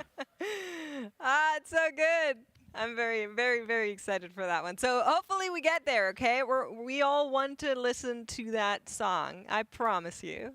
So do you happen to know, on our other monitor, Fired Up has a WeakOr that says Re-equip Jaster. Do you know what that is for? So I think it's one of those items where it can like bug out if you, and sometimes like the effect will go away, and so you need to toggle re-equip it. I've seen him just swapping which ring slots it's in to make sure the effect stays active. It doesn't seem like the WeakOr is particularly. It just is always up there to just do it every pull. It seems like it's not one of the ones that's like detecting if it's bugged. Okay. It's just there like, oh, make sure you do this in case it is bugged. And yeah, I just saw him as they were about to pull, swapping which ring slot it's in. They weren't actually pulling, they were just resetting the boss. Don't worry, you're not missing any pull while we're on our caster cam here. So yeah, it looks like they are back from their break timer, though. I can see there's some drifting happening around. Production, gotta go to Fired Up COV. We should show this. This is really good. They're just going. Yeah, here we go, Lip. They're setting up a nice big circle of drifting here. Listen, that's just how you do it. Oh, they have a pull timer. 4 seconds. Okay. 5, oh wow, we're going right in. 4, is Lip gonna 3, drive in? No, he'll walk. 2, Get a couple 1. extra steps in. Hops on his horse. Yep. Imagine if the boss would just take like way more damage if everybody was in a car while you enter combat. You drive into him. Yeah. 1. That'd be sweet. It's a little bit of flavor. Yeah, no, I thought there might be a drive boss. This one's kind of a... There could be. There's still the Gallywix Mythic phase. We don't know anything about it. If there is one, could be a drive phase. You could go donuts around the donut. The like floor opens up and it drops you into like the garage below the Galagio, and you know Gallywix's head flies away, and you gotta hop in your cars and chase after him through the Undermine. Oh, like the end of Halo. Yeah, like exactly. And then the music starts going up. Actually, and then they play our Goblin music video. That's right. Oh. That's where that song comes from. It's you know in collaboration with Blizzard for that secret phase. They are doing cool Honestly, stuff with music. Would be so They are, yeah. Yeah, I love the jazz this time around. It's very rare that we get something so extraordinarily different to how all the other music in WoW has been, I feel like, and I am loving it. Yeah, the amount of whimsy that they've deployed here for this Goblin tier is phenomenal. I'm a big fan. And we are into pull number 60 now. 6-0. Pretty lucrative bloodlust here. They've already got more than 20% of the boss's health taken care of before it even crashes down. That is definitely a lot more damage than those first few pulls. THD here playing Demonology now as well, having swapped off of Destruction after maybe 20 pulls earlier today. Destruction was really good for slamming an Immolate and then later a Wither and dumping a bunch of damage into those bombshells off the side. But now it seems like the Moonkins are kind of just taking care of that. And this Demo Lock is doing more just boss damage and also free cleave once all the mobs are stacked up under the boss. Yeah, you can see how quickly he just like kind of shimmies to get into position, gets ready to roll. Nice. Oh, that is textbook right here. Yeah. The way that he rolled over those 3 hyenas is should be studied for sure. That's exactly what this boss should look like, I think. Yeah. Honestly, I was thinking, what if you kind of just have somebody go in the outer circle rather than like 4 quadrants, you make like rings. Yeah. And then it's a little bit similar to how Fatescribe was, if you remember. So like the person on the outermost ring would take the longest because obviously they have the most distance. But then the people on the middle ring, they would obviously be the fastest into the boss. So you could just kind of stagger it like that, and you would never run into somebody because everybody would always go the same direction. I think the problem with that is that all of the Scrap Masters that you need to get very quickly do spawn on that outer ring. So, and I think one person wouldn't be fast enough to pick them all up, as we do have a little bit of a traffic collision here. But luckily, it's not going to interfere with Scott's ability to grab that Scrap Master. Then a quick U-turn prevents him from going into that territorial bombshell. He's going to pick up a little bit more trash and actually take out a bomb next to the boss as well. That looks good. What doesn't look good is the raid frames, however. No, it's going to end up being a wipe here. Yeah, some Scrap Masters may have gotten their shot off, taking people out. And that's the thing about this fight. One Scrap Master gets its shot off, and all of a sudden, you're down a person, and everything else spirals out of control alarmingly quickly from there. Yeah, a consistent with this is hard thing. Yeah, what time is it? We've got Atlas in a Mythic Plus Keystone Dungeon. The Cinderbrew Meadery almost done here. Could they be swapping Yips out for Atlas, maybe? Ooh, the rest of the raid is still in there. Yips could be swapping to a non-DK. He could be hopping back onto his Prot Paladin, perchance. Perchance. He's still on that DK for now. Maybe just something that needs to be... Maybe we're sending, like, another crest that we haven't done just yet? Yeah, they think he won't be playing the DK as much, except for this boss, and they want to like upgrade it more, or something like that. Or maybe he was just kind of playing around. Yeah, it's a possibility. Could be visiting Acarus, changing his rune forges. Although I don't know what you'd play except for Fallen Crusader, ever. THD really making sure he's swapping that ring. Okay. So I can report that Yips is in Dornegal, and he's sent all of his runes and carved already. So, oh, he has Rune of... He actually doesn't have Fallen Crusader on. He has Rune of Sanguination. So maybe that is what he's out to change. What does that rune do? That's a great question, Cams, and one which I with the help of one of our sponsors, Wowhead, can answer. You will figure that out, Dratnos. And in the meantime, I have an announcement to make because while we were shouting out the Pasadena Humane Society, we got an insane donation here. Mr. Ron B sent in $1,000 and said, "Save the floofs." Thank you so much for your generosity. Thank you. We're very, very happy to be able to raise so much money. Put lots of love in the chat, you know, some hearts. I'd really like to see that. It's super, super cool. And we also got a donation from Steph for $50. So every dollar counts. Thank you so much for your generosity. And if you want to donate as well, it's !charity in chat. And you can head on over there straight away. But yeah, pushing us very much on track to that next goal. Was it the song? You can be honest if it was the song. Yeah, maybe we can just DM him the song. That was a very, very generous Early donation. access. Yeah, thank you. All right, boss getting pulled once again. Yips is back. I didn't actually see what, if anything, he needed to swap out in Dornegal, so it wasn't characters, though. Definitely still on that Blood Decay.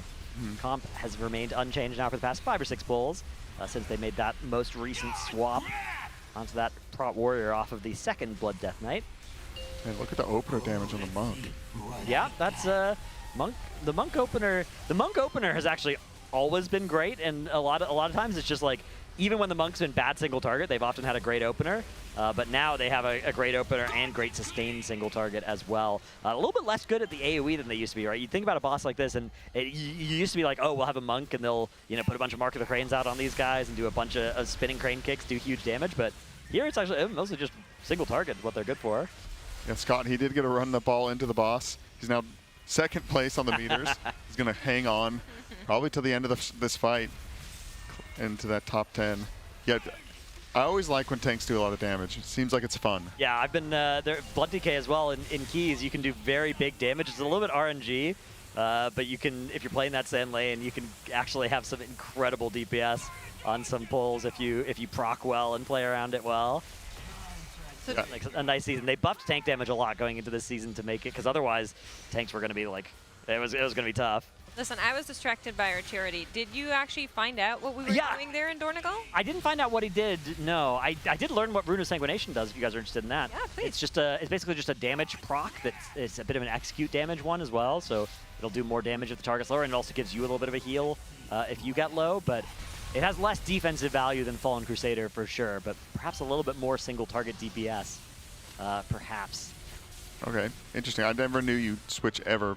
Yeah, I just, every time I've played Blood Decay, it's always just been, slap Fallen Crusader on, call it a day, so I need to look into that more, see if it's something I should swap to as well. Yeah, that is why we're not in there, we're out here. Yeah. Maybe the Analyst came up with that, but Yips is very smart. That's always one of my favorite things about the Race to World First. And I love chat, but I love it when there's chatters in the chat saying like, oh, these Race to World First Raiders, they're actually not playing the optimal spec / talent / rotation or whatever. And like, they couldn't be more wrong, but it's so funny to me. I love it when they're so invested. Yeah, like I remember watching Queen Ansarek, Scott would like change his talents pretty close to near the end of the fight, just kind of little small, class or spec tree points, just trying to, feel how one or the other plays, maybe looking at some logs and stuff, because they have to be so hyper specialized on these fights, especially something like Ansarek where you're on it for like 400 pulls, that that's like a skill most people aren't even like expected to like have to figure out, because if there is something to play for that fight, it usually gets sorted out through the Warcraft logs. You can kind of see, oh, okay, everybody's using this talent tree and just import it per boss. But yeah, they have to think. Like right now, they're probably thinking, do I have some talent that I'm not aware of that I should be swapping? That's not just part of like the default build that I'd play. Yeah, I mean, often for especially the Race to World First guilds, it's also a little bit of a different challenge.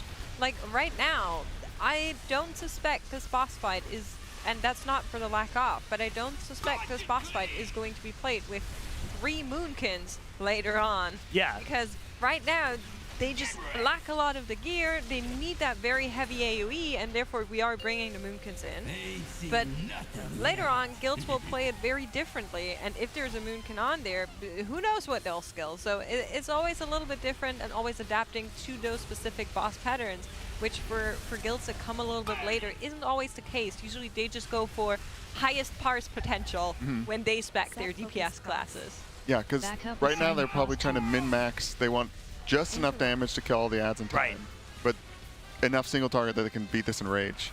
Exactly, yeah. You wanna take the most efficient trade-offs towards AoE damage, and then let the other people that have more efficient single target options instead play those single target options. And the 3 Moonkins should be relieving a lot of that pressure on the rest of the raid. So other players may not opt for AoE choices, but when later guilds reach this, instead, if they don't have 3 Moonkins, what you might do is you just have everybody play more AoE builds than Liquid do on this. So there's definitely not a right or wrong answer, especially on a fight like this. It's going to be dependent on what your comp is and where you're getting that AoE damage from.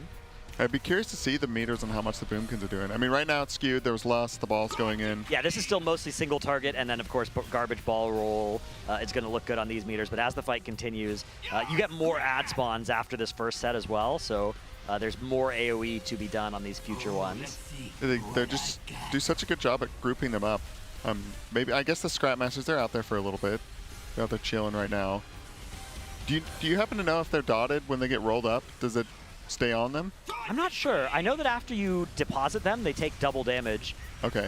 Once they have been rolled over and deposited, and then they can't be picked up again. But I don't know if dots persist on them or anything like that.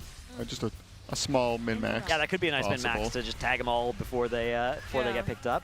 I definitely heard Max call out for people to dot targets earlier in one of the Monster Energy listen-ins, but I'm not sure if that was before Scrapmasters were rolled or if it was just like a high target bombshell that came out. Yeah, so I wouldn't be too confident making a statement on that right now.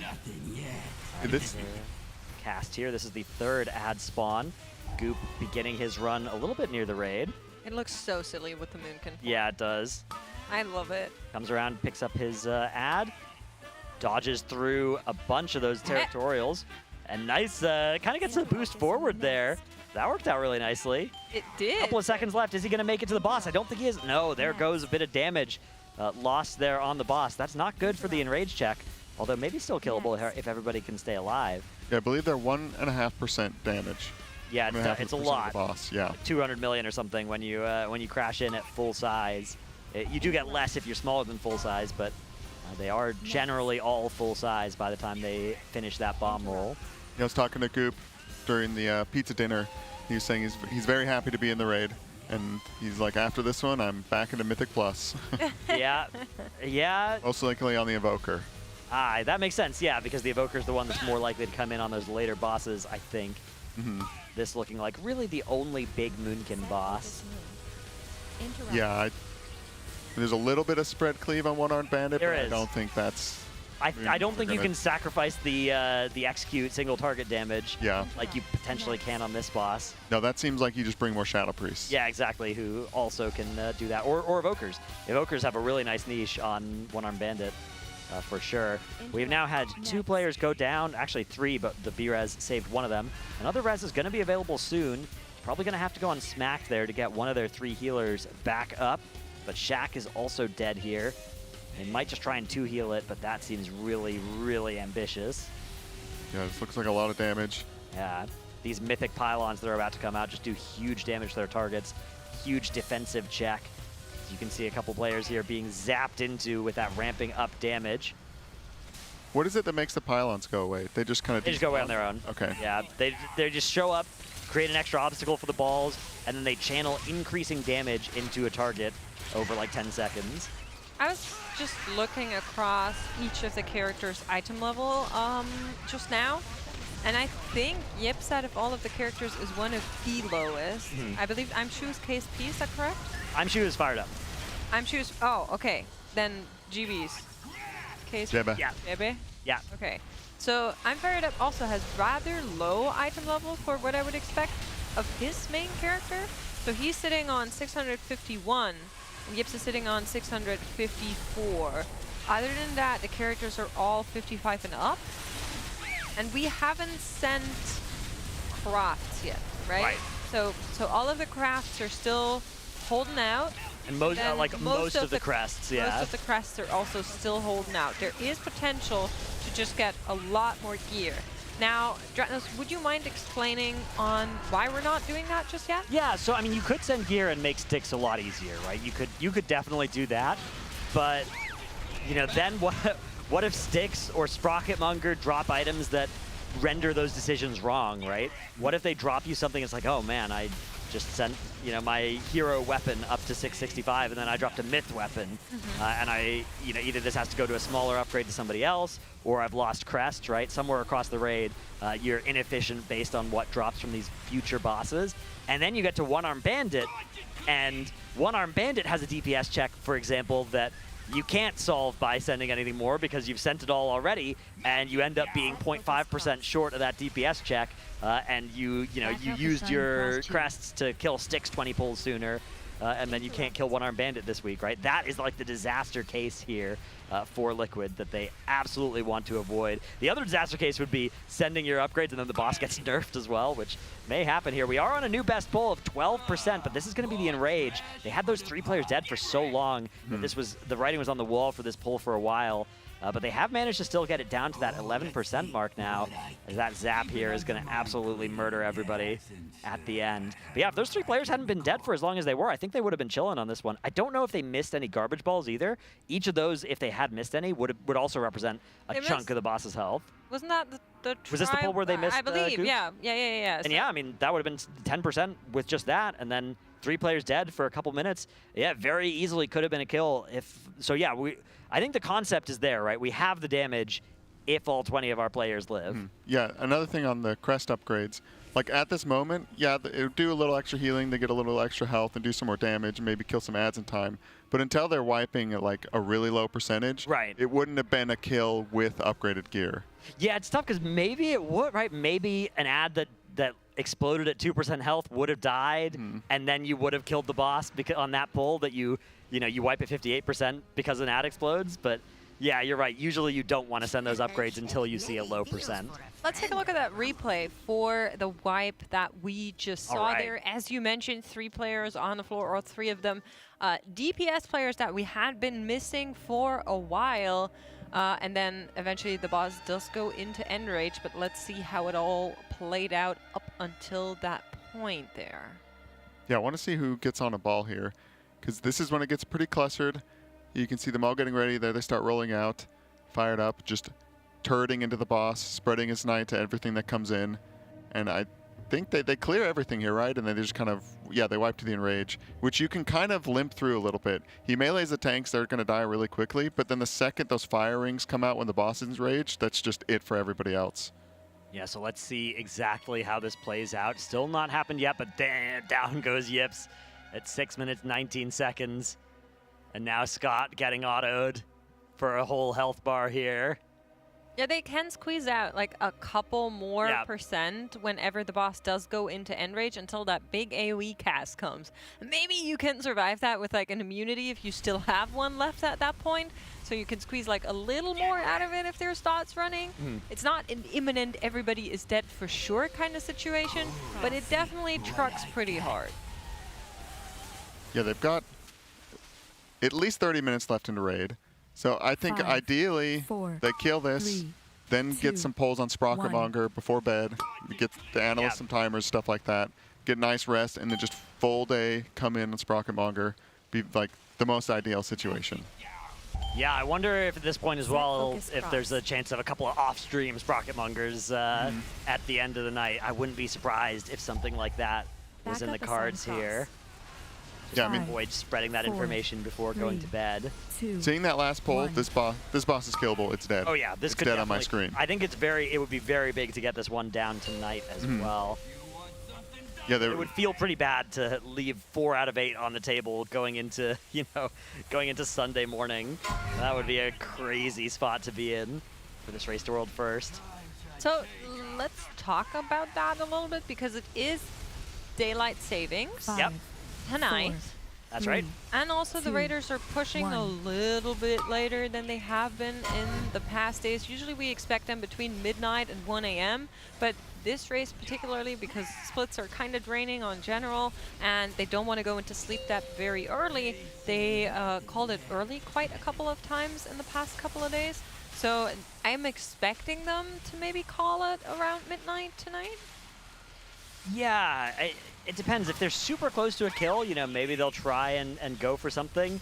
That's unlucky. Zevi getting shot by that Scrapmaster. Boomy had an almost impossible job, I think, there of actually getting medium-sized in time. Yeah, I think they'll there's temptation to stay up later to try and get this kill, but I guess it doesn't actually accomplish that much. You probably shouldn't grief your sleep too much. Daylight savings is an interesting point because for a lot of people it matters a lot. For them, it kind of doesn't matter at all. You know, they'll just choose a new wake up and sleep time based on their schedule rather than the daylight savings one. Their time is nothing that they do is based on any daylight savings time. In fact, the weekly reset moves with daylight savings as well, so it basically doesn't exist for Liquid, or the daylight savings changeover. It doesn't matter at all for them. Yeah, no one making sure they clock in. Yeah. Other than the time that Max says at the end of raid. Right, Which will be about 9 hours after they end the raid. Yeah, +9 from whenever they end, +9.5, something like that, depending on how aggressively they are playing for sleep versus playing for time. It does matter for our viewers that maybe aren't in the US, because you can expect us to be on... Wait, hold on. Actually, it doesn't matter if you're outside the US. We'll probably start it around the same time we did. Listen, yeah, last couple days. For the viewers inside the US, we'll start an hour late, right? Yeah, exactly. Tomorrow. If you have to wake up, and if you're springing forward, you have to wake up an hour earlier for your job. Unfortunately, the Liquid stream is not going to start an hour earlier than it usually was. We're going to still be 24 hours-ish after the previous day is our current plan. Although, of course, that does shift a little bit, plus or minus an hour or two, depending on what the guild says. Famously, they raid when they want. It is very fluid up in here. You could almost think it's Team Liquid that are raiding. Exactly. Yeah, I think the biggest thing, if I were in the raid, it would be an ego thing, because I'd be afraid that another guild kills it while we're sleeping. There's a huge chance that happens, right? Like that Echo and/or Method will kill this boss while you are asleep, which it does not feel good to fall behind in the race at 4 out of 8. No. That is an early spot in the raid to fall behind.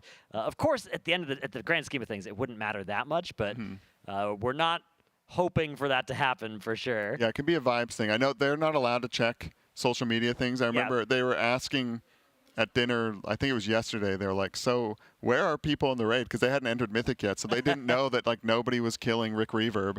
And I told THD, I was like, oh, ID's wiping to Rick Reverb to Enrage, and he laughed and he's like, nice, I'm excited. Like he sounded excited that the raid was as hard as it is. But I know that the Europeans, I think, could get juiced up if they end up kind of leaping ahead. They might even wake up with a buff, having seen it, which hasn't killed it, right? Like, okay, yeah, we can. Well, actually, I was really surprised because we were talking about it a little bit. Method is still sitting at 2 out of 8. They downed 2 bosses and then immediately said, we're not even going to pull Rick Reverb. We're going straight into Mythic Plus. We're not going to be wasting any time pulling this boss without having the additional gear that we saw the other guilds need eventually in the end. And just to have a little bit of an update, Echo woke up and they're also doing Mythic Plus. So it seems like everybody over there in Europe is just sitting and waiting and garnering information. And gear. It's a gear up tier. This is a tier about gear. For almost, in fact, for everybody, this tier is all about gear. Think about where we are in the week as well. We spent 4 days doing split raids. This is now day 5 of the reset, right? And we are, 3 out of 8 Mythic.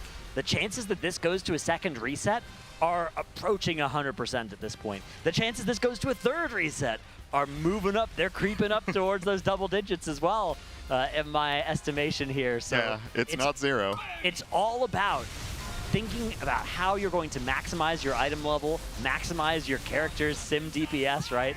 All of those things, and that's going to involve Mythic Plus in a lot of cases. You do want to kill off those first 2, maybe 3 bosses, figure out who's getting those myth track items off of them, so that they don't go and farm an M+, right? It is nice to sequence it that way, but if you can save yourself 20, 30 pulls on Stix by getting an extra eye level or 2 from M+, and you're going to need that M+ anyways to kill One Arm Bandit, to have any hope of killing One Arm Bandit this week, then I think it makes perfect sense. So I think that decision is very smart out of both Method and Echo, and I wouldn't be surprised if Liquid wake up tomorrow and do another couple hours of M+ before walking back into Mythic.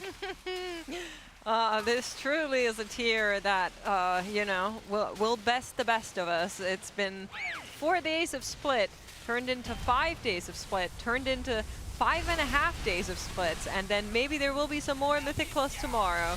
It's we're Oh, that was there. unfortunate. This is definitely not going to be one of the tries here.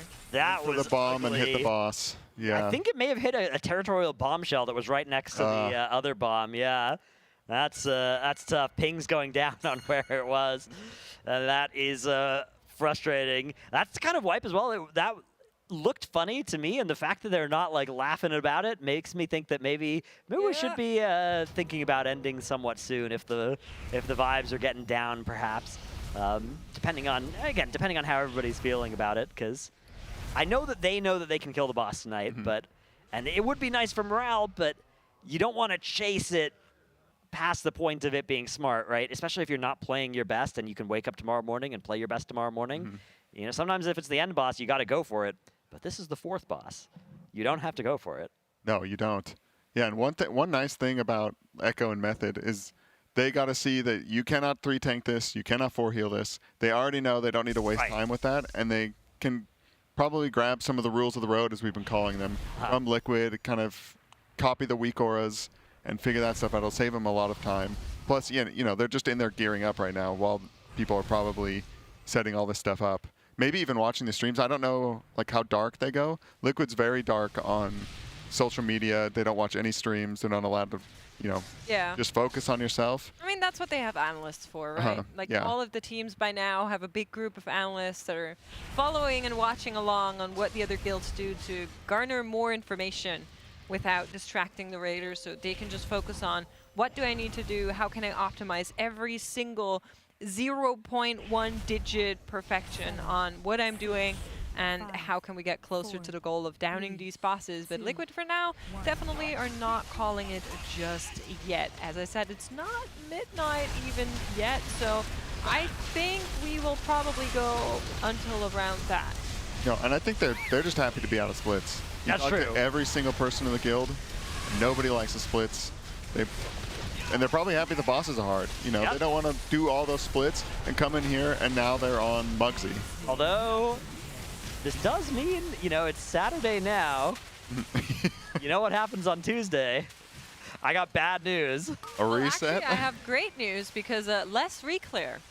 Less? Yeah, not less very re-clear. many bosses to reclear. Well, a lot of bosses to re-kill on heroic difficulty, though.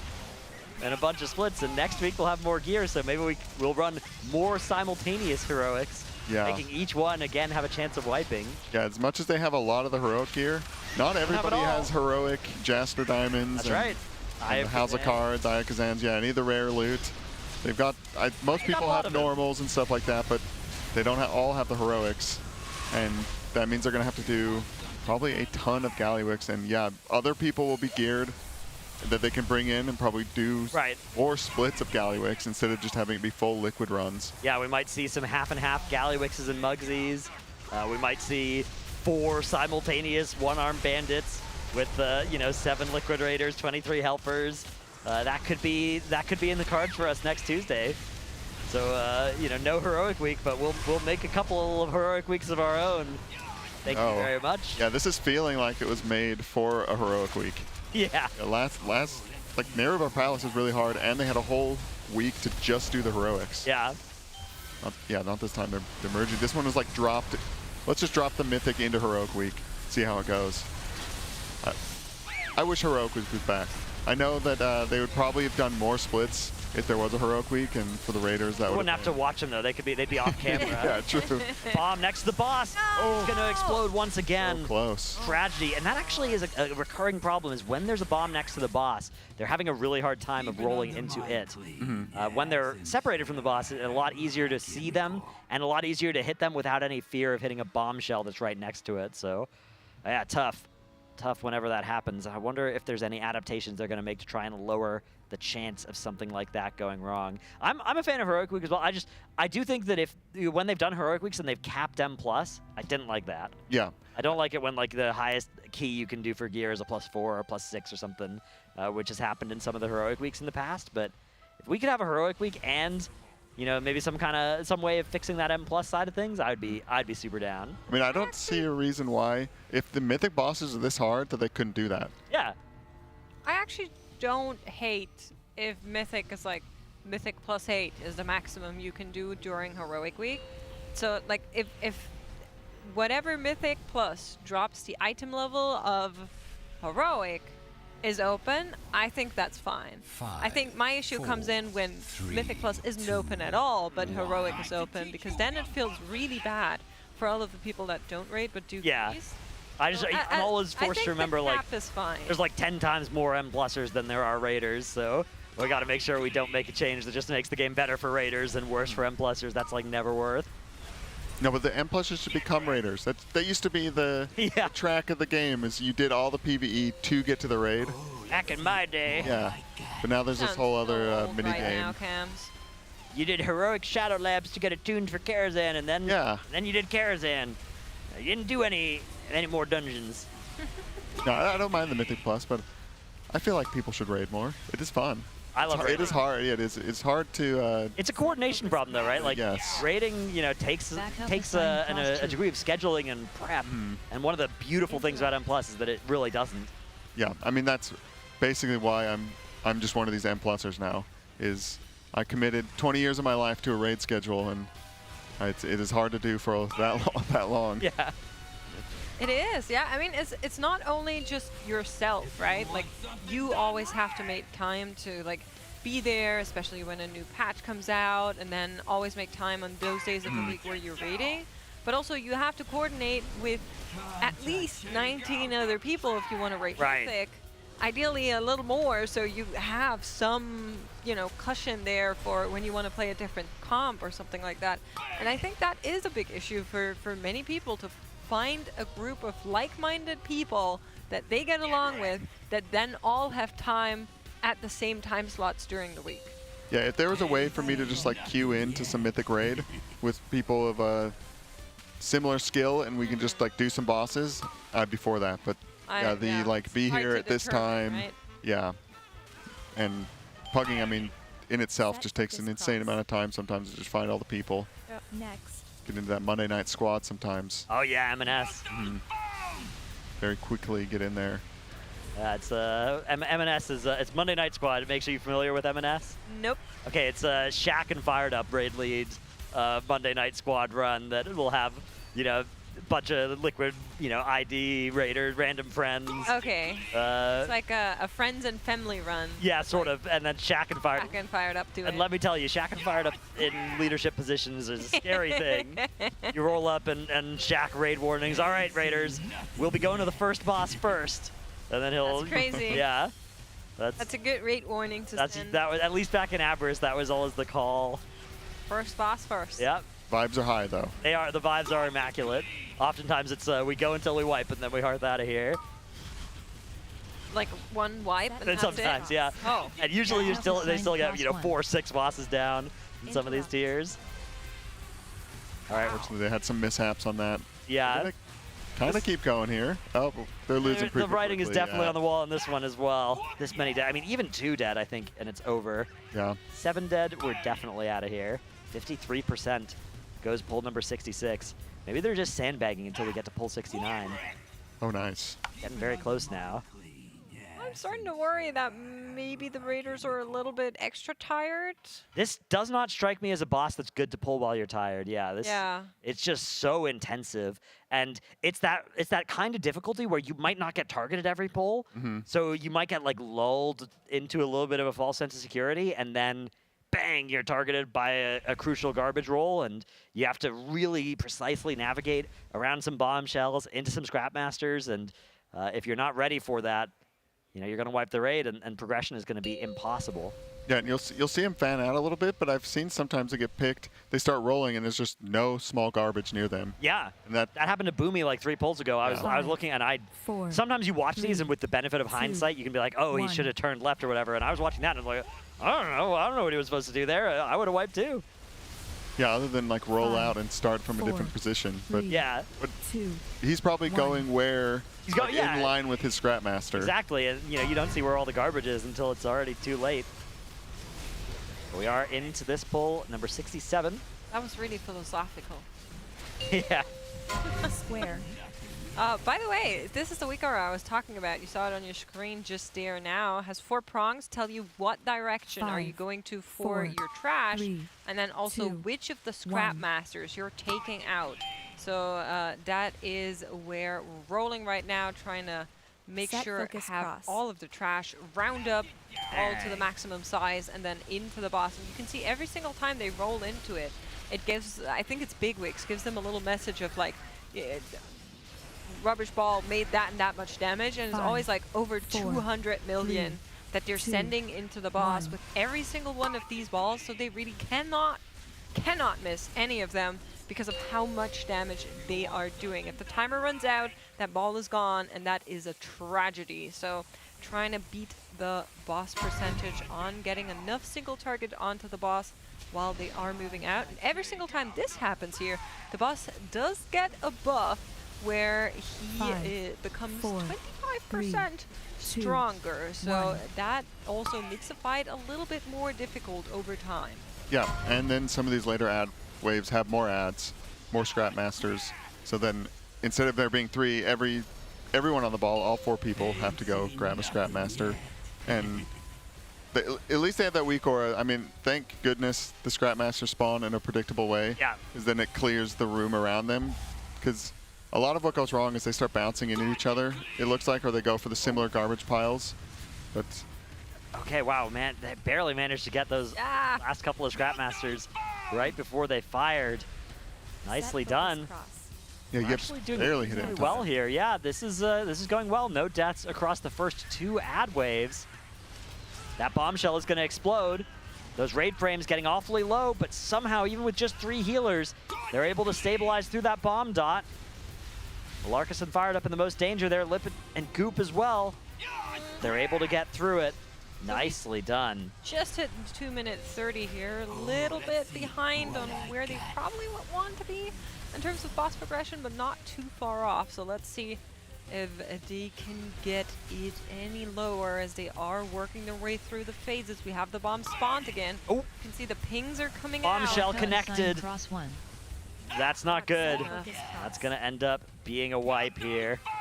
Yeah, that kind of seems like a secret, really hard part of the fight is not hitting the crabs. Yeah, hitting a crab is a wipe, and it's not always a wipe. Right? Like sometimes they can limp through after that happens, but it is close to a wipe. It's very, very bad if that does happen. Any other damage is happening, then it is catastrophic. As we can see here, is that Dryny and a key? What, can we see what? I think that's Atlas. Was that Atlas and a key? That would be Atlas. Is Dryny next to him though? Is that? I think Dryny might be in the other room. Okay. I was thinking like the second person. Who's that second person from the left with the white headset? Is that Second person from the left, that's Atlas. Is that? Okay, who's the... Okay. What with Tretnos, how can we help you? in the white shirt? In the white shirt? Or in the white... Yeah, hoodie? Yeah, and the key? Yeah, that's Atlas. That was Atlas? Okay. Yeah, Dryny, where is he in here? I'm pretty sure he's in this room. Is he not They like all... Oh, Dryny is at the back? second to the end. Second from the end here? Okay. I see. Why? Would you wanted to know what Dryny was doing? Is that it? I was just curious. I was just looking around, you know. Seeing who's, yeah, there's Dryny. Okay, so he's in a black hoodie today? Yeah. Yeah? Looking dapper as always? As he does. Yep. And the Raiders are pulling again. All right. We can get back to the back to the Stix Bunkjunker. You know, honestly, I feel like we should go to pull 69 today in either case. Absolutely. Don't call it before that one. That's if like we kill a it on magical 68, I'd be fine as well. yes, I'd be fine with that as well. That would be this one, though, so would need to happen quickly. Time to lock in. Scott's POV, I want to see how much damage he does on this guy. He keeps himself on the meters. Always show me a valuable details option for tanks worldwide. Very good information. He does get the first ball here between the two tanks and is on his way. First set of Scrap Masters doesn't have too many just yet. Yeah, not everybody has to get one on the first set. On the future sets, everybody does have to get one. 212 million, and not a big deal. Suddenly he's at the top of the damage meter, but not for long. The rest of the trash balls spawn in. Boomy goes down there, whose name is a little bit confusing. Not playing Moonkin, one of the three people, not one of the three Moonkins here. Boomy actually a Windwalker currently. Did actually die there, so that cost them the battle res. Maybe a Scrapmaster not interrupted in time. They are going to keep it going. 1 B-res is fine. I've noticed they've changed something. They're not kind of free-for-alling the bombs. It does look like they actually have assignments for who gets the bombs now. That's why Scott just went straight into the boss, and then someone else went in before they had killed the 2 bombs. I like that. I think that assigning that is probably good. It's going to be a lot more efficient. You're not going to have 2 people going for it, because even if 2 people go for it, one of them connects and then the other one reroutes and hits the boss, you know, that's minus 5 seconds of DPS uptime on a fight where we're hitting in rage. That can't be good. Also, maybe setting them in a position where they don't have the most optimal route to get to the boss. We want them to all know that they're coming to the boss from the edge, right, rather than having to adapt and maybe steer dangerously through the raid. Yeah, because they also don't have a lot of time. That's like right. When you're kind of chasing the bomb down, you can run out of time and you just fall off and you miss that huge hit on the boss. Scott now trying to get threat on all these mobs, playing that warrior, not the DK, so he's going to have a lot harder time gripping these up. Does go with the taunt. Target taunt one of the far ones. And he's just trying to keep the boss in a good position here, trying to keep these bombshells on the inside side of the boss. Beautiful work so far. The boss now bathing in some of the fire, making it a little bit trickier for the rest of the raid to keep hitting. Although that fire doesn't do too much damage. Merciful. That's one of the few things that's merciful about this fight, is that the trash fire on the ground is not that scary. It almost looked like the Felguard was tanking one of those bombshells for a little bit. I don't know if that was intended or just... Yeah, if that works, that could be good. I remember Stone Legion Generals the last time a Warlock a Warlock pet tanked something meaningful. Don't say that name. That was one of the few cool things about that fight. I think. Did that so quickly. Yeah, beautiful. And it doesn't look like he's getting the bomb. He's just going to go right in. Yeah, he's got to be careful to not hit that bombshell. Ooh, that was a little sketchy. Kind of breaking that rule of never going between the boss and the bombshell. One bomb over the side. Bang. Nice. They managed to connect with it with a couple of seconds to spare. Next. As they move the boss away from this burning trash. Things are going reasonably well on this pull. They lost a Zebi. Yeah, we are. Probably another Scrapmaster. We are going to be getting another res. Actually, it's still going to be 1 minute and 15 seconds. To be down a healer for that long is going to be very difficult for them to survive. Even if everything goes perfectly, the ambient damage of this fight is very high. Here comes it. You see that raid damage on the side as they get new bombs coming out. Both of them are near the boss here as well. That could be problematic. Often when they've wiped in the past, it's because the bombs are near the boss. And it actually looks like Scott is maybe maneuvering the boss a little bit away from those bombs, making sure the bombs are on the outside side of the boss so that the ball rollers can connect with them. But unfortunately, not going to be this pull. 51% as things all fall apart. Listen, man, this fight's brutal. This is so tough. I have a good feeling about the next one, though. Yeah, next one for sure. This one's a lucky one, yeah. Yeah. I think the next one is going to be a nice pull for what I think it's not going to be today, if I had to guess. You think so? They're going to be calling it now? I can see people walking around. Whenever that happens, that makes you think maybe they're done for the day. You can see in the background of Scott's scene, people getting up and moving around. I see a Sang as well walking around behind me too. So maybe they're just calling a quick few minute, 1 minute, water break, something like that. There's no break timer. There is no break timer. Maybe But also the raid hasn't disbanded yet. Usually if they're about to stop, you would expect a couple of people to disappear from the raid. And actually there's a pull timer here. Okay. They've got 10 more minutes, I think, on the official raid time. 9 more minutes.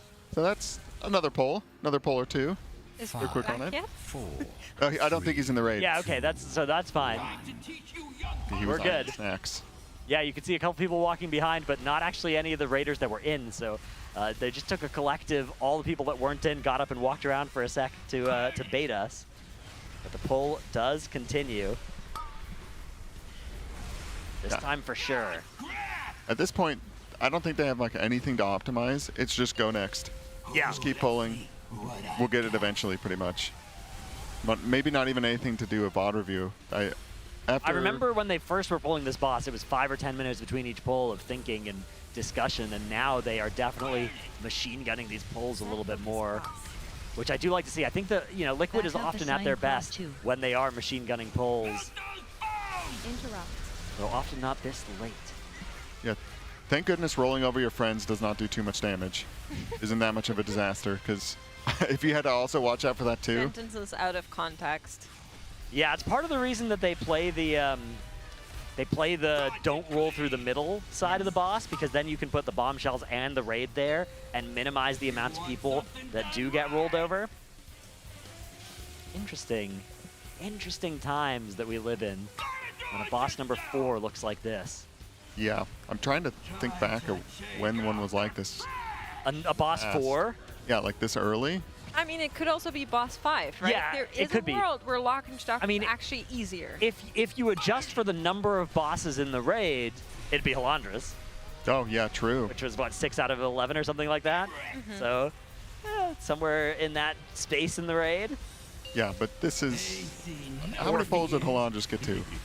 Like, that was like at least 300 something, right? Yeah, I was going to say, it was closing in on 400, if not already there. Yeah. No, there's no way this boss goes to 400 polls. You think about other boss 4s that we've had, right? It was like Rashinan.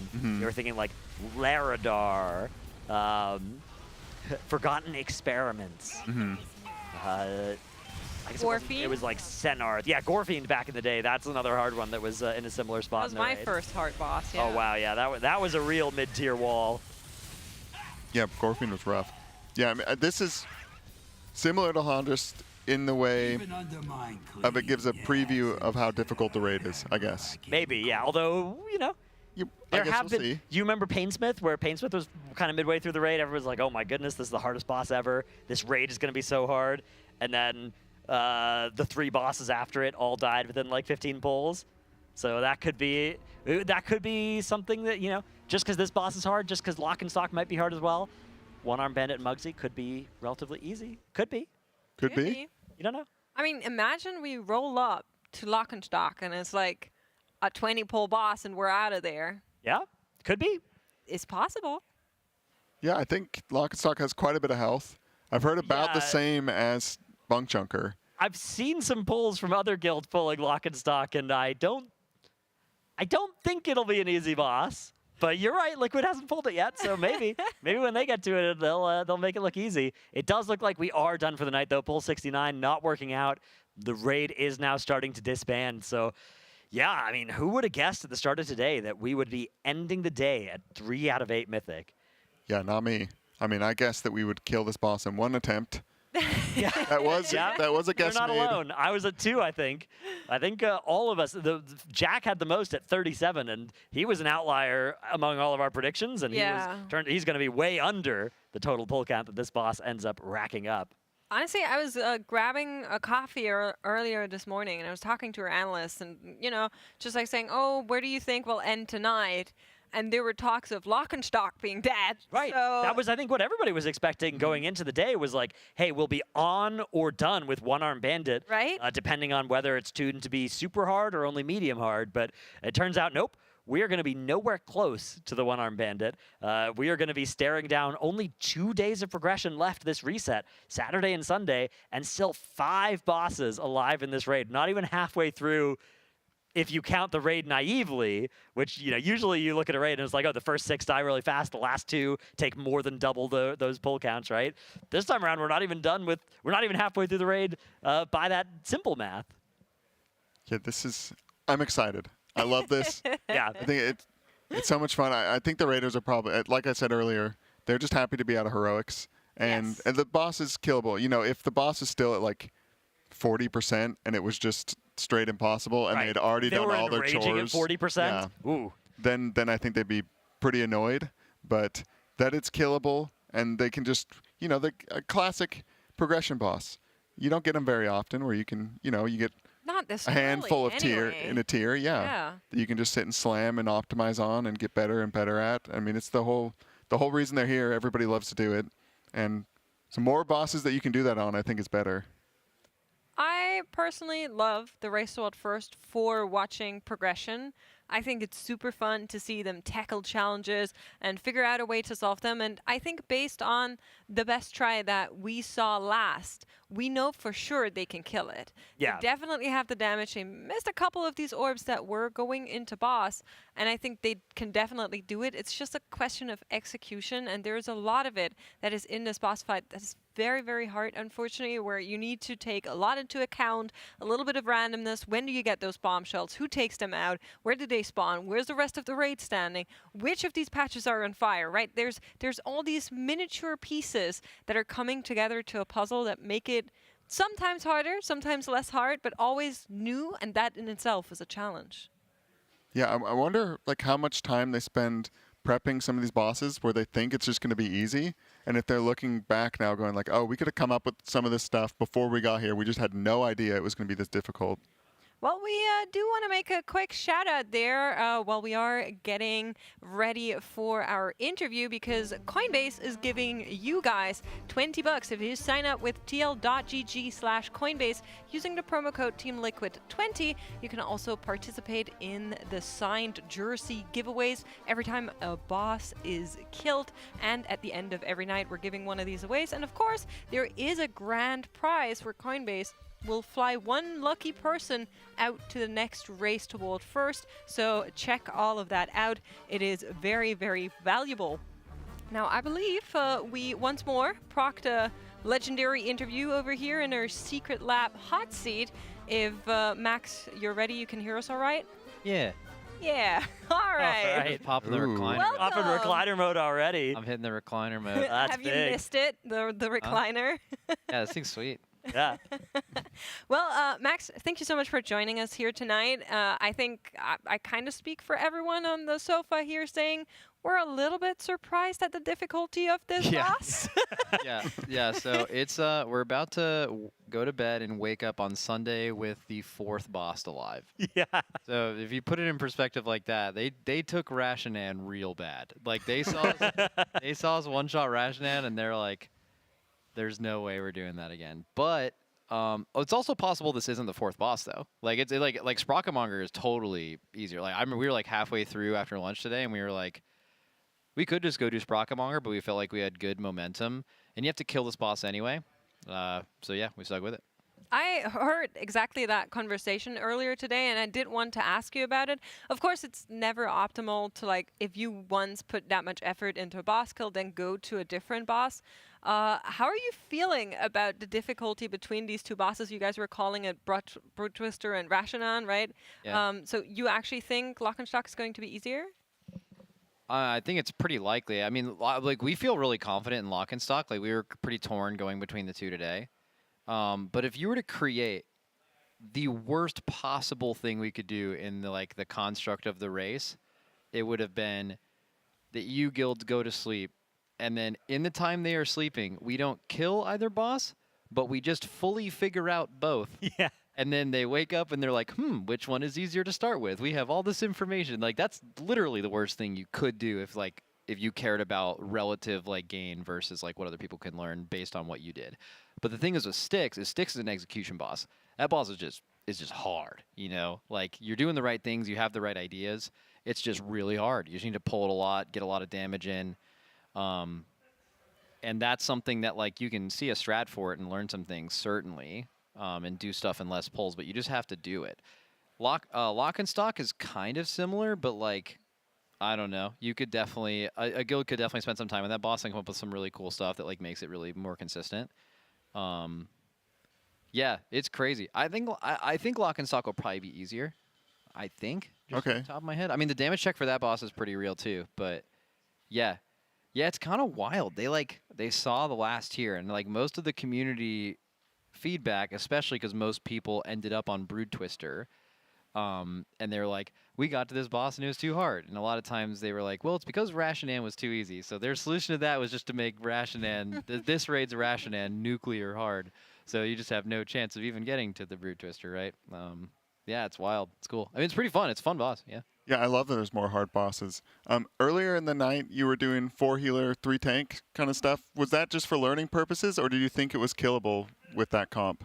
Well, we didn't know what the enrage was. So the heroic enrage is 8 minutes, and you get a ton of free boss damage from the balls, right? So and we didn't actually. It's possible there wasn't any enrage, right? Maybe Blizzard designed this as just make it through the end of the fight and just whatever. So if that was the case, why would you try to like under heal it or like make it harder. I think the easy solution there, how you would approach a boss like this, is like have extra grips, have extra aggro, have more aggro on things so people don't get hit. There's a bunch of random ads flying around. Tanks are in balls. There's only one tank out, and there's like a million ads coming from every direction, right?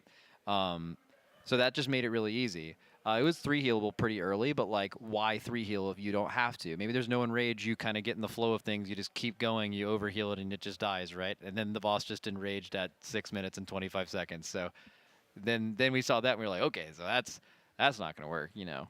But yeah, I think we have it. Like we had like an 11% something wipe, and we had 2 people dead for minutes. And you can also, like, if you have everyone up and you're ready for the enrage, like, you can definitely, like, live past the enrage for a while. I think you can definitely kill it just out on a fresh day. It's hard, though. Hard boss.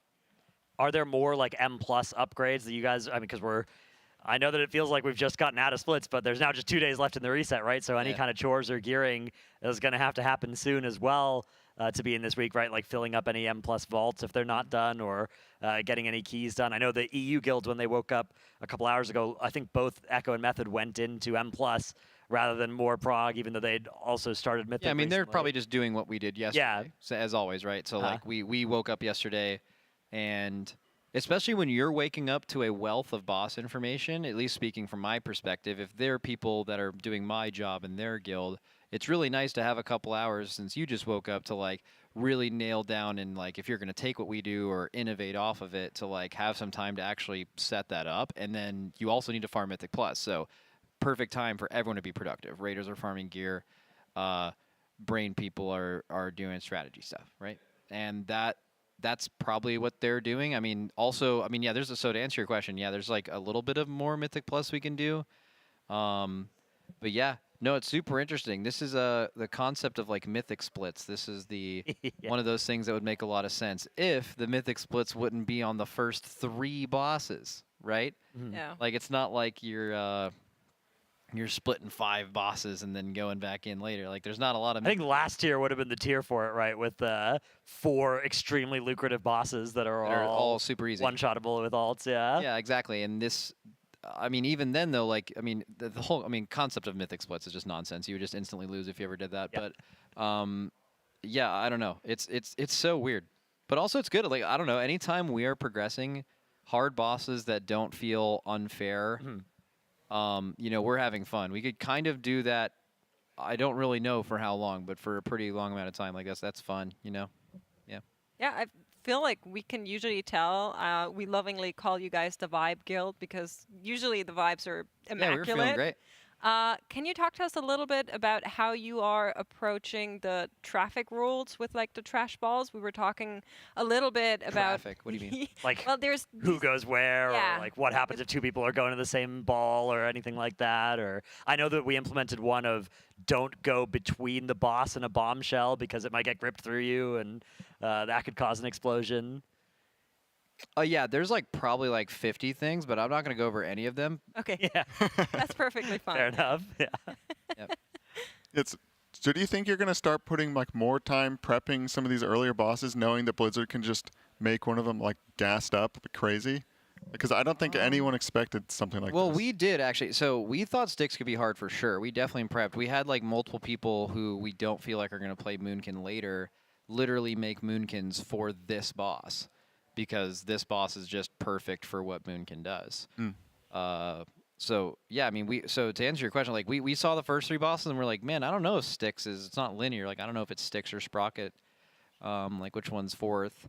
And I don't know, it looked like it could have been hard, so we had people prep for exactly this. But it's, yeah, I don't know. I feel like we have a really good idea of Stix. They just made it crazy hard. I mean, I would also say it's definitely overtuned. I'm not saying, like, it's unkillable, but what I mean is, like, I think, like, this being the 4th boss of the raid is, like, just, that's like, it's a bit ridiculous. That's completely ridiculous. Yeah, so, like, they definitely messed it up, but they're in a weird spot, because if they admit, if they're Blizzard, right, and you're like, okay, we totally fucked up, right? You can't just be like, all right, this shit does way less damage. Sorry, I'm probably not supposed to be.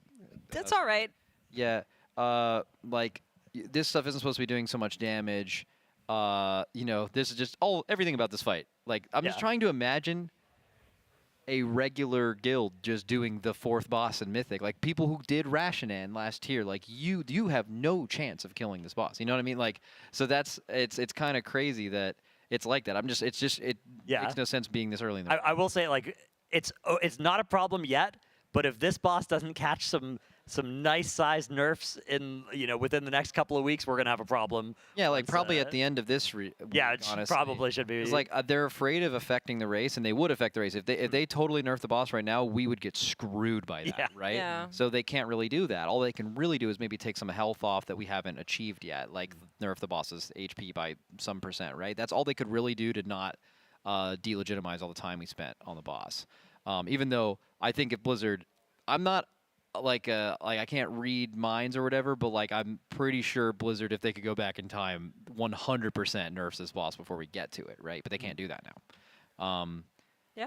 It's interesting, yeah, and especially it's gonna be interesting seeing on the reset like what kind of gear we get. This is entering like crazy territory because if we, if Muggsy is a 3 or 4 day boss, there have been some second to last bosses that have been around that amount of time. Tindril. Actually, I don't know. Rygalon was 3. So, like, if you get that plus a, like, Ansurek 4+ day, you're talking week 3. Right. Which has not happened since Sepulcher, which was kind of unique in a way where they just tuned bosses for double legendaries. So that's, like, that wasn't even, like, an organic 3-week raid, right? And that had a heroic week. Yeah. This has no heroic week. So, yeah, this is strange. This, honestly, I can tell you, like most raids feel like... I guess like other raids have before. This raid feels like very different. Like just a very strange feeling. And especially from all the feedback from the community that they're like, let's make the raids crazy, crazy hard. Right? Because it felt like people in the community were like, please don't do that. And they did it. So, or maybe they when you don't have a heroic week, you don't have a lot of information. You don't know how much damage people are doing, how good the tier sets are. Right now, there are multiple classes that are not equipping new tier. They are wearing old 20 eye levels less gear, old tier, with access to fully upgraded heroic tier. That is how bad the balance is with tier sets. That's crazy, Maybe they're just behind. You could argue that they just did a bad job balancing and tuning, right? And maybe they can fix it on the reset, but... Yeah, I'm not complaining for hard bosses. Hard bosses are fun, right? But probably a little too early in the raid for most people if the community sentiment going into this is that the early stuff. You can make bosses late in the race for the Race World First guilds. We're going to get there before they get there, right? Like that's kind of been the system. I think this is probably not good, Yeah, I heard from a lot of like the World 50 and 60 and 70 guilds that they're kind of like looking at this boss a bit sus. But Max, we of course do want to let you go to sleep as well. Cool. So thank you so much for joining us here in our secret lab, Hot Seat. Yeah. And we'll hopefully see you again tomorrow with at least stat boss down, and we'll see what Lockstock has in store. If you were to tell me this morning, like, what are the chances that, you don't kill like one of the bosses today, right? That would be crazy. It's like 90% you kill both, 10% you only kill one. No chance you don't kill either. Yeah, right? exactly. Yeah. Right. Like that's exactly where I would be. Like, there's a chance we just pick lock and stock. We're like, you know what? Let's just do lock and stock instead, and then that maybe we kill that boss. Although that doesn't really matter. Like, I really truly think that doesn't matter. Like even in a scenario where, actually, I think an ideal scenario is. Like the other guilds are looking at Stix, and they have this whole roadmap for Stix. They can see clearly from our poll that like Stix is killable, but like they're like, you know what? I think Sprockenmonger might just be easier, and I could see that boss potentially being dead before we wake up. But that also is ideal. Us getting that free information, like it's kind of worse if they do Stix with the information, and then we wake up, do Sprocket, and then they do Sprocket, right? Like that's you usually from when you're starting ahead NA times, you want to like anytime you can just get free stuff. Free stuff's great. You want the free stuff's like always great. It just saves so much time. So ideally, hopefully one of those guilds is like Stix looks a little tough. Let's do Sprocket Monger. That's the goal. If I could have any wish, it would be one of them doing Sprocket, I think. Okay. Hopefully Echo and Method are maybe, feeling that sentiment. But thank you so much, Max. Yeah. We'll see you tomorrow. Yeah. Have a good night. Cool. And thank you for joining us here in the Secret Lab Hot Seat. Yeah. Okay. Thanks. Raid hard. That was a great interview, and if you want your own Secret Lab chair, you can head on over to tl.gg/secretlab. Right now, there is $90 off with the code CLEF-TL-RWF, only for US customers. Discount values differ across regions, but if you want to check that out, go straight for that. We'd appreciate it if, you know, you got equipped with some sick mounts for home. Yeah, they're great chairs. Have one at home. I love all the features. I mean, I need one of these. Yeah, the recliner attachment recliner thing part, is, yeah. That goes crazy. It's funny because Max found out about the recliner yesterday. Yeah. And when he sat down today, he First immediately global. blocked it, and he was like, "Yep, ready now." I feel like since we had that, he enjoys talking to us more. Yeah. Yeah, he stayed for an extra bonus question at the end there that he asked himself. Well, I'm glad you said that. Yeah. Definitely happened. We do want to make one more shout out because we have been collecting money for the Pasadena Humane Society here. It's a great cause, so if you want to support our charity, we'd really appreciate it. You guys have been doing phenomenal at raising money. We're already halfway through our charity goals, and we haven't even reached the second reset just yet. However, it does seem like we might go pretty far into that second reset based on everything we've seen thus far. So we'll be here for a while, maybe. Yeah, might have to come up with some new goals. I mean, I think we are basically guaranteed at this point to see a second reset. Oh, yeah. Right? In order for us to not see a second reset, we would need, what, Stix dies tomorrow, Sprockenmonger dies tomorrow, One Armed Bandit dies tomorrow, and then what, Muggsy and Gallywix on Monday? No way, right? Yeah, no chance. We are guaranteed at this point to have a 2 reset tier, I think, with a chance of 3. So yeah, lock in, use those Twitch primes to dodge those ads on this channel over the next couple weeks as we continue this race, and send some money towards the Pasadena Humane Society. Help us achieve these fun goals and shelter some animals that desperately needed it after those brutal wildfires a couple of months ago. Yeah, absolutely. And of course, we do want to make one more shout out before we're going to be going to our all favorite After Dark. What's on the After Dark today, Cams? No idea. No idea? Perfect. Nope. Oh. Yep, YOLO. A mystery episode. Are you on the After Dark? I don't know. I volunteered, but I didn't hear anything about it, but I hope so. We're going to do tier lists. Oh, a tier I'm going to say then, whether you want me or not, I'm doing that. Tier lists. All right. I don't know what tier list, but I mean, everybody loves a tier list. So I'm sure you're going to be staying around. I hear it's a tier list. So it's basically like a like all the raids? So Oh, that sounds great. I've never done that before as well. That sounds really fun. I don't think so, yeah. Ooh. Yeah, that's nice. great. I thought we were ripping your content. No, now we're just generating new. Yeah, you can take it, use it on your channel. Augers. Yoink. Yoink. Yeah, well, maybe you can argue with production about that one, but yeah, I believe that's it for us. Okay. Oh, we have one UI and one transmog that we're looking at before you handshake business. Oh, hold on, I get sweaty hands. I'm excited. Ooh. All right, all right. We are shaking hands, chat, so that did happen. He didn't leave me hanging, but here's a here's a UI here. We've got a Muggsy UI. Best Mistweaver UI NA server in brackets clueless. Ooh. What? These raid frames are interesting. Very black. They don't have the class colors on them, which I don't like. Blue and red. Is blue like shields? What is that? Could be. Yeah, I think that's absorbs, and then the red is missing health. Red is damage, like missing health. Yeah. I mean, I don't like not seeing class colors because I feel like you want to make that decision of like, oh, this person is a rogue or something. You know, they're going to have cheat death and this person doesn't, so I should heal them. But it does look aesthetically nice. It is very stunning, consistent. Yeah. They got a decursive there. That's an old add-on. That is, yeah. They've got the timeline instead of the timers as well over on the right. That WeakAura that takes your bigwigs or your DBM and turns it into that timeline thing instead, which I do like that. Yeah, to nitpick, they have a lot of textures. Their health, the boss health, and the details, all different textured bars. Yeah, that's true. I'm not over the raid frame yet. The raid frames are very interesting, yeah. Some of these keybinds are what is cool that as well. on the right of the raid frame? All these little green, what is that? Yeah, that like grid. Yeah. No, that's decursive. Ah, okay. Oh, okay. I see. Yeah, like you said, yeah, that's a really old add-on. That was the last one to ask. The boss frame that massive?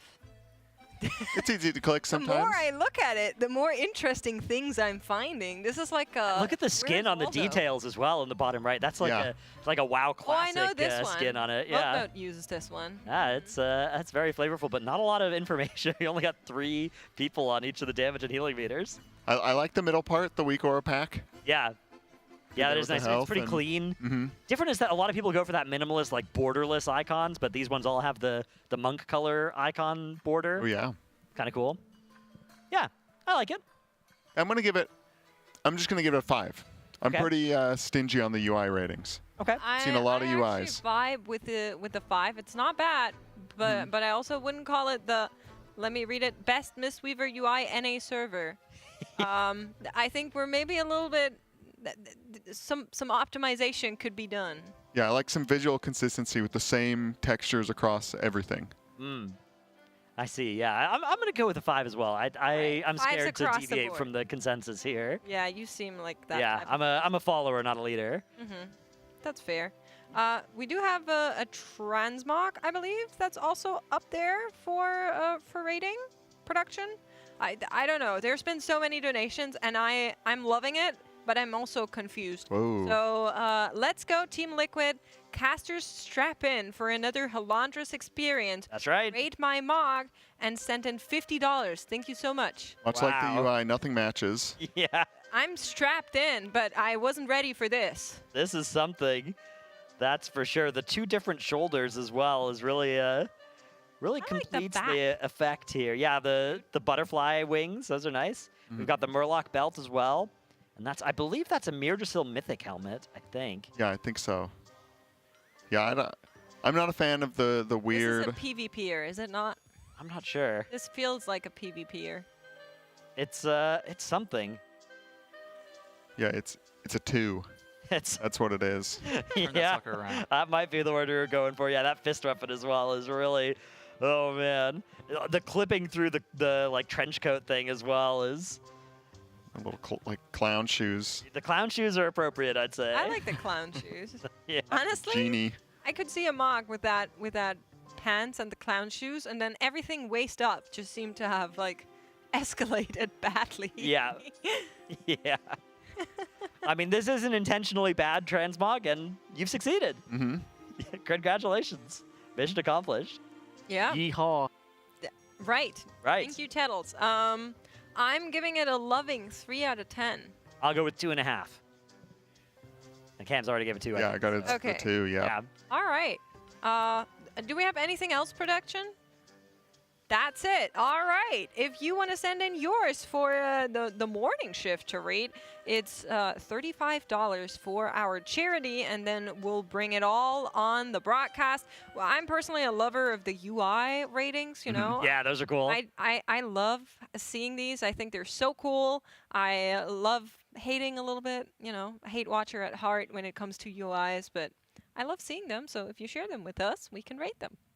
Yeah, I like looking at UIs. I've fully customized my UI, made a lot of the weak auras myself. I'm pretty happy with it, but it stays like for my eyes only. I see. Or whoever walks by my computer. Tettle said it was a good UI. Yeah. And then he kept walking. Tettle said he's picky with UIs too. Ooh. Yeah. So high praise. Apparently, we're have gonna bad be going. opinions. We're going to be going to a quick break, and then after that, we're going to be back with the tier list on the After Dark. Before that, we do want to thank all of our sponsors for making this event possible. Huge shout out to Coinbase, our presenting partner here at the Race to World First.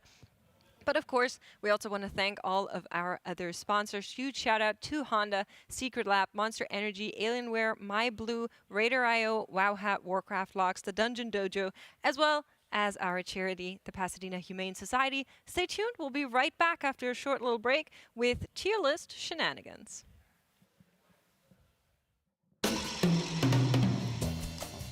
Listen, we need to have a conversation about apparel. The fact is, you signed a contract guaranteeing certain concessions. One of those being a spot on this broadcast. Well, that's where I see things differently. Contract or no, I will not sell out for an impeccably designed and high-quality t-shirt. I'm sorry you feel that way, but that's basically the nature of the race. Maybe I'm wrong on this one, but for me, the race includes selling cozy 100% cotton hoodies with graphics specifically designed for this race. Oh, this is cozy. Max, you know what I'm talking about, right? It's like people only do the race to sell t-shirts. And that's just really sad.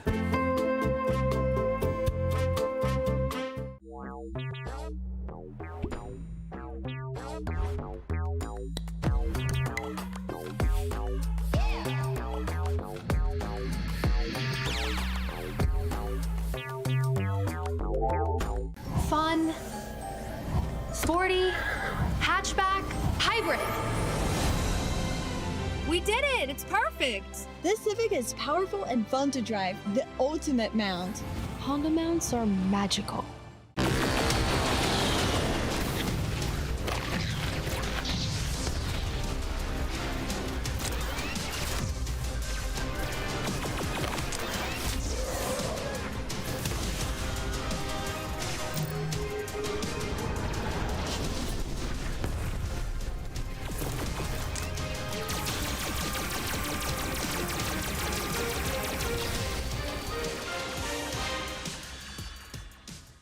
This is Max, and here is the exact moment he saw a custom plush toy we made of him from scratch. Wow, it's got, okay, so there's a lot going on here. We here at Team Liquid have spent months turning all of our friends, family, and any famous people we can find a public address for into their own custom plushes based off our mascot, Blue.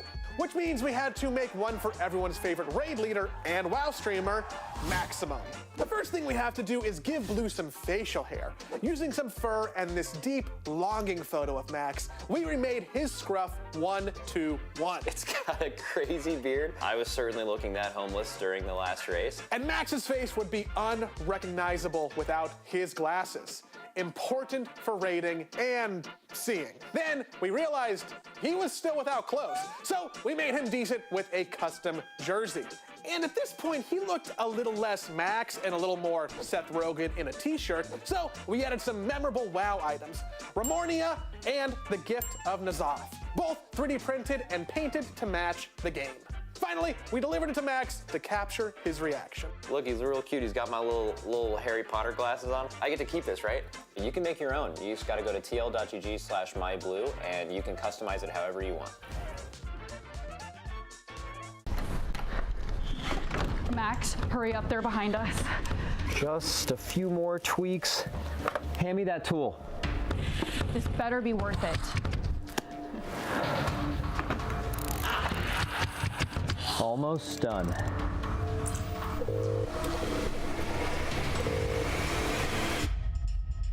It's beautiful. We gotta get out of here.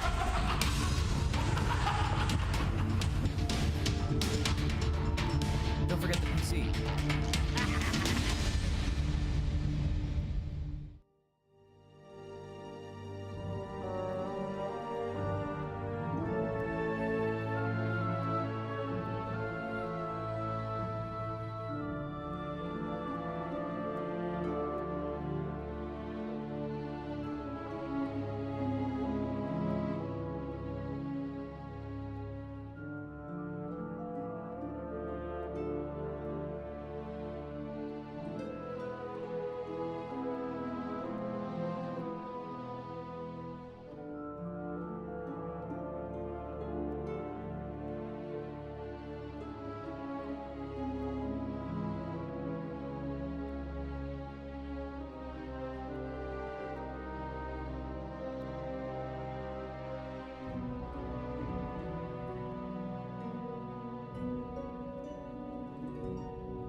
evening, everybody, and welcome to Race to World First After Dark, presented by Coinbase. I'm Cams, joined by Dratnos, and tonight we're going to be doing a Race to World First tier list. Oh yeah, we were doing every raid since Battle for Azeroth, which I think is a good starting point for this because that's when the Race to World First was first kind of televised.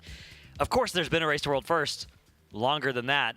But before then, it was often the first guild wouldn't actually tell. It was a different era, right? Yeah. You would find like a bootleg stream of a World 5th guild progging a boss, and then the rule was you didn't release kill videos until like 5 guilds had already killed each boss. And then in Old Year, it started getting streamed kind of for real. And by the end of that expansion, that was when we had multiple World First competitive guilds streaming the Race to World First. And of course, since then, it's only gone up. So it's been a lot of different raids, though, of varying qualities, varying textures since then. So, of course, nothing better than the old reliable tier list format to use to kickstart our discussion and our journey down memory lane. Yes, a classic. I don't know when this got brought into the WoW content creating world, but was it Legion or was it later than that? Yeah, there's been tier lists before then. I did a lot of tier lists up in BFA. BFA was when I started doing a lot of tier list things, but I'd seen other people doing it around then as well. But I know around BFA was, I think, when they became super meta. Yeah. Okay, yeah, and if you want to see reminiscing about older than that, me and Zyro did a long arc the other night where we went through basically every raid tier, and it was a lot of fun. Could have done it literally for like 8 hours straight. Yeah, you guys, the perfect people to have that discussion. Going back, to the like Black Hand days and those old tiers, which we're not going quite that old, right? No. These are all, I guess, in the last 8 years now is going back to six years. Yeah. 7. I think something like that. 6 years. Yeah. Yeah. But before that, we'll do a recap of the day. Yep. Production's going to give us a timer. If we don't do it in time, I think we've got 30 seconds today. Okay. I had 20 seconds yesterday, but it's kind of easy lately. Now that we're just kind of on a one bosser. I think you could do 10 seconds and you could summarize today pretty safely with that. Yeah. Just do not know what was for breakfast, really. Oh, okay. Yeah, I guess you were trying to remember that. I haven't been here for breakfast the last 2 days. I've rolled in after breakfast's already gone. I might have enough in my head. Okay. All right, waiting for this timer. Put up the timer. Holding. Yeah, the lunch was great today. Okay. The dinner was as good as well as pizza. At breakfast, I know there were cinnamon rolls. I don't know what else. The Raiders did some Mythic Plus, and then they did a lot of Stix Bunkjunker. Then there was lunch, which was some sort of chicken, South American chicken with guacamole stuff. Then more Bunkjunker, and then pizza and more Bunkjunker. That's right. They pulled Bunkjunker. They didn't kill it. We'll see you tomorrow. That sounded bad. We got it. We got the whole thing then. Yeah. Hooray! All right. Got through. Tier list time? Tier list time? Yeah, I think so. We got this laptop here again. Okay. Got it pulled up. We got a nice tier maker here with all the raids since. Oh, these are actually since Legion even. We've got the raids here, but we'll start with Old Year. Yeah. We're gonna start with Old Year. Okay. All right. So Old Year, the very first Race to World First tier. Yeah. Put it. We'll see where we want to put this. Of course, if you were raiding in this guild back then, some pretty harsh memories from Old Year, right? Of the extend snafu, the first to the moon, first to Cahoon, and then the choking of the world first. Sort of a tragic turn of events. But just in terms of the quality of the race itself, that tier, I thought it was a great race to spectate, especially because we didn't even have 2 streams. We had just 1 stream, right? It was just the method stream at the time to watch this race, and then all the limit pulls at the time were happening off stream. But you could see, like, when they killed Mithrax first, it was like, oh my god, this is crazy, right? This is a guild that it came out of nowhere that had been nowhere close to World First in Legion, and now they're potentially in range to get the World First here. So I think it was a very exciting spectator race to World First. I don't know how you're. That's good to hear. Yeah. Yeah. So, but the raid itself, do we want to bring in like how the raid was to play? Yeah, I guess it should be like So I think we should do this from the perspective of the race. So not for like how fun was this to prog for people. Okay. But how fun was it to play in and watch the race? Okay. Because I think this one, it was obviously the first time the race was being televised by like a World First contending guild. But there was some issues. Fetid Devourer's tuning, I think, was famously bad. Fetid was terrible. Yeah. Azul was very easy. I mean, you could kind of stack it, cheese it. Mithrax, great. Great. Gahoon. Pretty good. Other than the fumbling at the end, I thought Gahoon was a pretty good boss, and the annoyance of the gateways. Yeah. But Gahoon was a pretty decent end boss. I think this was quite a good tier. I think that if this tier had been a lot worse, like if it had been a pretty bad tier, we might not have seen a televised Race to World First develop. I think that it was like a turning point in history where Old Deer having a pretty good race let the Race to World First continue to grow and build, and we saw the entrance of more than one Race to World First guild streaming after a couple more tiers. So. But I'm hovering around here. I'm liking somewhere up there. I'm thinking at least a B as well. I'm happy to call this I think this was an A tier Race to World First. A tier, okay. I don't know. I mean, obviously it wasn't. I'm giving it bonus points for being the first, and I think that is worth bonus points because definitely if this was just duplicated today, Fetid would be a huge problem. Like there would be a lot of things I would dock more points from. But yeah, some of these BFA ones, I'm a little tainted towards the negative. Just right, because on the losing end of a few of them. There was a string of them in a row where it was a different brutal thing happened to limit at each tier, that expansion. So speaking of one of those, oh man, Battle of Dazar'alor is our next one up. Yes, this one, again, a very good lead. I mean, a lot of the raid was pretty easy. Yep. And then we were on Jaina, like the Jaina was being pulled on like Wednesday, right? Yeah. Which compare that to right now. And it probably would have been Monday night or Tuesday night if Stormwall Blockade was pretty bugged when we got to it. And I think some guilds kind of cheesed it a bit. We were being ethical. There were some pretty aggressive exploits that tier, yeah. Yeah. Not just on Stormwall Blockade. Do you remember you could have a Brewmaster statue tanking Bwansamdi and King Rastakon's encounter and just like trivialize that fight? So yeah, that was a little bit of a funny tier. But that was like I think a classic tier. The bosses are pretty easy. There was like a council boss. Rastakon could have been a lot harder. I think that from the perspective of the Race to World First, it was a one-boss tier. I do think Opulence actually was an all-time great boss for like the rest of us, right? For cutting-edge guilds that aren't in the Race to World First. But I think that for the Race to World First, it was pretty much just about Jaina. Yeah. But I think that Jaina was pretty good as far as Race to World First bosses go. Again, only one team was actually televising their progress back then. This was like the last year before. At the time, Limit started streaming anything, so... Yeah, I remember just the difference between me.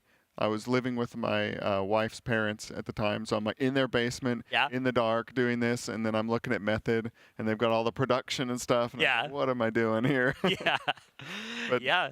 But Jaina was a pretty good boss. Looked very good. Yeah. Thematically, very icy, awesome on the boat, and then into the big... ice arena. It was one of those fights that like tells a story. Yeah. And I think it did that extremely effectively. Even if maybe there are complaints you can have about the fight design, sure, but on a broad, zoomed out, big picture level, I definitely think it was great. Yeah. I don't know though. As far as the race goes, it being only having like one relevant boss, I'm not super thrilled about it. I would be inclined towards B. Somewhere around B, yes. Okay. All right, that brings us to Crucible of Storms. Oh, man. Also a little weird because it came out between like the main tiers, quote unquote. Right. And so a lot of guilds didn't want to throw in any of their like PTO, or they had just taken a bunch of time off for BOD, and they kind of... Yeah, Eternal Palace was right on the horizon. Yeah, this was back in the day when most Limit Raiders had jobs, right? And so you couldn't just, I remember this was always the discussion when everybody was like, why doesn't NA ever get a World First? And it was like, well, we can't take time off work, right? Like, we can't take as much time off work as the European guilds can to go for World First. And this was a tier where it was like, yeah, we're not going to take off we got to save our PTO. We're not going to, there was an MDI at the same time as well, which is a shame because there were two great bosses this tier. This tier Fantastic also... bosses. It featured Pieces winning, which was so great. I'm so happy that Pieces got the World First this tier. I think it was, that was a guild that tried so hard to be a World First guild, and this was their tier, and it was so great that they got something because they got kind of owned in terms of getting poached from over several years. Really didn't get to go, get any of the other World First, but they'll always have Unat, and I'm really happy about that for them. I'm misremembering. Did they stream? I don't think they did. I'm not sure. But then everybody else did because they were. I think this was the first. I think Limit streamed. Yeah, because I remember I was streaming and Max raided me as I was killing Cabal, which was pretty cool. Yeah, I loved this raid. even though it was 2 bosses and it wasn't quite a full Race to World First experience. So I'm having a hard time not giving it like an A just because I like the 2 bosses. I think it was so a great raid. Yeah, I do. I think that from the Race to World First perspective, it definitely, you got to dock some points. Mm-hmm. But, we're making the tier list, so Yeah. if we both like it a lot, we could put it in A. We can throw this in A? All right. Crucible Storms. Yeah, go look back at it. I mean, yeah, okay. Look, objectively, it was not a great Race to World First or anything. It wasn't even really a Race to World First, but you know what? We're putting it in A. You can't stop us. This is our segment. Yeah, and this was a great Race to World First. The Eternal Palace. Ooh. This was the first real it was event thing for Limit. Yeah, Limit and Pieces were streaming right from the same venue, right, in London, and then Method, of course, was streaming as well. This was a hype Race to World First. It featured an extremely unfortunate and unfair nerf sequence timing that really screwed you guys, which that was tough for the race. But from a viewer perspective, I wasn't casting or anything at the time. I was just a viewer of the Race to World First, and I was engrossed for a full week. I was locked in watching the Race to World First, and this is the best thing ever. I don't know, this is the first time that we're seeing multiple teams stream it, and we can never go back. It has to be like this forever because this is the best thing ever. So yeah, this one has a special place in my heart. Even though we lost, I have so many memories of that tier. Yeah.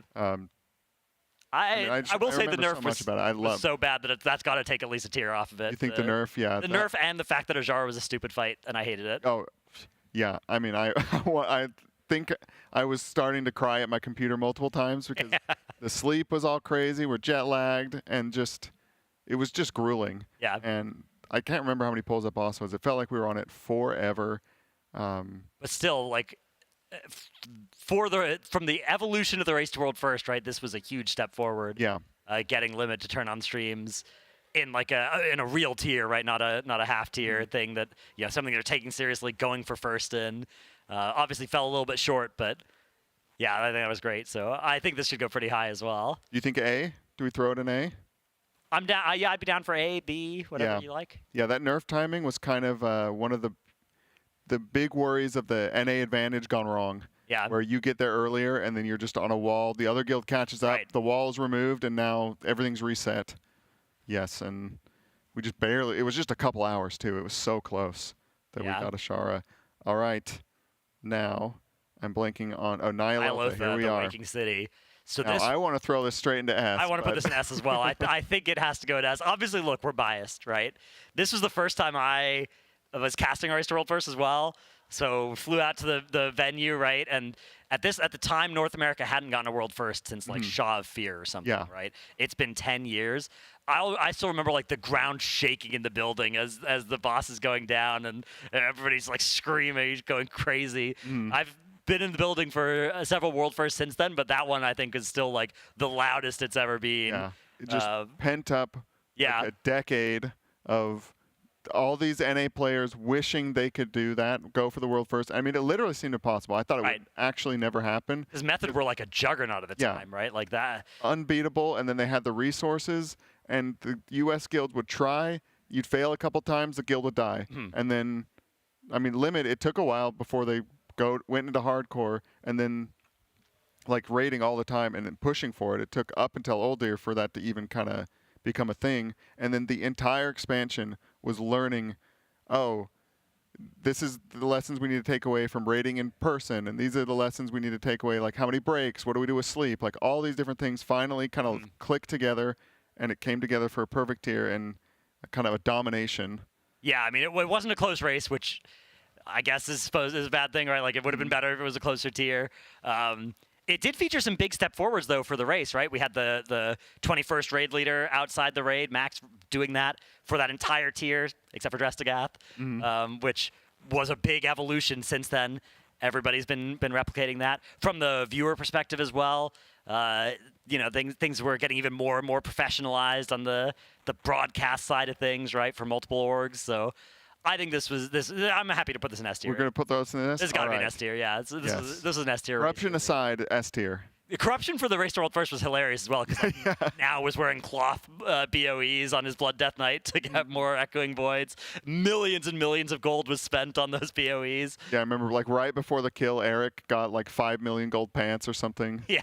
With a bunch of mastery. Worth. All right. Okay, so on to then the next expansion. Castle Nathria. Castle Nathria. First raid of Shadowlands. Another banger. It was a great tier. Yeah, we had Sludge Fist. Yes. All-time great Race to World First boss to watch, right? Just that. I mean, it was hyper-specific, that single target damage check.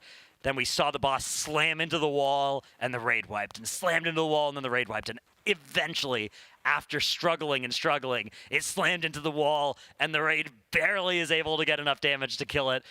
Perfect experience for the players and for the viewers. I think that was fantastic. Then there was Stone Legion Generals, which wasn't great. It was funny to watch. Yeah, it was fun to watch, and then I remembered, oh wait, I raid Mythic as well. I'm gonna have to do this at some point. And oh no, that was tough. Man. Yeah, mishap. Also, the going dark on Council of Blood and killing. Yeah, killing Council of Blood by accident with the streams turned off. Yeah. That was a little bit of an oopsie. I think both guilds went dark on Sire Prog as well, because it was like approaching the weekly reset, and so at the time it was limit, right? They were like, okay, we don't want to stream us progging and then reset and re-clear and have Echo watch what we did and be able to replicate it, right? So. And then Echo, of course, were progging while Limit were re-clearing, and they didn't want Limit to be able to see what they were coming up with during the re-clear and watch that. So yeah, they went dark for a long time. Yeah, both guilds went dark for quite a long time, which was not great for viewers. It did result in the last time we ever had a major strategy divergence between the two guilds. If you remember Sire P2, the Echo strat and the Limit strat were fundamentally different ways to attack that fight, and that used to be how bosses worked, right? If you go back to the old days, you would have like, oh, there's this guild strat for this boss, there's this guild strat for this boss, and that has not been true in the modern era of everybody streaming, because you would just copy what everybody else is doing that's good, right? And that doesn't happen anymore, being able to see different strats. But it was nice that we saw that with Sire, even if it came from going dark, which is maybe not a good thing. Yeah, and then on top of it, very close. Both guilds side by side, super low % wipes. Yeah. Very exciting. Yeah, it was definitely a close finish. I think it was another one of those races that was closer than people remember, because people think of it as a pretty limit dominated tier, but it really wasn't. It was quite close at the end of things. Not the closest race ever, but definitely pretty close. Also another win as well for, being able to do it back-to-back, put some silence to the doubters that, this is really a world-class quality guild, so very cool to see. I don't know if this was an S tier race though. What do you think? I just love Sire Denathris so I think much. Yeah. But the going dark was bad. And then I don't know if you can really put it in there, but this was during the pandemic, so everyone was at home. SLG was bad. Yeah, SLG. Pandemic was good. Yeah, I don't know. We've got some spectators behind us here. Zyro makes. Can we get a thumbs up for S tier or a thumbs down for A tier on Castle Nathria? We got thumbs up behind us. All right, we're putting it in S tier. Putting it in S tier. There we go. The council has decided. Oh, the misclick may have redecided. All right, the council has decided. S tier it is. All right, now to the other end of the spectrum. Yeah, we had Sanctum of Domination. Oh man. Yes. So okay, Sanctum was a 1 week tier, and it was a 1 week tier that Limit at the time they couldn't kill Sylvanas on that last night, and that was tragic, and that sucked to be. Casting for Limit, for both of us, we're up there at 3:30 watching them try and know they could do it and fail and come short. But I'm sure it was great television. Yeah. This was the first race I casted. Yeah. Retired after Nathria. Yeah. Was in front of the cameras for the first time in Sanctum. So that's I just remember, kind of that end of stuff, and yeah, just how. I mean, Painsmith was sweet. It was like, okay, this is awesome. Yep. And then everything after it, way too easy, weird, gimmicky, holding cooldowns. Fake Scribe was kind of like. That was stupid. In a weird way. Or yeah, you could just quickly. Always go left instead of having to ever go right, which was like, okay, this entire mechanic is rendered irrelevant. Yeah, Kel'Thuzad, you could just stand there and wait for 3 minutes to come back up. Yep. And then go do the portal, come up, and it trivialized the fight pretty much. And then Sylvanas, A lot of not bad. cutscenes, a little weird, very, very long. Yeah, the last phase was great. There's definitely, it overstayed its welcome a bit, especially in P2. Yeah. And then the Shards of Domination kind of stuff was not great. Shards were, I think, a blunder on Blizzard's end. It was also played pretty poorly by both Race to World First guilds, right? That's a tier where if you go back in time, the splits would be done differently to make sure that you're coming in with 20 set bonuses, which they didn't do, right? There was only like 10 set bonuses across the raid, and Sylvanas would certainly have died if the splits had been better optimized. So, yeah, that's a tough one. I do think this was another tier where like the Echo got the throne back this tier, right? They put up the first win under that org instead of having previously been Method, and I think it was a deserved win, right? It was one of those wins where you look at it and it's like, yeah, they're the best team won this week, right? Like they straight up deserved outplayed. it. Yeah. Yeah, they did it without the reset of gear. Yeah. Limit had to come in the next day, kill, and I think they one-shot it. They one-shot it on week 2, so we came pretty close to a 16-hour head start catastrophe. Yeah. With if that had been a world first instead of a world second, that would have been a problem for the Race to World First. But it didn't happen. Did not. I want to at least C. Okay. I want to say D, but I don't know if I just. I think it was a pretty good race. I don't know. I think it was a good race to watch. Okay. Okay. I mean, yeah. Fate Scribe was a huge letdown. Guardian was a huge letdown. Kazad was a huge letdown. I guess 3 huge letdowns should take us down 3 tiers to C. You think? Okay. Yeah. All right. Next. Sepulchre of the First Ones. Sepulchre of the First Ones. This will go down. I don't know if we'll ever top this one as far as just like an experience. A marathon. Yeah. I went into Race to World First, Sepulchre of the First Ones, a different person than I came out of that ordeal. I think everybody did. Yeah, like that genuinely is like a turning point in your, 1 month later you come out a entirely different person. That was something. This is We Parted Ways. Yeah. You went to Cast. I went to Cast for Echo that tier, yeah. Yeah, and then Complexity Limit came over to Liquid. This was when Team Liquid started, yeah. Yes. And we had you'll hear us talk about Boston. Yeah. The infamous Boston one. The Alienware training facility, something with the bathrooms wasn't ready. I'm not sure what it was. So they had to do it somewhere else. For some reason it was Boston. And so we flew out there in March. And it was cold. And we were there for a long time. The Raiders, they were there for a heroic week. So they were there even longer. It was full month. Something days. The Raiders were there for a full month. It was crazy. Yeah, it ended with everybody. I think people were just homesick. They wanted to go. It was clear that Liquid was not winning. Right. And they just kind of called it early, said, we'll go home, rest up, come back.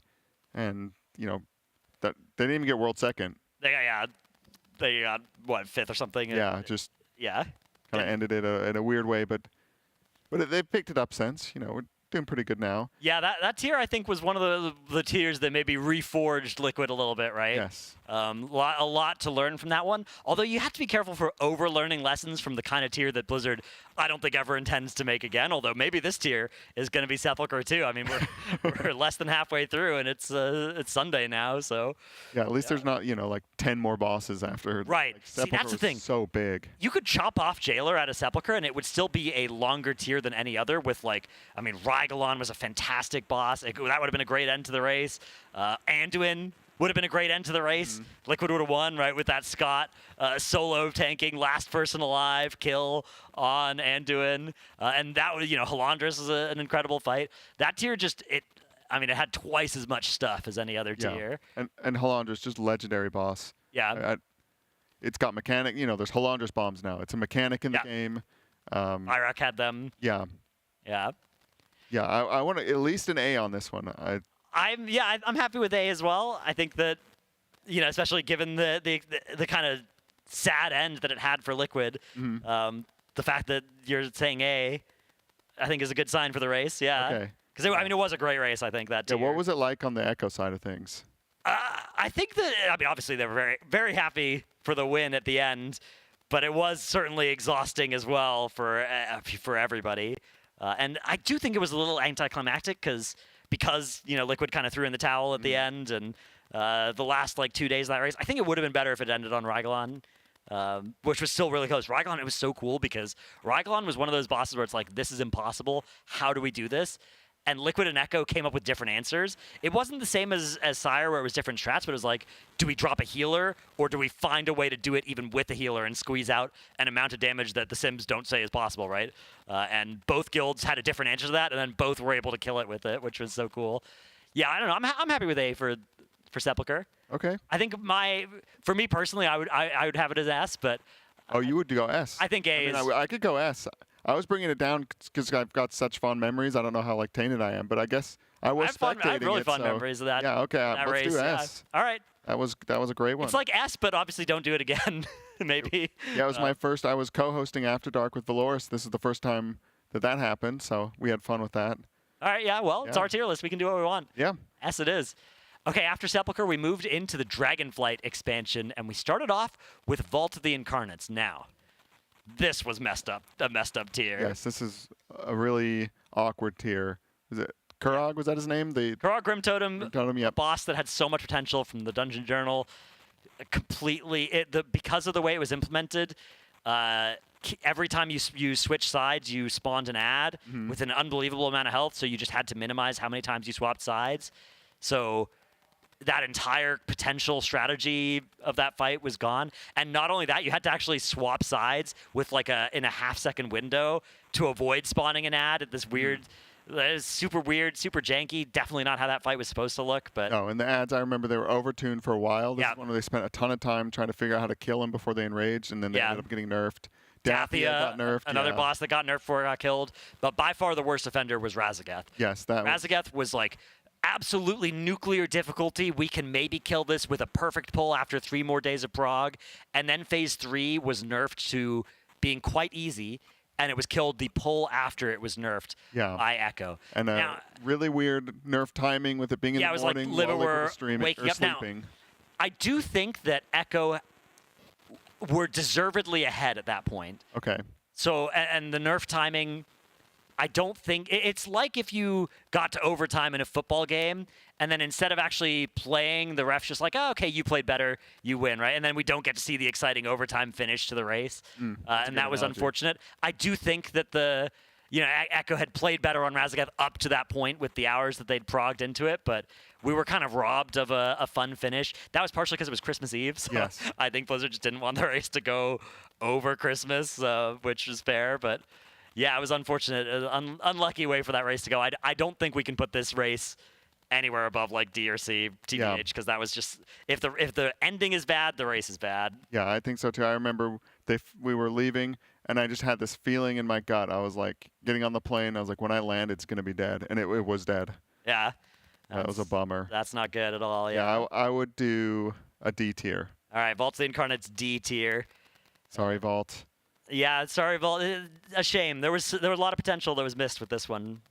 All right, Aberrus. Aberrus. Okay, so Aberrus was, I think it's fair to say, like the easiest race to world first that will be on this list in terms of like difficulty of bosses. Now, some of that was because the item upgrade system gave Race to World First guilds more power, I think, than was potentially expected in those first week. It was a 1-week tier. The fights themselves, they were pretty fun to watch. Yeah. We had a pretty exciting finish that tier where, Liquid won, and it was another one of those tiers where I think it was closer than it looked at the end because Liquid won, but Echo were only a couple hours behind, and there's this debuff you get when the other team wins where you pull worse for an hour or two or more. So factoring out that, it was a really close end to that tier. Certainly could have gone either way. It ended with this sweet gambit of Liquid going for like a 4-hour sleep. Yeah. They were like, we can kill this. We need some sleep, but we can't sleep for too long because we know they're close and we know they might win if we do. So we're going to go for just a little 4-hour nap. And it worked out. It easily couldn't have, but the fact that it did, it was cool that happened. I think it was really a really fun thing to happen in a race. Yeah, one negative is there was a lot of going dark. Yep, both teams kind of did a little bit of going dark, but mostly it was Liquid that tier. Yeah, did a lot of Sarkareth prog off stream. That was before the 4-hour sleep, right? Was like, oh my god, yeah, we progged all of P3. Okay, let's go to sleep, wake up, and kill this thing. They thought they had come up with a really good strat, and they were like, we can just kill it with this, and we don't want to reveal. It was like going down underneath timing. I think that was a big difference between the guilds. Yeah. And they skipped a ton of mechanics by when they Starcraft was did a it. great fight for that. Yeah. That was really cool. Yeah, but Sark looks so good. And then Magmax, kind of a bummer. Kind of a bummer, yeah. I'm kind of up on Magmax from when I first was, because I remember everybody kind of thought like, oh man, this fight's really easy. We just wiped 40 times because we're bad. But then every guild had that experience of wiping 40 times thinking they were bad on Magmax, which maybe means it was actually Sleeper, a little bit of a good fight. Okay. But for where it was in the raid, yeah, I do think it was a bit of a disappointment. I think everybody's had the take of if Magmax and Rashok swap places and swap tuning, that could have been an all-time banger. Spot for a Rashok to be. Yeah, Rashok was awesome. Rashok kind of suffered from being where it was in the tier. Echo Neltharion was kind of dumb as well. That was pretty stupid fight, very right? weird. We got the walls to this day now. Yeah, and popped up in Mugsy. Like the map weak aura. Oh, the map! I forgot about that map weak aura. Yeah. Oh man, there was a lot of kind of the birth of some stupid private aura stuff as well. So yeah, there's a and bit of Zaskarn could have been really hilariously bad if they had figured out the little corner strat. Yeah. I think they kind of ironically at the end. Yeah, Liquid I think killed a great Zaskarn because they didn't figure out the exploit to cheese to kill that boss that everybody else then the next 50 guilds did to kill it. And again, we're rating in the context of the race. Zaskarn was awful for if you were world rank 50 to 1,000. You had an awful time with Zaskarn because it got like buffed mid prog for you, and that was a huge catastrophe. But for the race world first, it was a pretty good fight. Yeah, I think the only negative for this was just the length of going dark, especially in Sark. It was like it felt like half of the boss was off. And because the tier was so short, that meant such a high percentage of the race was not broadcast, which is a huge shame. Yeah. Yeah, I think it's a solid B. All right, I'm happy with B for Aberrus. Okay. Shadowed Crucible. All right, now I think another kind of legendary. Still the Dream's Hope. This has got to be an S. Yes. If you think about the best 36 hours of Race to World First you could watch, the final 36 hours of Emirdrasil featured both guilds sub 20% on Firac, just trading polls back and forth. And because of the way their sleep schedules moved, they were basically awake for largely the same blocks of time. They moved to sort of be in the same window, and you just had Liquid 3%, Echo 5%, Liquid 7%, Echo 3%. They were just going back and forth. You kept seeing these polls trading back and forth between the two of them. It was incredible television on both of the streams at the same time. So, yeah, if you could only watch, for one day, the Race to World First, that would be the day, I think. Yeah. Tindril, fantastic. Oh, yeah. Out of nowhere, I remember asking Max how Tindril thought it would be free. Yeah, he's like, oh, we kill it on PTR. It's going to be easy. And then it became just ridiculous. 400 polls. And, it's feeling like now there's a boss every race where you just go, oh, something's happening now. Like we're having a Stix Bunkjunker now. Yeah. Where it's just like, okay, this is different. Yep. This is unexpected. This boss got hands. Yeah, and Tindril was that. It was, thought the race, they're making really good progress through it. I can't remember how quick they got to Tindril. Very fast. Smolderon was pretty Smolderon easy. was the first boss that took any pulls at all, but it fell within less than 100 pulls. And then, Tindril was just a brick wall. And then Firac was really hard as well, Yeah. And Firac had this crazy difficulty as well, where it was all concentrated in the last 40 seconds because you had to deal with those Halandris bombs, and you went from having you went from 4 to 5 to 6 to 7 to 8 by the end of that phase. It was an absurd ramp of difficulty to keep them all safe from all the blazes. Yeah, and just visually fantastic. Yeah. I love how Firac looks when the blazes are popping off. Yeah. Beautiful fight. I love that fight. I agree. S. Got to be an S tier race. Yeah. And even though Liquid did not take the dub, they didn't lose by that much, and they also got Tindril first, which was pretty much as hard as Firac. Yeah, that's right. So even that was an even. There was draw. also the Sneak.Lua incident that kind of came to light after the fact. This tier that, depending on who you speak to, maybe taints things. But at least at the time watching the race, not knowing about that, it was definitely an S tier race itself. Yeah. All right, we don't have the. Yeah, we don't have Nerebar Palace on here, but we can rate it. We can say where it would go. And it's very top heavy, but I think that's also an S for me. Okay. As far as the Race to World First goes, yeah, I mean, Antrak was crazy. Fun to watch. Kaiveza was crazy to see. Pretty unfortunate to play, but not as many people played it as watched it. So, Yeah, I loved Kaiveza. It was not an especially close finish to the race, But during Kai'Veza Prague, it was close. During Silken Cord, it was close. During Brood Twister, it was close. In fact, Brood Twister, I think, represented something that we may look back on as being a very relevant event in the Race to World First, which is when Method first came up with a great innovation that the other guilds copied, which is like Brood Twister comp and strategy changes that they came up with there. So for that guild, if they end up actually getting into that top 2, top 1 spot, I think a lot of people will be able to identify that as being kind of a turning point in the race's history. Yeah, now that I'm thinking about it, maybe as a raid, an S tier kind of raid. I mean, I loved Ansarek, but maybe you're right from the viewing, like for the race perspective, maybe it could go down to like an A. Yeah, I mean, it had problems for non-race to World First guilds as well. Like Brood Twister was a pretty that's unfortunate experience to progress. But we're just doing we're rating based on the race. I think it was still a good race. But Ansarek was just so awesome. Ansarek was absolutely beautiful as a fight, yeah. And it was one of the ones where just the Liquid versus Ansarek experience was impeccable, right? Like that was the immaculate Race to World First. The Liquid versus Echo side of things was maybe not as good as we had it, say, especially during Fire right? We didn't have the back-to-back low percent pulls. Liquid were moderately ahead by the time that race ended. And I think the vibe in this building was like, we're going to win. Yeah. And it was we're going to win for like 3 days before they won. But the fight itself, right? Liquid versus the boss was definitely up there in the S tier. Yeah, I'm happy with S or A, whatever you like. Okay, we'll do A because we got a little Call it A. Okay, the Narrowbar Palace. PvE part, the players versus the environment was fantastic. Yeah, and they played. Liquid just played crazy. They did. I mean, yeah, that's the best they'd ever played, I think. Yeah. Like I literally, the day they killed the boss, I thought this is impossible. I was like, Blizzard needs to nerf this like 5%. I did not think they could find the damage. But there are videos you can find of various casters talking about how mathematically impossible Ansarek was. And 24 hours before Liquid managed to kill it. I think for me, like the day of, I came in, I was grumpy. Yeah. I can't believe this is still going because I was having flashbacks to like an Ashara. Yeah. It was like they're gonna nerf it after burning the time. Right. Yeah, and I was afraid that was gonna happen. But imagine being that Blizzard dev with the diamond hands. You're just like, no, it's doable. I don't need to nerf not hitting the button. Because if you do need to nerf it, every minute you wait is bad. Yeah. But yeah, they did. They correctly didn't nerf it, and it was a fantastic race as a result. Yeah. All right, well, that finishes. We're very high. If you look at our list, right, once Narrowbar Palace goes into A there, we've got, 4S, 4A, 2B, and then 1C, 1D. Yeah. Yeah, the Race to World First has been great. Yeah, it is. Best thing ever. Great. Yeah, I love it. Even when it's bad, it's good. Yeah, even like pizza. Yeah, even Vaults and Incarnates, I still enjoyed it. Yeah, that was a lot better than not having a race. Yeah, for sure. Yeah.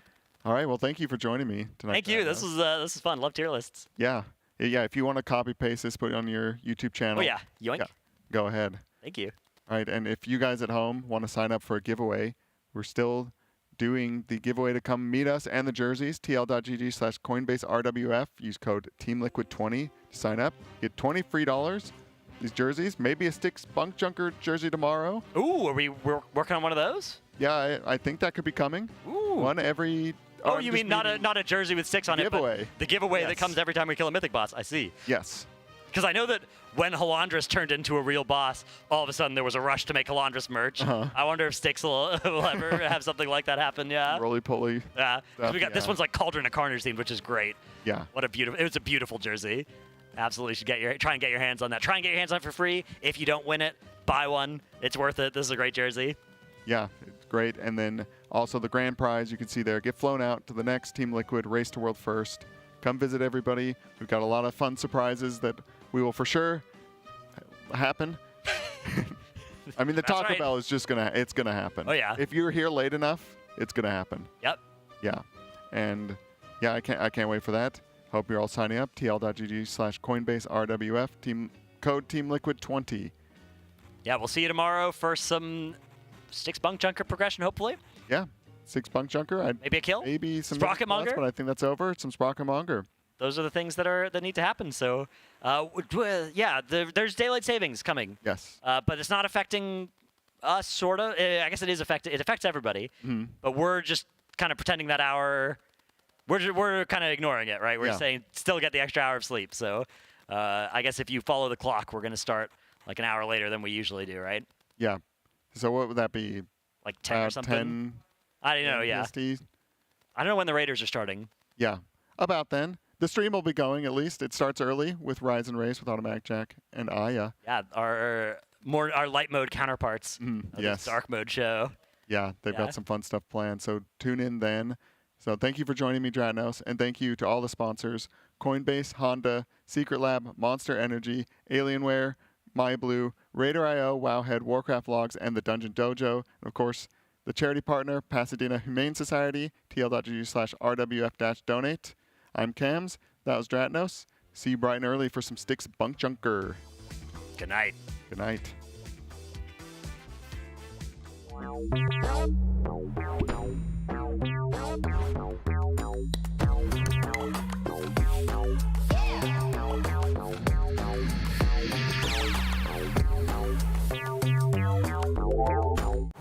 How about this to celebrate our spring championship? I celebrated by getting a new Honda Civic Hybrid. With style, power, and fuel efficiency, it's next level awesome. Get in. Why didn't I think of this? How do you return a billboard? This is Max, and here is the exact moment he saw a custom plush toy we made of him from scratch. Wow, it's got, okay, so there's a lot going on here. We here at Team Liquid have spent months turning all of our friends, family, and any famous people we can find a public address for into their own custom plushes based off our mascot, Blue. Which means we had to make one for everyone's favorite raid leader and WoW streamer, Maximum. The first thing we have to do is give Blue some facial hair. Using some fur and this deep, longing photo of Max, we remade his scruff 1-2-1. It's got a crazy beard. I was certainly looking that homeless during the last race. And Max's face would be unrecognizable without his glasses. Important for raiding and seeing. Then we realized he was still without clothes, so we made him decent with a custom jersey. And at this point, he looked a little less Max and a little more Seth Rogen in a t-shirt, so we added some memorable WoW items, Ramornia and the Gift of N'Zoth, both 3D printed and painted to match the game. Finally, we delivered it to Max to capture his reaction. Look, he's real cute. He's got my little Harry Potter glasses on. I get to keep this, right? You can make your own. You just gotta go to tl.gg/myblue and you can customize it however you want.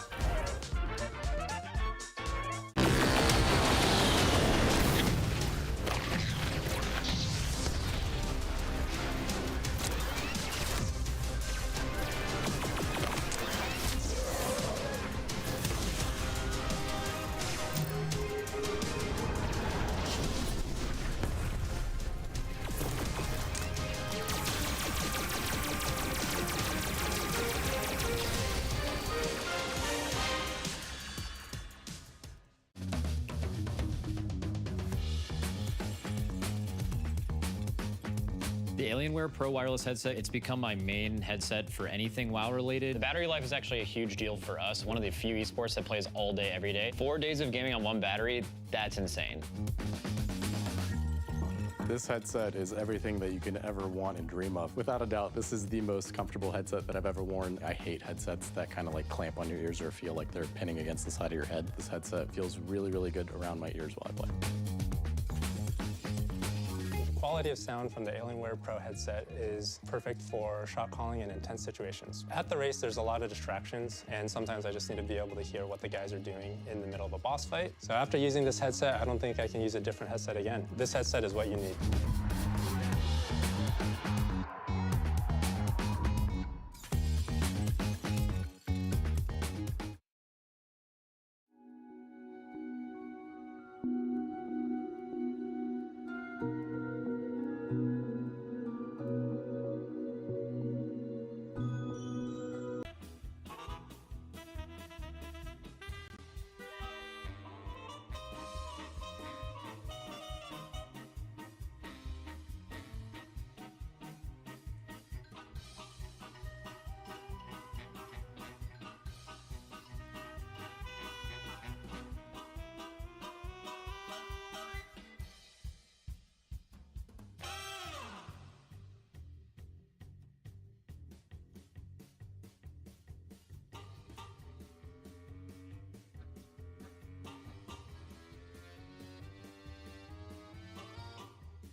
but also I'm okay with that option too. Plus hit boss. You make sure you place it away, Ipson.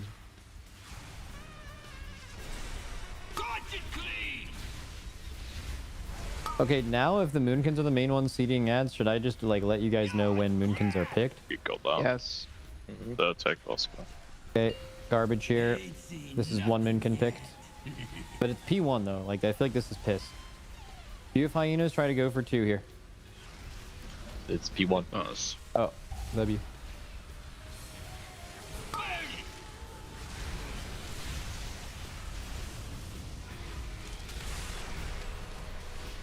Nice, they're all in boss. Get kicks. Backup Kick assigned bar, cross yeah. 2. Interrupt. Did you want me to do the next one? Okay, I so can't. by the way, the boss is already, yeah, cool. I think, like 3 or 4% lower before overdrive or something. Watch the fire. It's almost like we left it, maybe. Some monk That's damage. weird. Yep. That's gotta be a monk diff, maybe. Yep. Yeah. Yeah. So stupid. Alright. Yep. Bait on diamond. Not stupid, but yeah.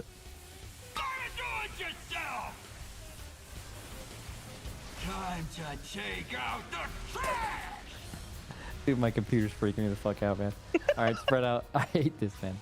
Alright, spread in 3, 2, 1, now. Okay, new garbage in 5. Okay, new garbage in 3, 2, 1. One Moonkin selected. Spreading in 10. Get on the bomb, or Moonkins break the bombshells. Bomb in front of the boss as well. Yeah, fire circles. We're spreading in 3, 2, 1. Now all bombshells should be broken except for 1. Get away from the ball. Bump. We can res KSP. Get kicks, guys. Get kicks. This bomb is We hit a impossible to bombshell get. as well. What happened? Sorry. Backup assigned cross. I was trying to get that bomb, and yeah, it was kind of a wall of That bomb bombshell. position was not ideal. For sure. Let's go again. Go again.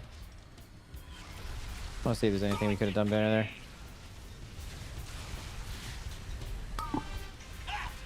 Can dark if we're gonna all blow up. Might as well. Yeah. Yeah. Yep. Hey, buddy.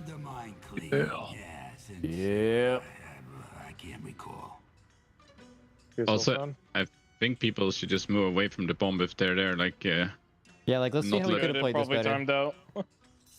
Yeah, let's see how we play this better here. So we get a set of bombs. Jordan back. We have like a burn right in the middle. That's like pretty normal. So it's done. We have boss on the wall. We get 2 bombs on this side. We have bombshells in. We had 1 Moonkin picked. I still think like daughters though. Like I think the priest definitely like.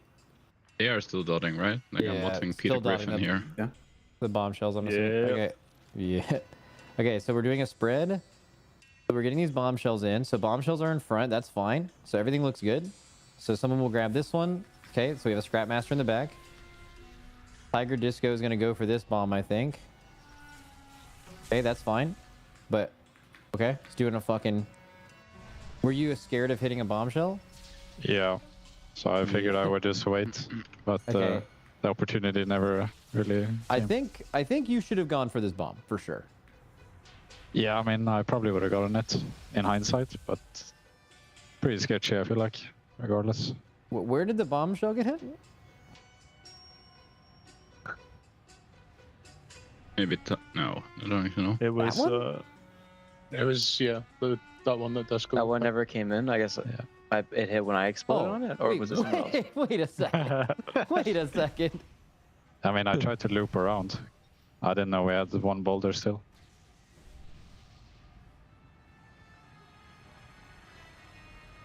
Okay, that is illegal. Oh, can I get a res? Sorry. That is for sure illegal. You should be also, sober. we also missed the fucking ad too. Okay, wait. So you got blue here. That's close melee. Let me see what you did. You identify. You get in a spot. Okay, you're 2 right away. Oh, you're fucking you're Gucci, and you get the fucking yo. Okay, so you were the biggest person on Earth right now, right? But Yeah. why didn't you get your fucking your scrap master killed someone, right? Well, I mean, what's the convention for Scrapmasters? Because we talked about people and going middle. And trying to get both This if you're able to. It's really tight. Like it's only the middle one. Like if it spawns on blue or purple, you can't get. yeah, wait, those. what the Like, they're fuck way is too this? far. Well, I'm so confused. Like you know, it's your number one priority to get that Scrapmaster. You know where yours is. Like why are you like in the middle of the room instead of just going to your shit? And then you get your shit, and then you roll around. And it's like, okay, I can get the bomb. It's like even I don't know. I feel like there was just a lot of bad decision making during this. Yeah, I mean it was. You have to just look for the green circle. Look, when spawns the Scrapmaster to know if it's your Scrapmaster. Oh, something someone mentioned on the something someone mentioned during lunch or dinner was like if you spawn a faraway Scrapmaster, when you kick it, ping it too.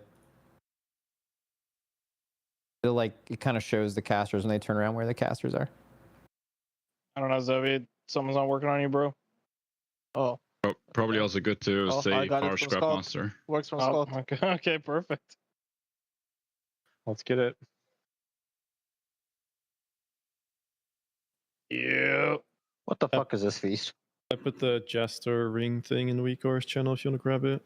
Oh, yeah. Yep. That's good. Okay. Oh, it's active right now. Good. Oh shit, same. Yeah, me too. Oh. Yeah, that's why I typed the red chat. Wait, I did. It's still up. Oh, it took four tries. Four tries works. It took 2 tries. It's just a time This thing. is good. No, it doesn't. No, it doesn't come straight away. The booth. Okay, I'll play with it. I'll play with it on the screen. Just wait for a few seconds. Hashtag bro. Also, that sort of adds at 2 minutes. Like, I assume no one is cleaving there because, like, I'm pretty sure those are just like giga insta dying from 5 minutes pop, right? When you're popping on pool, popping in 2 minutes. I was all the ads came I out was on in the a boss, ball they on just- that one too. Yeah, but like when they came out, I mean, like when they came out. Yeah, they should blow up. Oh. Yeah. Never lost again, Impact. I'll blow up. 5, Why not, Damn. man? 4, Damn. 3, Yeah, bro, you just said like Mages that. are cringe. Okay. I Okay, said it so kind back of mean to- though. We're back. Yeah, to you cringe. said that. I didn't took like that that. bad, and I'm not even him. Take that shit off the bar. All right, look at the markers. Make sure you know where your marker's at. If you get a hyena, try to get 2. You can call it. We're in P1 though, so maybe not.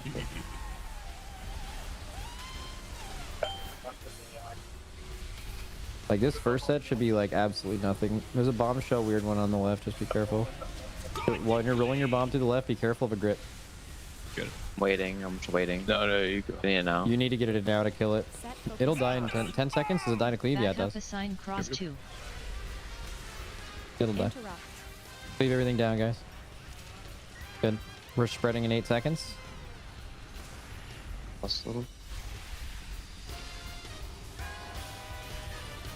Okay, fire circles. If you want something done right,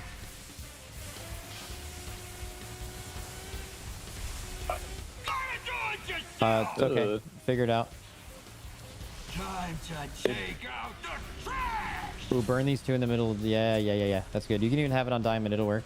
Just make sure it gets all the way there. We're spreading in 3, 2, 1 now. When are we roaring and stuff? Is that a sign? It's not a sign. I haven't assigned it, no. I feel like a roar right here could be decent. I just remember we move. Okay, new garb. This is Sang Wolf Disco Driny Yips. Good. Ranged on bombshells if you can. If they're shitty, especially on the left over here. Okay, we're getting Get spreading yours in right 3, after. 2, Yeah, 1, sure. spreading now. What's next? Bombshells are coming in now. Get Mark. grips. Leave. Health pot, health down, health pot, health down. When he goes quicker when that happens. I mean, okay, just die. Die, yeah. What happened? Bang! Was it a goof? Something to look at to learn from? Yeah, I mean, I thought I'd sneak by the bombshell on the left, and they got gripped, and then. I mean, yeah, was on that the- was just bad. Like the grips there are good because it frees up the bomb. I don't know why With people swapping to the bombs less though, they're coming out later, so like grips are gonna be. Then they kind of have to happen for us to kill them. So like. Max, University of Louisville. Shaq, Borealis Harbor Technical Institute. I'm fired up. University of Utah. Scott, Lancaster University. Atlas, UC, Santa Cruz. I am Goop. Driney, University of Minnesota State. Nick, Florida Gulf Coast University. Yips, Dalhousie University. THD, Miami-Dade College. Download Coinbase for a chance to hang out with us next race. Oh, I love that Borealis Technical Institute. Hello and welcome back to the Team Liquid Race to World First. I'm Jack, joined here with Kalamazoo and Zyronic as we're getting ourselves into more mythic pulls here on Stix Bunkjunker. But before we get back into the action, let me give a quick thank you to our presenting sponsor in Coinbase, as well as Honda, Secret Lab, Monster Energy, Alienware, MyBlue, RaiderIO, Warcraft Logs, and the Pasadena Humane Society, our charity partner. We're in here for all the action on Mythic difficulty, getting ourselves nice and cozy as Stix Bunkjunker pulls continue. Yeah, Stix is proving to be a bit more challenging than we thought it would be. Well, but not so much for me with my pull count. Before we get into that, okay, we've been flying through all these things, but keep in mind, we're going to be flying out one of you lucky winners. If any of you are going to be winning that Coinbase giveaway, all you got to do, check out that QR code in the top right, or go to tl.gg/Coinbase using our promo code TEAMLIQUID20. And once you do, fill out that form at tl.gg/RWFBTS. That's behind the scenes. And you'll be entered in to win our grand prize to fly you out to the next world first race here at the Alienware training facility. Huge love to Coinbase for putting all of that together. Now, not to miss any of the action, I was the only one who guessed this would be more than like 6 pulls. I think it was like 30. No, I said 20 as well. I said. Okay, did you? Okay. I said 20. Okay, don't get too excited here. No, yeah, 20. Don't get too excited, all right? Don't try to steal my thunder, okay? Now I think we need a citation needed. Yeah, don't pull it up. All right. Don't think I'm lying. But I'm a feisty tonight. I see that. Right? Chill out. Pop open your monster. Listen, crack that in. Hold up. Actually exploded on me. It actually exploded on me. Oh my gosh. Just slurp. Come on. For Kalamazoo, it'll actually calm him down a little bit. Oh my goodness. Okay. he was actually just so down in the dumps behind the scenes. You would know this if you won the Coinbase behind the scenes giveaway, by the way. Just saying. If we would have had one for this race. True, actually. If we had one, yeah. He was very down in the depths when we thought we were doing Mythic Plus, and then we saw Work It and do some Stix Bunkjunker, and man, he just got fired up just like the... Where did I'm Fired Up graduate from? University of Utah. University of Utah. Yep. The University of Utah graduate, I'm Fired Up. I'm surprised he didn't say University of the Hills or the School of Hard Knocks from the Hills. Or something. Yeah, I like THD, Miami-Dade. That was good. The I am group sent me to the Shadow Realm. Just like they're trying to send Stix Bunkjunker to the Shadow Realm onto this one. Dude, I'm getting shamed in chat right now. Oh yeah? I left my computer logged into WoW, and I was like, yo guys, Zyro left his WoW logged in. Should I steal all his gold? And then I was like, he's only got 350k gold. Well, okay, listen. I don't keep all my gold on my character. It's all. I'm not going to tell you where it is, actually. You're a broke boy. Just say it. I was about to say that. You guys don't use your warband bank for that? Not really. That's where all the gold actually is. You can't trust the bank. The bank's run by the goblins. That's true. Did that's this why we're tier going teach to you the nothing? Undermine. Yeah. Did this tier teach you nothing? Set focus cross. Him apparently not. Yeah. I'm ready to take this boss down. You look like you have your money in your mattress, Cal. I have it. It's in Finland right now.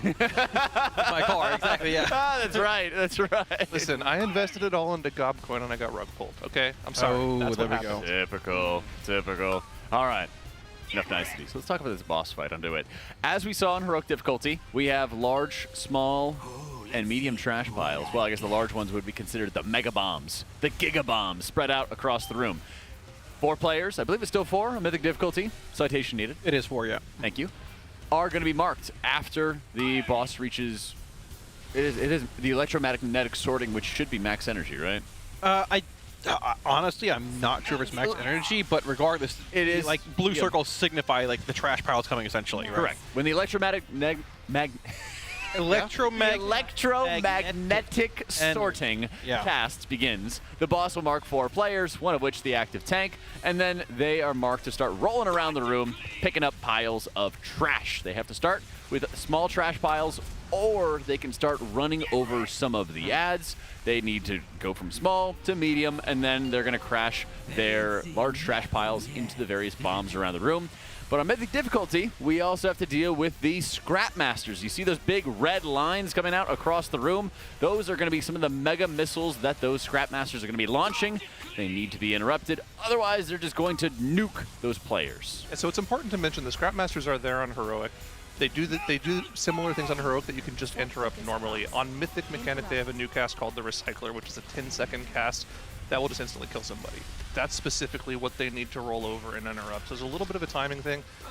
And of course, you know, if you have an issue, such as what happened here for them with a bomb going off, you can just instantly blow up. Yeah, there's a lot of pass-fail checks in this fight. I believe you have to have a medium-sized trash ball to run over the Scrap Masters, I believe as well. Yeah. And the large trash balls are needed to actually take out the big mines in the room. So you're running over the Scrap Masters, but also using 2 of the larger trash piles to hit the big bombs, whatever they're called in the room, that basically blow up and kill the raid. The last 2 are run into the boss, but the problem they're having is a lot of the territorial bombshells, which latch onto the mines around the room, they have to be brought to 75% health before they detach and then start running around. Tanks pick them up. They have to die within half a minute of spawning. So they're playing 3 Bunkins to bring them below 75% health, to detach them, and they're pulled in from these DKs, and they're in the melee meat grinder. But if a big trash ball runs into one, it explodes and does a lot of damage to the raid, so they're trying to find a balance of keeping the bombshells on one side. Trash bombs run into the boss, which do damage on the other side, but sometimes there's a roadblock or a road jam, and you hit one with a trash ball, it's basically over. And then your car's on its way to Finland. Well, mine's coming back. I don't know about theirs. Oh, that's right. Hopefully. Wait, your car's in Finland? Not necessarily. A part of my car's in Finland. Yeah, don't worry. That's not much better. It'll all be good when I get home. I promise. Inoperable. That's what I've been told. Well, right now it is. Yes. Give it a couple weeks, and you know. And then you'll be able to drive in style. Right. Mm-hmm. Yeah. Exactly. Good timing, at least. You need to be inside playing WoW all day. Yeah, it is. Oh man. You know, do we still have the pull count predictions that we were able to pull up? Yeah, can we verify? I said 5. That I'm not lying. I said 5. Yeah, I would hate for you to be lying on the internet. Just to clarify, I think less of you now. What? Because you didn't believe me. Think I'd lie to you. Here's the thing about these predictions, right? We're not predicting how many pulls it'll take them to kill the boss. We're just saying how much these bosses should take to kill, in our opinion. And if it's wrong, that means Blizzard is wrong. Yeah. Clearly. I did not say 10. That is. Oh! There's no shot. Take it back. Take it back. Wait, did I say no? Take it back. Apologize. Say, I'm sorry for thinking less of you, Jake. No, I'm not going to. What? No. Say it. That's so messed up. I'm pretty sure I said 20. Well, maybe I said 10. You're pretty if sure I did say 10, I apologize. I'm a man of my word. I apologize. Well, okay? you did though. So I think production. I think production actually rigged that. I'm not even kidding. I think it's rigged. Oh my gosh! Accountability. Thy name is Kalamazoo. Well, you know, I'm not gonna lie to you. I don't know. It seems like you lied to them. They tried to pull. You did put 10. I actually put 10. Okay, well, I was too riled up. So I forgive you. Speaking about, I just hope our friendship can recover. The comp that they're running is highly optimized for doing a whole bunch of AoE damage to make sure they have ad control. But right before they took a break for dinner, with our lovely pizza dinner of the week, by the way, was great. They even had gluten-free pizza for Kalamazoo. Nice touch from them. Yes. They had an enrage pull at 6.5 minutes into the fight. Yeah. With the boss at 23%, 20%-ish.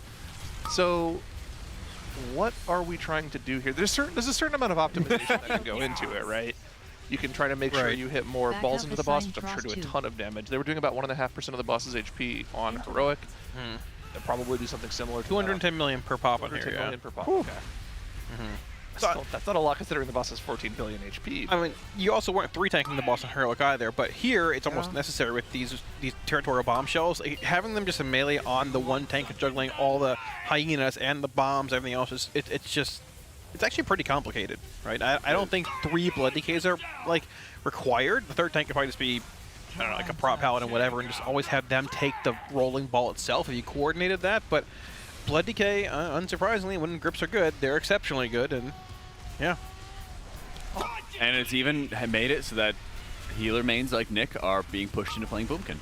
That's crazy to me. I've never before. I mean, this is one of those fights that Boomkins, just their profile is strong on, right? But unfortunately, looking at the last 3 fights, One Arm Bandit, Muggsy, and Gallywix, the only fight I could see a Boomkin in on, like, or wanting that profile is maybe One Arm Bandit, but you have Shadow Priest and Destro Locks and other classes that are just better at doing spray cleave than Boomkin and can bring more single target as well. So as far as like optimizing comp for optimizing your early comp for later loot, or early, how do I word this?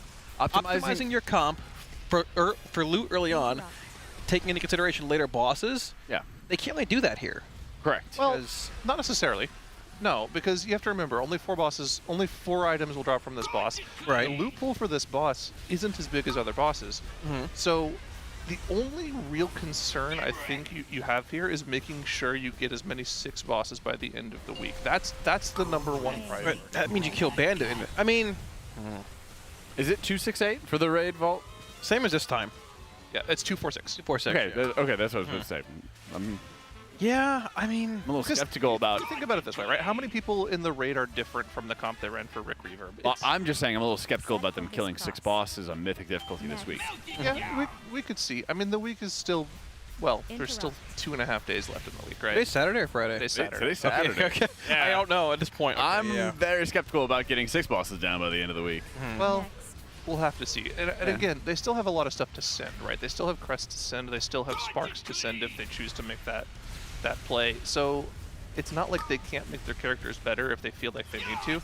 Ideally, you wouldn't have to think about that decision on the 4th boss of 8 in the raid, but they might have to think about that if they do optimize their strategy to do more boss damage, and they still aren't getting close to beating that in Rage. Right, I heard Max say on Listen, and they believe they have the damage to do it if the trash bombs are optimized and they can try and squeeze out a little bit more. I mean, familiarity is something that will naturally bring up DPS in this boss, or any boss in general, right? 21% is a lot to ask, though. But I mean, if you have that one pull where nothing goes wrong and nobody dies, unlike this pull right here, you might. They think it's possible, but for a 4th boss to be 3 tanked and then the 3rd boss to be 3 healed, tuning is... yeah, there's some wild stuff going on with tuning.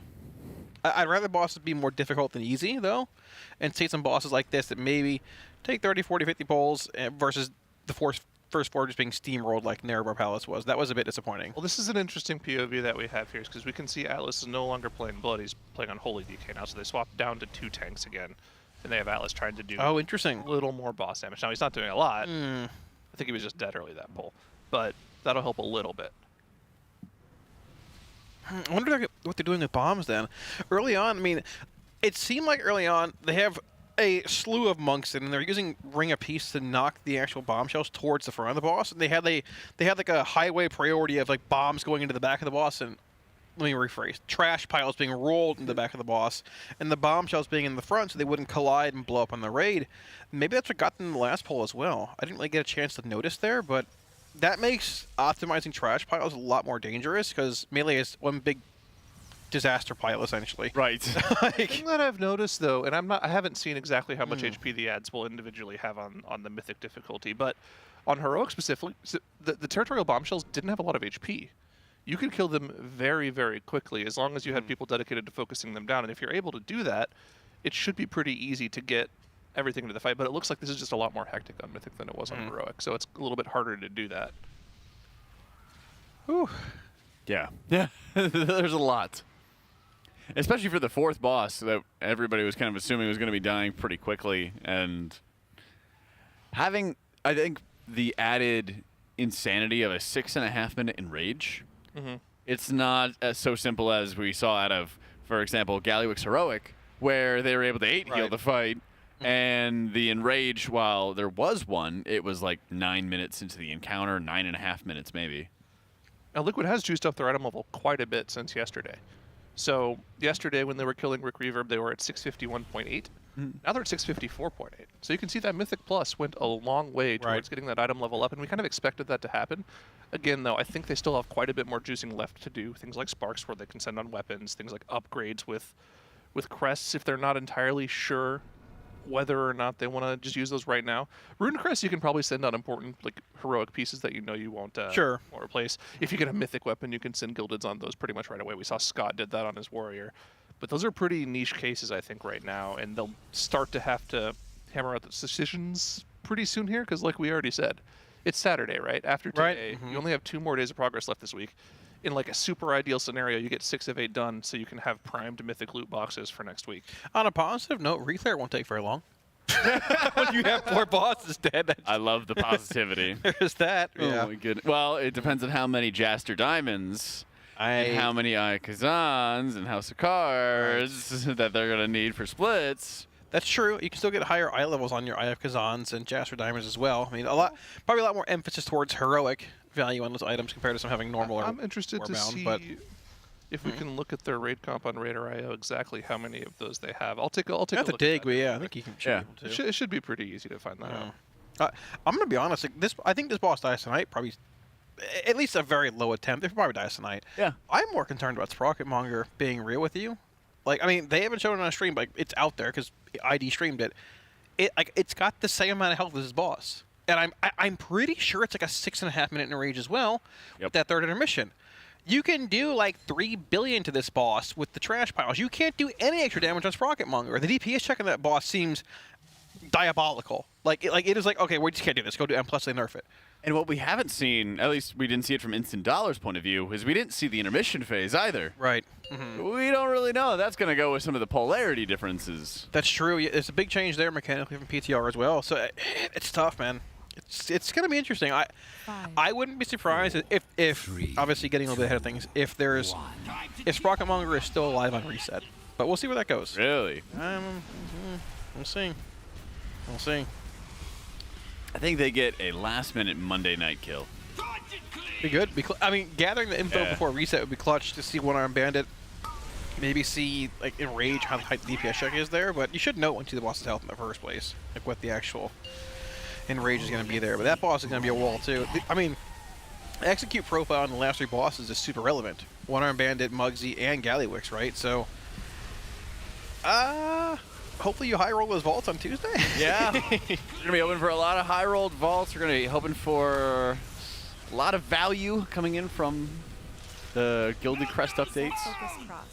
I was talking to THD during the dinner break. I mean, like, he specifically still has plenty of upgrades he can get from Mythic Plus, right? If he gets a certain item that he can catalyze, then he can use the heroic curio that he still has in his bags to maximize. There's still min-maxing certain things like that right now. So there still is a little bit of extra juice to get these characters a little bit stronger with, but again, they really don't want to send everything they have. They don't want to empty the bag this early in the raid. Right. You want to do as much optimizing for end bosses as possible. And I mean, the thing is, if a boss is this difficult early on, it's going to be just as difficult for every other guild too, so you shouldn't feel like you're too pressured to send everything right now. Right. I don't think this boss, I mean, yeah, they saw the Enrage at 21% one time, but this boss is not unkillable. It's definitely tightly tuned, tighter than we'd like to see, but you also don't want to send all your M+ and have, okay, we're basically done farming M+ for gear upgrades before the first reset when you're on the 4th boss either. Like, you don't want to leave a boss that's killable, and you don't want to leave a boss behind that's killable, right? You can still kill this boss. I don't think you need to say, all right, we can't do it, just ship M+ so they nerf it or whatever. They might not even nerf it in the first place. Well, that's the thing, is you can't really rely on it so early in the raid, especially since there's only been, I guess you'd say, a relatively small amount of pulls.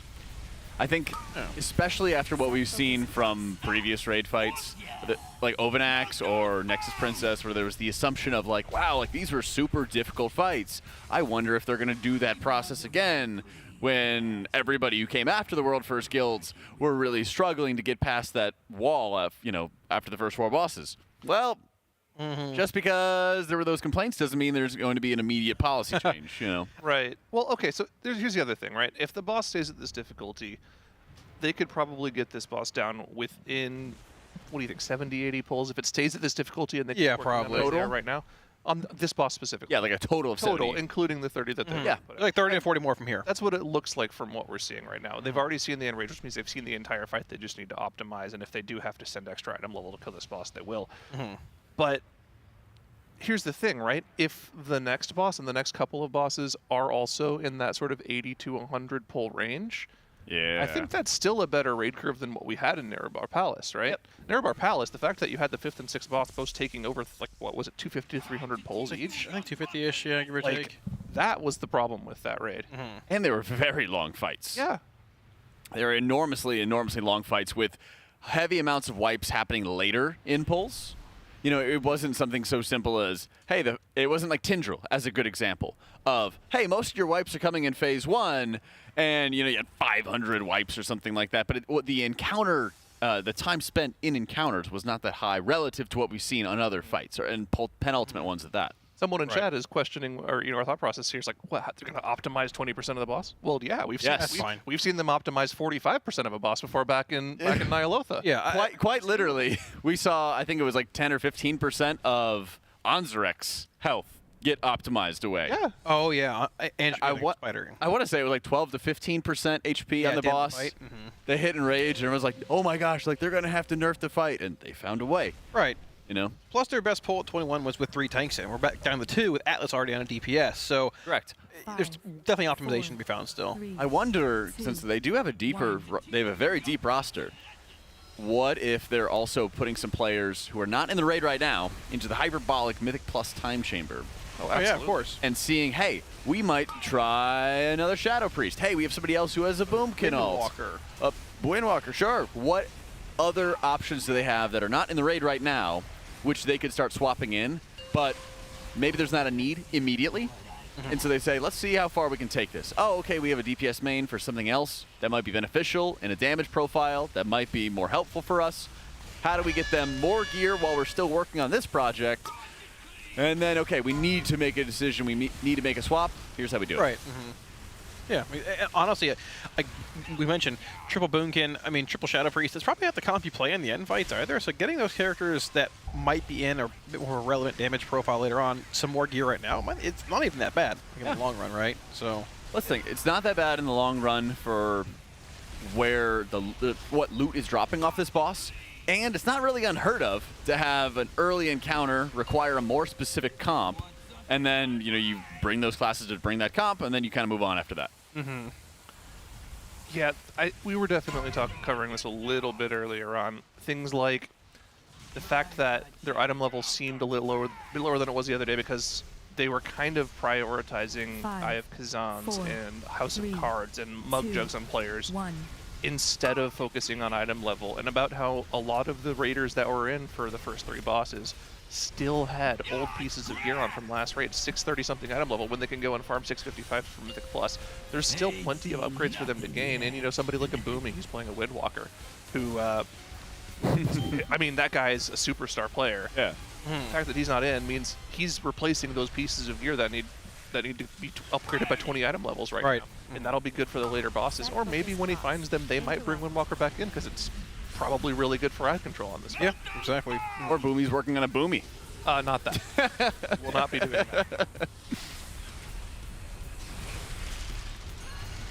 Oh my goodness. 3 Boomkin's bad enough. I don't want to force. I had to hear enough from Tedos earlier complaining about Boomkin. I didn't think his propaganda was real until I heard him talk earlier. It's actually it's like mind blowing. He truly believes like just what he thinks, and it's just fundamentally wrong every time. I've never heard more darning testimony about Boomkin. He really believes what he says. Have you seen the image that's just a Boomkin standing on the stairs? And the text on the image says, repost this image to kick the Boomkin down the stairs. Oh, no. You have to send me that. I will. That's a good one. Something to share. Also, the one of Muscle Bra dancing in the studio, like that says, don't care, didn't ask, plus you play Moonkin. Oh, yeah. I've seen that one in the club. Anytime you played Thunderstorm, whether I was like solo or in duos or whatever, if there was a Boomkin in the field, I made sure to land on him every time. Smart. Every time. Every time. You got pretty good loot. I didn't care what to loot. It was personal. It was personal. I'd seek them out. Yeah, exactly. If they were going to make a raid comp, do you think it would just be Atlas that comes out on that 3rd DK if they were looking to swap anybody else out here, or?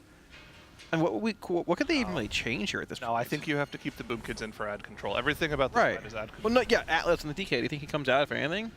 I mean, do you need a unholy DK for grip in this fight? I would or say is he just you do. Yes. Because not only do they have the grip, they have A-bomb limb too, which is very powerful for ad control, keeping things on top of each other so that you don't have to worry about bombs rolling into them. Okay, fair. All right. I don't know what you really could even flex in this fight at this point. Then. Yeah. I mean, they're already playing with no rogue. One thing we haven't mentioned: the Mistweavers are actually quite good for a lot of melee cleave. Surprisingly enough. Their Rushing Wind Kick, their Rising Sun Kick replacement talent is a frontal cleave, splitting damage between targets, and they're running Jade Empowerment for the extra lightning damage, which also cleaves off onto enemies for additional DPS. So there's quite a lot of damage just bringing 3 Mistweavers. Plus, Dispriest is just pounding single target damage the entire time, hopefully reaching that that DPS check a little bit easier. Yeah, that could be a good adjustment they make as well.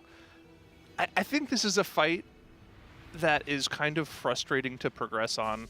It's something that they haven't done a whole lot since, like, I want to say Halandris, where a lot of the wipes here are just going to be instant raid wipes. You know, you fail a bomb or your trash accidentally goes over one of the territorial bombshells, and you just blow up and have to go again. It's not necessarily the greatest type of fight to progress on.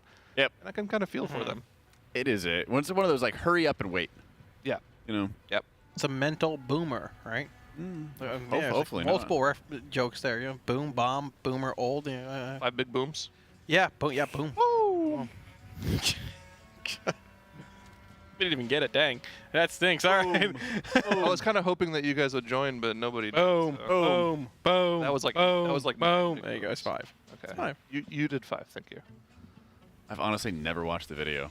I don't even know what it is. I just hear it go off in my head sometimes. I just see, I've just seen like the videos go like start auto playing, but they're all muted and everything. And you're like, oh yeah, it's those guys at the Costco people. And that's it. I want to look at the content. What is this? It's a little script strength, little squeezy thing. Script strength, yeah. There you go. See that? Something to keep my hands busy.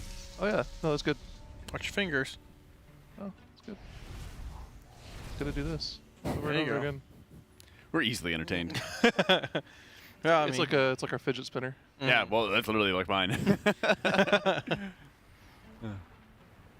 I can see them kind of sitting back and laughing. That's nice to be able to see. Go ahead, Jack. I swore I could have seen a picture in that last POV that looked like Anduin's platform in Sepulchre. Did you guys see that? I didn't know, but I mean. Okay, we went back to our last shot. We had the other angle. Look at how happy Atlas is. The vibes. Yeah, vibes didn't seem like they were, off or anything necessarily like dinner. I asked THG in passing, what do you think? He's like, oh, well, I mean, it's definitely a boss. But he didn't seem like he was mad. They're happy just to be a Mythic in the first place, but I don't think they expect it to be, I wouldn't say walled. It's not a wall, but like delayed on this boss before Sprocketmonger getting to One-Armed Bandit. So, I mean, they also are the first guild in here putting in actual attempts into the boss. Instant Dollars got here, spent... okay. Let's put some respect on Instant Dollars. ID is great. All of the above, obviously. They got to 74% roughly, but I mean, they ended up going, I think, to Sprocketmonger for a little bit. Did they end up doing that? They did a little bit of both. Yeah. Okay, yeah. So, but I mean, for the most part, there might be a bit of a learning curve for Liquid comparatively to like Echo or Method when they get here. Have things predetermined a little bit, but that's how it is if you're the first guild to get here. So, I feel like we're missing out on a joke here. I want to know what they're also happy about. I don't know. They're going to Sprocketmonger. They're happy now. Probably talking about titles. You know what this actually really reminds me of? You remember the Vault of the Incarnates race? You got the Dathia, and there were like 4 ads on that fight. Oh, they yeah. They ran out of ads, and the boss is at like 30% HP, and it's like, well, now what? Yeah. I mean, that did happen for them hitting in rage at 6.5 minutes. Yeah. I think that's part of the frustrating thing. At least for somebody who would, if somebody got into the world first race just now, and then they got 2 in rage, bosses at 30% or so, 21%, excuse me, and then they're like, what the heck? I feel like that would be one of those, when you're on like the platform and the meme, it's like first time. From the other race to world first guys, so they're like, oh, yep, this is a fight that we can't just get away with. do all the mechanics correctly and just finish off the boss. If everyone lives, we also have to do insane amounts of damage. And this is where, in a lot of cases, this is kind of like the micro adjustments that you don't quite see as a viewer. You don't really like see how they're adjusting every individual DPS cooldown to optimize damage. You don't see how making the most out of the grips in the composition so that they can meet grinder down ads and not actually prioritize them, but just make sure they die to, you know, free cleave. Also, blasting the boss down as much as possible, right? Right. Yeah, I don't think this is a fight that is super easy to replicate a strategy on either. You can see a guild kill this, but you're going to have to come in here and get the reps yourself for both this fight and Sprocketmonger, honestly. I like the weak aura they have for their bomb. I kind of feel like Sprocketmonger has a bit more of a yoinkable strat. I could be wrong, and we'll see when we get there. But I figure the way that you have to set yourself up and position yourself, you have to, you know, you go here, then you go here, then you go here. How are you adjusting positioning for a couple of like combo effects for some of the inventions going out? Whereas this fight, I think it's you get in, you get the reps, and then your DPS needs to be assigned in very specific locations. It seems to me like Sprocketmonger is going to be more of a like super tightly tuned DPS check, where the positioning is what you yoink, right? Yeah, right. Yes, exactly. They're visual things that you can yoink by just watching.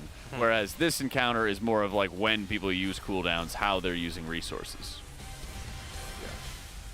I don't know how to drive the ball. That's true. I didn't even drove the ball from the PTR. I saw a little GIF going around of somebody like rolling around the bomb location, and I feel for that person because that happened to be on PTR, and I was like, I totally get it. They have given production that GIF and requested that it show up on the stream at some point. Do you remember Tindril? Yes, the JPC clip. Yeah. The JPC clip where he's spinning around and around. You know, listen, you make fun of it until it happens to you. That's probably, is that what broke him, actually? Was that his last raid? No. Wasn't his last raid? No.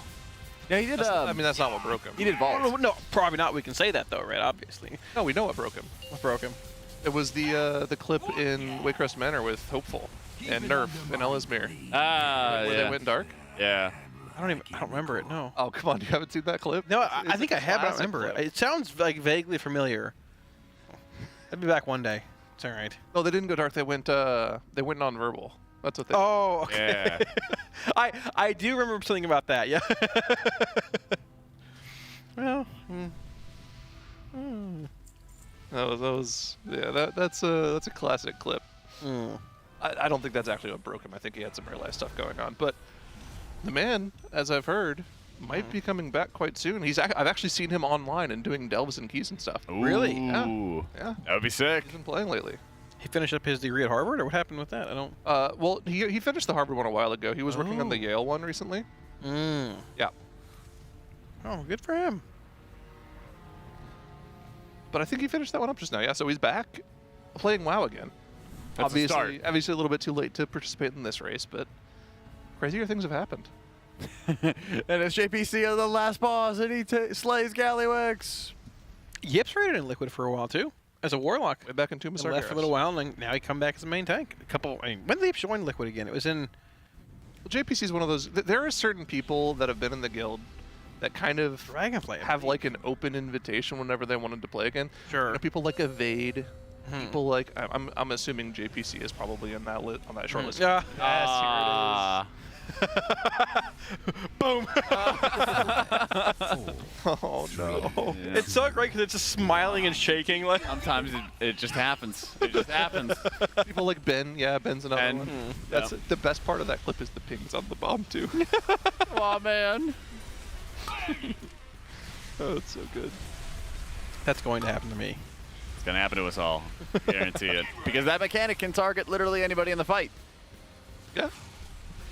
Yeah. Anyone can get chosen, and that's going to be something that's a learning curve on this fight as well. Even 34 pulls in is, if you get a bomb, and you're not prepared, if you haven't done it a whole bunch of times, you could mess it up very easily. You might not know exactly what your role is. That's why I was mentioning the weak aura earlier. I think the weak aura is very clear on what your job is, right? You've got the two middle arrows signify, okay, you're doing left bomb or right bomb.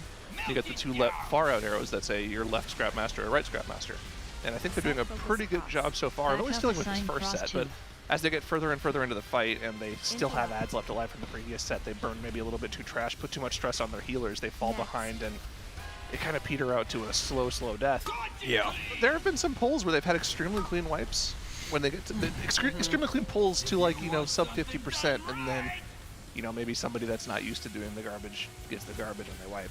I mean, at a certain point, I think you've all seen it enough, right? They did it on PTR. They've seen, like, I don't know. We talked about it earlier. I feel like in a guild like this, not everyone's in the same spot of having to do the mechanic or die to the mechanic. Like I am to learn it, right? I gotta die to it once. Jack knows that.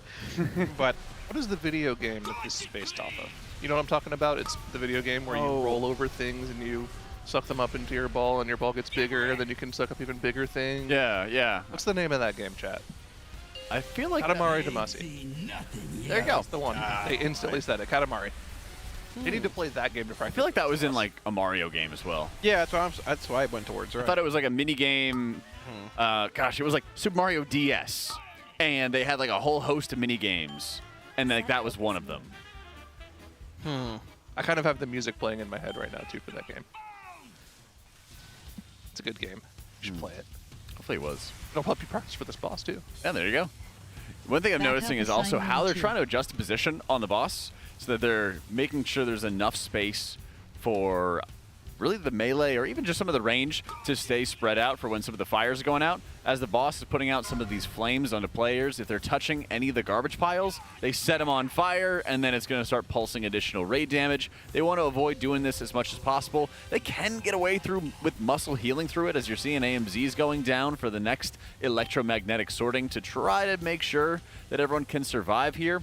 Big benefit of having all the triple Mistweavers is your consistent, steady healing is really, really strong. But I believe we just had a couple bombshells going off. It's bombs go off here too, unfortunately. Yeah. That's going to be all she wrote. It just spirals so fast too. I mean, spiral is like a half-rolling joke, but it just spirals so fast. Like, you even heard Max say earlier, which is why they brought in a second boomkin and eventually the third as well, because he said like, oh, this is a double boomkin set. Like they both got put into a ball.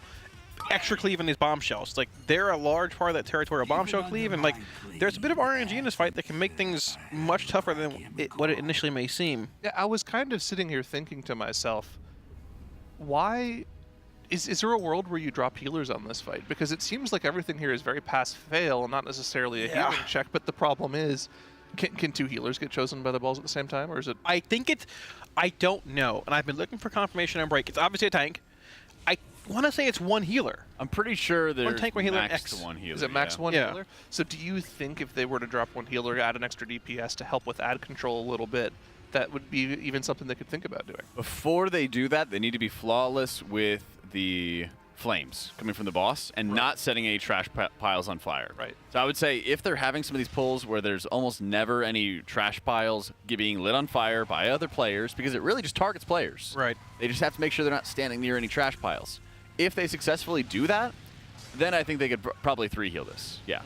But if any of those are being lit up, what you have is like a combination of electromagnetic sorting at the same time that those are all alight, and it makes it insanely difficult. Right. To keep people healthy. Especially when you have all those ads running out all over the place, and like somebody just gets randomly hit for like half their health. Apparently they're chatting about a 4th Boomy on their streams, apparently. I mean, it's something, man, I swear. Yeah. I said this could be a 3-boomkin fight like weeks ago. Like, I obviously made the call here. You should put me in for an analyst role for Liquid next year, but you know. Oh, really? You know, jokes aside, I did. You don't want to be sitting here with us?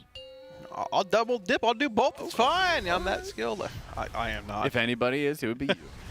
They were discussing 3 healing. I heard a tiny bit earlier when we were on a listening, and then they were like, "I am scared of 4 healing. I don't really want to do that." That's the extent of that conversation. Yeah. But, I mean, the more optimized you get here, and the closer you get to a kill, and if you just don't have the damage, there's not many more options out there. We're not at that point yet, but yeah, like what Jack said, we need to see further in the fight and see past some of those overlaps if it's even possible or doable.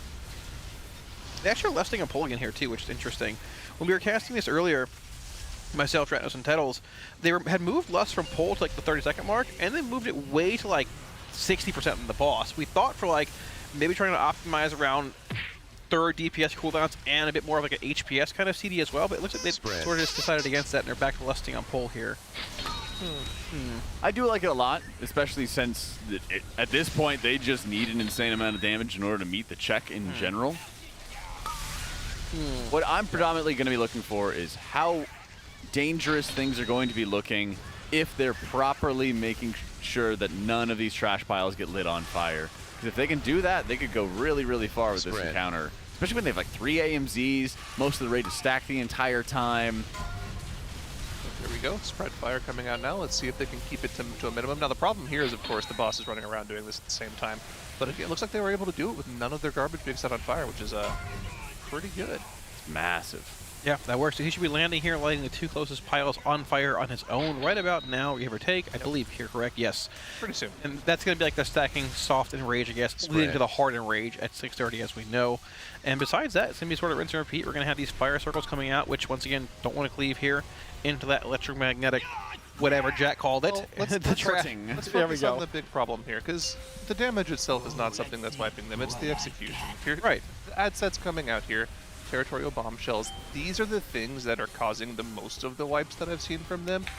These need to be controlled as much as possible. If you roll over these bombshells with your garbage, you just instantly wipe, and that's what most of the little explosions that we've seen are. They've dealt with both of the bombs, so that's pretty good. Third garbage into the boss, also fantastic. And yeah, this is actually the closest I think I've seen them so far here. Yeah, that was super close to having that bombshell explode there, but they got it down, actually, yeah. So plenty of time. So it looks like essentially the play for them on the bombshell spawns is they're killing off the one on the edges of the room that the garbage needs to roll around to go around the backside of the boss end. But if something spawns near the middle of the room, they just leave those up as long as possible because they're not in the way. They have plenty of time to break them off of their garbage, and then they can kill them off after the fact. We'll see if they do the same thing here with this set of bombs. Yes, we have 4 scrap masters spawning in here, 4 I guess beam death arrows, death lasers in here, up to here, whatever you want to call them. Bombshells being gripped in here as well, with it right in front of that coil. We see 2 bombs rolling. Oh, got the bomb there, and 1 rolling in the back, 2 rolling in the back here as well for a bit more boss damage. Okay, 2 big booms. We're good there. Back up I think the bombshells are actually down here as well, which is good. I mean, they just died super fast. That was super. Yeah, it was super clean. Okay, do that 3 more times and the boss dies. Yeah, the problem is the boss is at 57% here, and this is halfway through the fight with Lust already committed. Yeah, okay, so wait, they already have half the boss. Well, yeah, I mean, essentially, sure. Well, okay, so the thing you're not thinking of as well is at the end of the fight, you can just send all of your garbage into the boss for an extra 400 million damage, which is that actually is true. Not a ton, but it's a little bit of extra damage because you know you're going to wipe 2 in rage anyways. You don't have to worry about using those on the bombs. I know what would that end up being? About another 400 million damage. Right? You said there were 2. Yeah, it'd be like 420, yeah. Well, no, it would be 800 million damage because you would use all 4. It's 200. Well, it'd be an extra 200. Yeah, so you're already guaranteed to send 2. Right. Unfortunately, we did have a bomb explode in the back there. We'll have to go again. But you can see they're getting a little bit of extra consistency with these ad sets. If they can do 3 or 4 of them like we just saw them do, they could do 3 or 4 more. Just have to get used to doing it more and more consistently, get more people reps on the garbage balls.